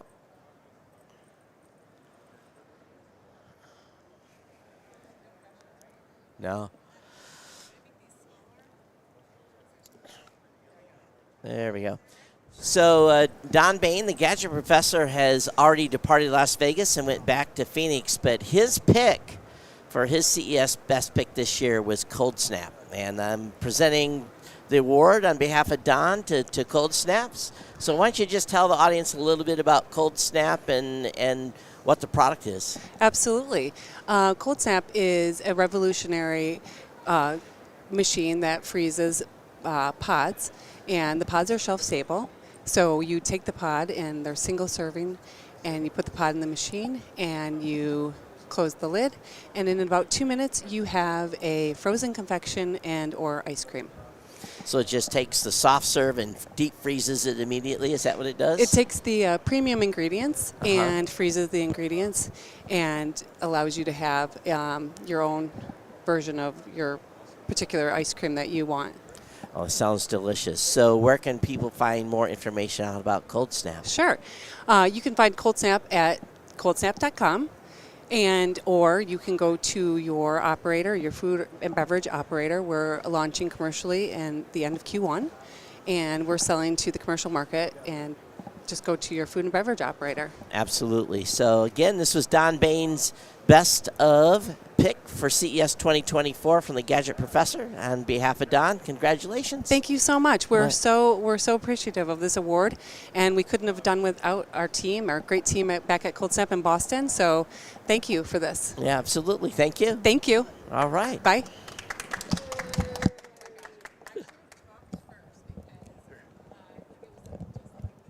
No, you did great.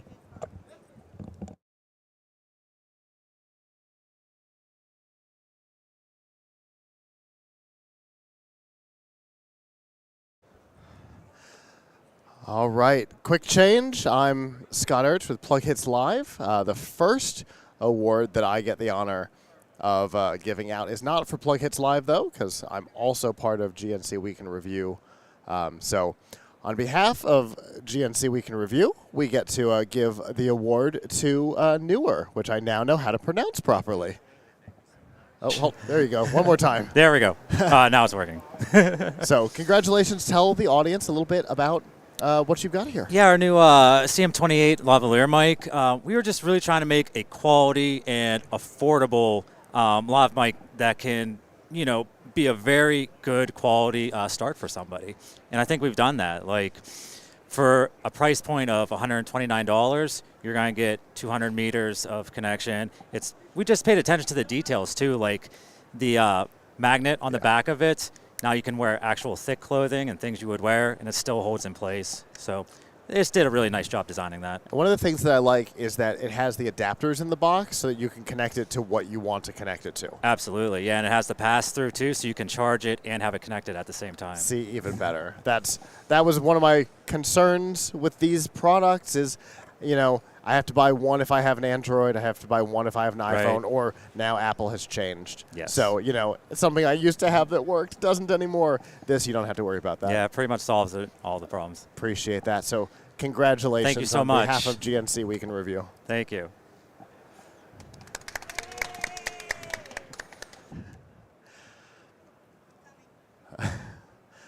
All right. Yeah. So for me, there's lots of them out there. We've had a couple of them on the show. Todd and I have talked about them all day today, right? But what they did, same general price point of what we were talking about. A company that we all know because we have it here in the studio, and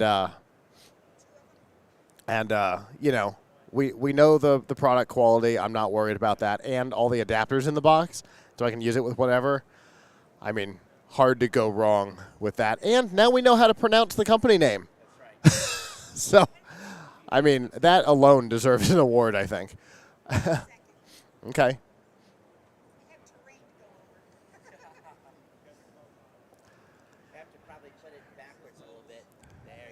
Yeah.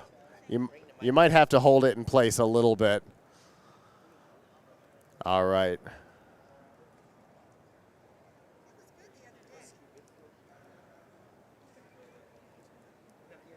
Yeah, that'll work. All right. And our next award, on behalf of the Plug Hits Live on-air team, goes to Sear Grills.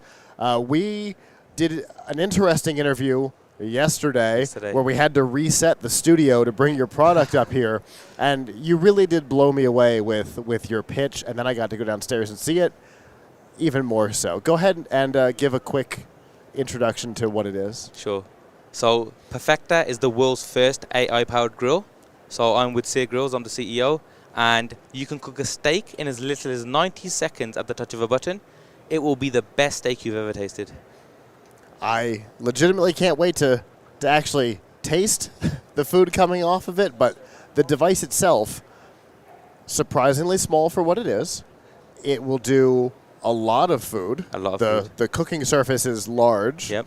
You can do pizza. Correct. And all kinds of interesting stuff in it. And if I want to override the AI, I can do that too. Correct. Hard to go wrong with that. No, absolutely. You can do chicken, chicken in 2.5 minutes. You can do pizza in less than 3 minutes. You could do rotisserie with the rotisserie mode. And so on, fish. And because it's AI powered and cloud connected, as time goes on, it will get better with time. We will keep introducing new functionality. So if you're from a part of the world that, let's say, likes kangaroo burgers, we can enable an update that allows you to cook kangaroo burgers. Absolutely wild. I really appreciate you coming back. And on behalf of our team, congratulations. Thank you so much. Really appreciate the recognition. For sure. Thank you. Yes. Thank you. All right. Technically, the next one is behind us. We need to grab one of them because I don't see a rep right now from Liv.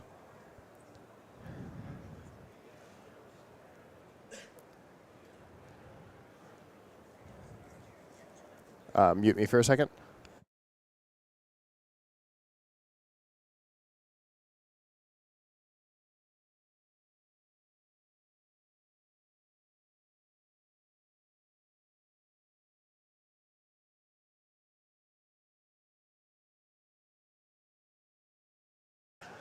All right. How do you want to do this one, Michelle? Oh. Because this one's yours. Yeah, this one's mine. This is mine and Adams and Serge and Clinton's. Do you want me to clear and give both of them up here for the production award? Sure. Okay. Turn me off.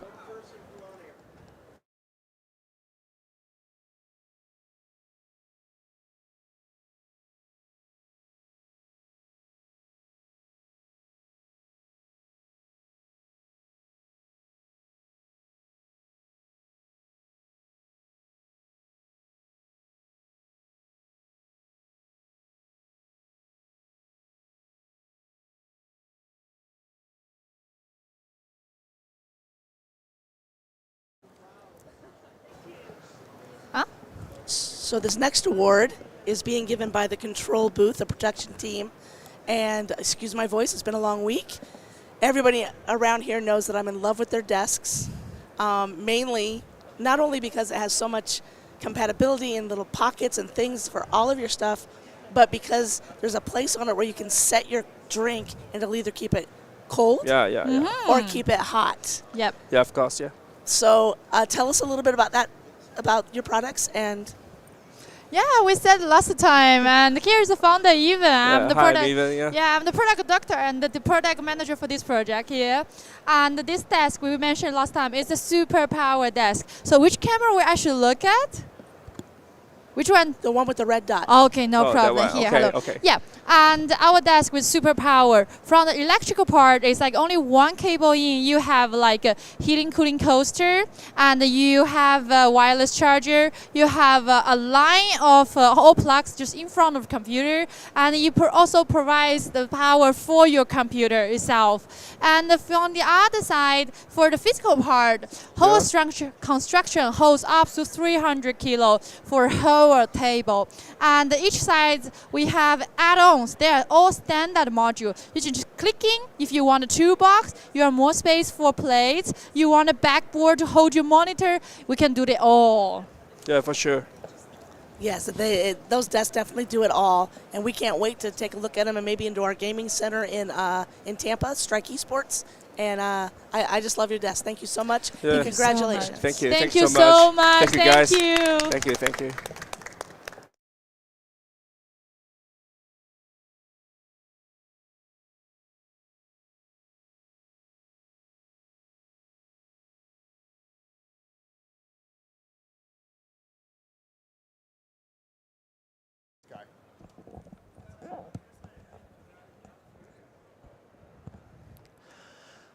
All right. I get the honor this year of presenting the award for the best of the best. So the way this usually works is the team... Oh, it's over here. The team as a group each gets an award, and then the team together decides what we think was our top product. It can be based on any criteria that we decide. Whatever that means to us is what we get to choose. So.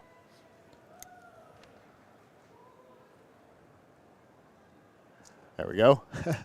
So I'll give that explanation again in just a moment once he's all in place.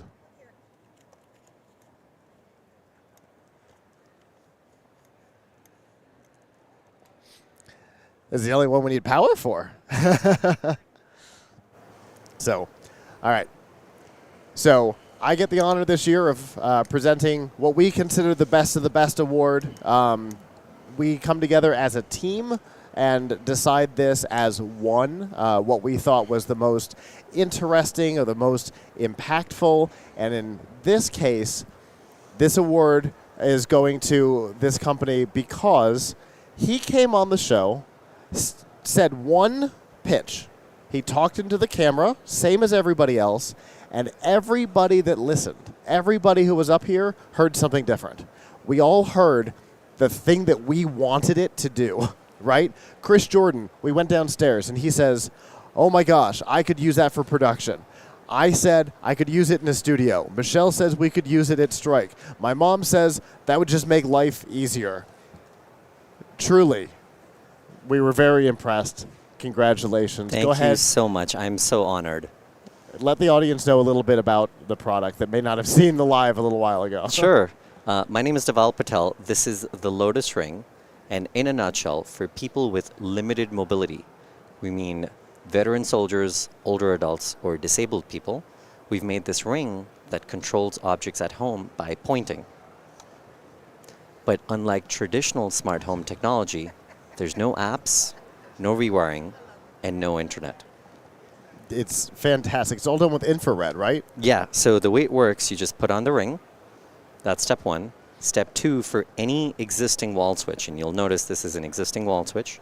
For any existing wall switch, you can just attach our Lotus switch cover, and it attaches using magnets. So there's no need for any rewiring. Now you can also use the front surface as a manual switch, or step three, you just point and click. And infrared, just like a TV remote, eliminates the need for apps, smartphones, or the internet. It takes a particularly special kind of product to come to this show and so confidently give a demo. Thank you. First and foremost, because at this show, demos don't work. And we've not seen this not work yet. So truly, on behalf of the entire team from Tech Podcast Network. Thank you so much. I'm congratulations. Honored. Thank you. I'm really honored. Thank you. Yeah, we love the guys that, Todd says, we love the guys that bet the farm to be here. Throw everything behind it. I believe in this. And you show up with a thing, and it works in this ridiculous environment. So if it works here, it'll work anywhere. Thank you. Our mission is really to help anyone with a disability by building tech that works for anybody, but is optimized for disability first, because by doing that, you'll help everyone anyway. Absolutely. And so I'm honored. Thank you very much to everyone here. Thank you so much. It's truly an honor. And this one is yours. Thank you. Thank you. Thank you. I don't even know what words to say. Thank you. I'm really, truly honored. You're very welcome. Thank you so much. Thank you. All right. We'll do that in just a minute. Do we want to come up and close out? Yeah. All right. Oh, there is another headset there. We've never used it.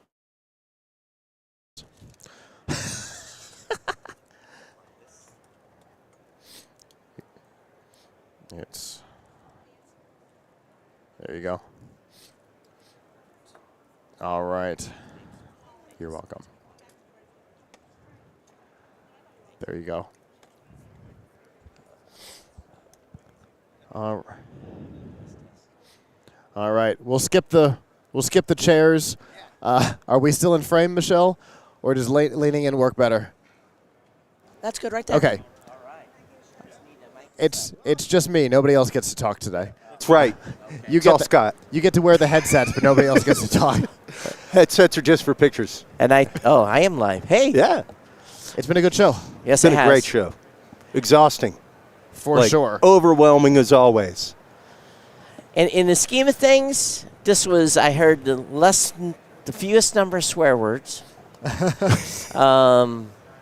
Guests were, those that were here got on time. Those that missed. Mm. But, you know, this is a big thing. If you think about trying to coordinate 140 companies to make it to our little spot on the show floor. Sometimes in the wrong facility. And they just oftentimes, people don't realize how far it is to get from point A to point B. Yeah. And, companies get busy, and we understand all that. But this is a labor of love for us. Indeed it is. And Scott and his team has been carrying the weight on the show for many years now, and I definitely appreciate it. I get just to show up and put a headset on. So, Scott, for you and your team, big thank you. Big thank you, but upholding the values of TPN. You want a stat? Go ahead. 121. That's how many live interviews Oh, we did so we this year. did good. So All right. Not bad. Not bad. Not bad. So out of what was scheduled, like 140, something like that? That was more than that. I don't remember what the number was. But still, 121. I can almost guarantee you, even though no one's done 121 interviews. Right. No. It's There's not another network here It's that's 30 done that. more than we did last year. Yeah, so no one's done 121. Nothing like topping things. No way.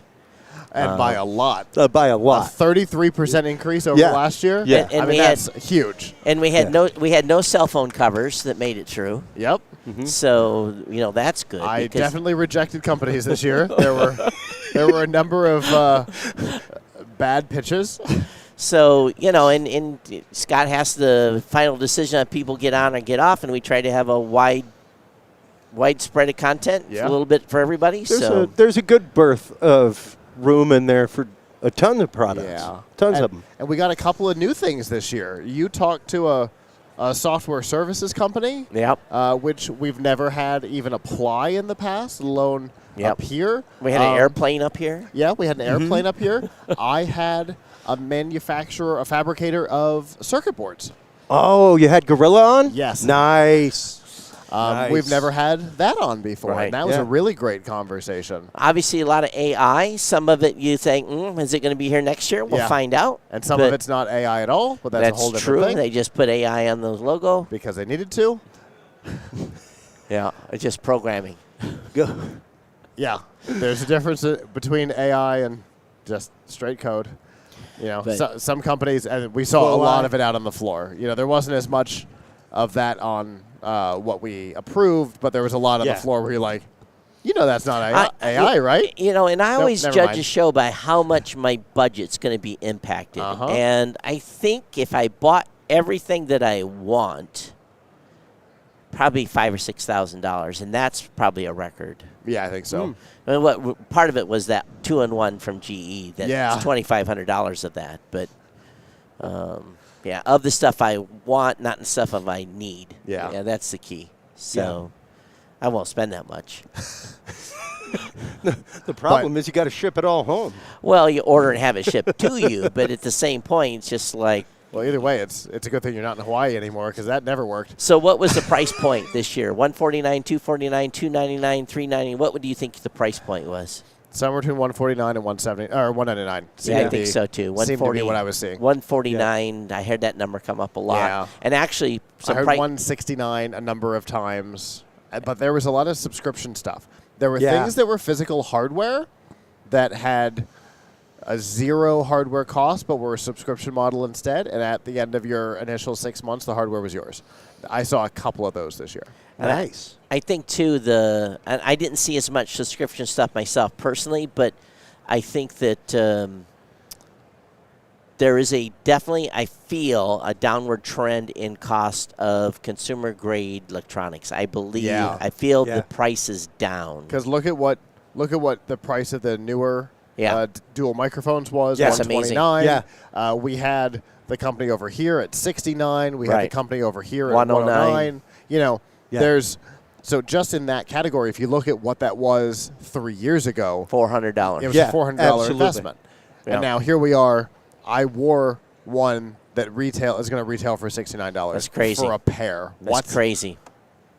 Wow. I mean, that's wow. Yeah, that's the insanity. The price of stuff has come down significantly. Yeah. So, and I think it's because there's a lot of competition, there's a lot of need, and there's a lot of financial issue that is requiring the prices to come down. Yeah. I think people don't have the discretionary spending budget that And they I used to think have. some of the stuff that we saw, TikTok has driven the price down. Yeah. Yeah. Because some of the stuff that we saw that has been, like the wireless mics, that's definitely purely a TikTok thing Yeah. that's drove the price down. Yeah, for sure. So and the red light therapy. Interestingly, that is kind of driven by TikTok as well. So some of that was a little expensive, and I think the jury's still out on that. And of course, and even they said the jury's still out on it. There's no So, but it's all definitely interesting. If I remember correctly, Linda has some background with it. So, I mean, even in our group, we have some background with it. You probably do too.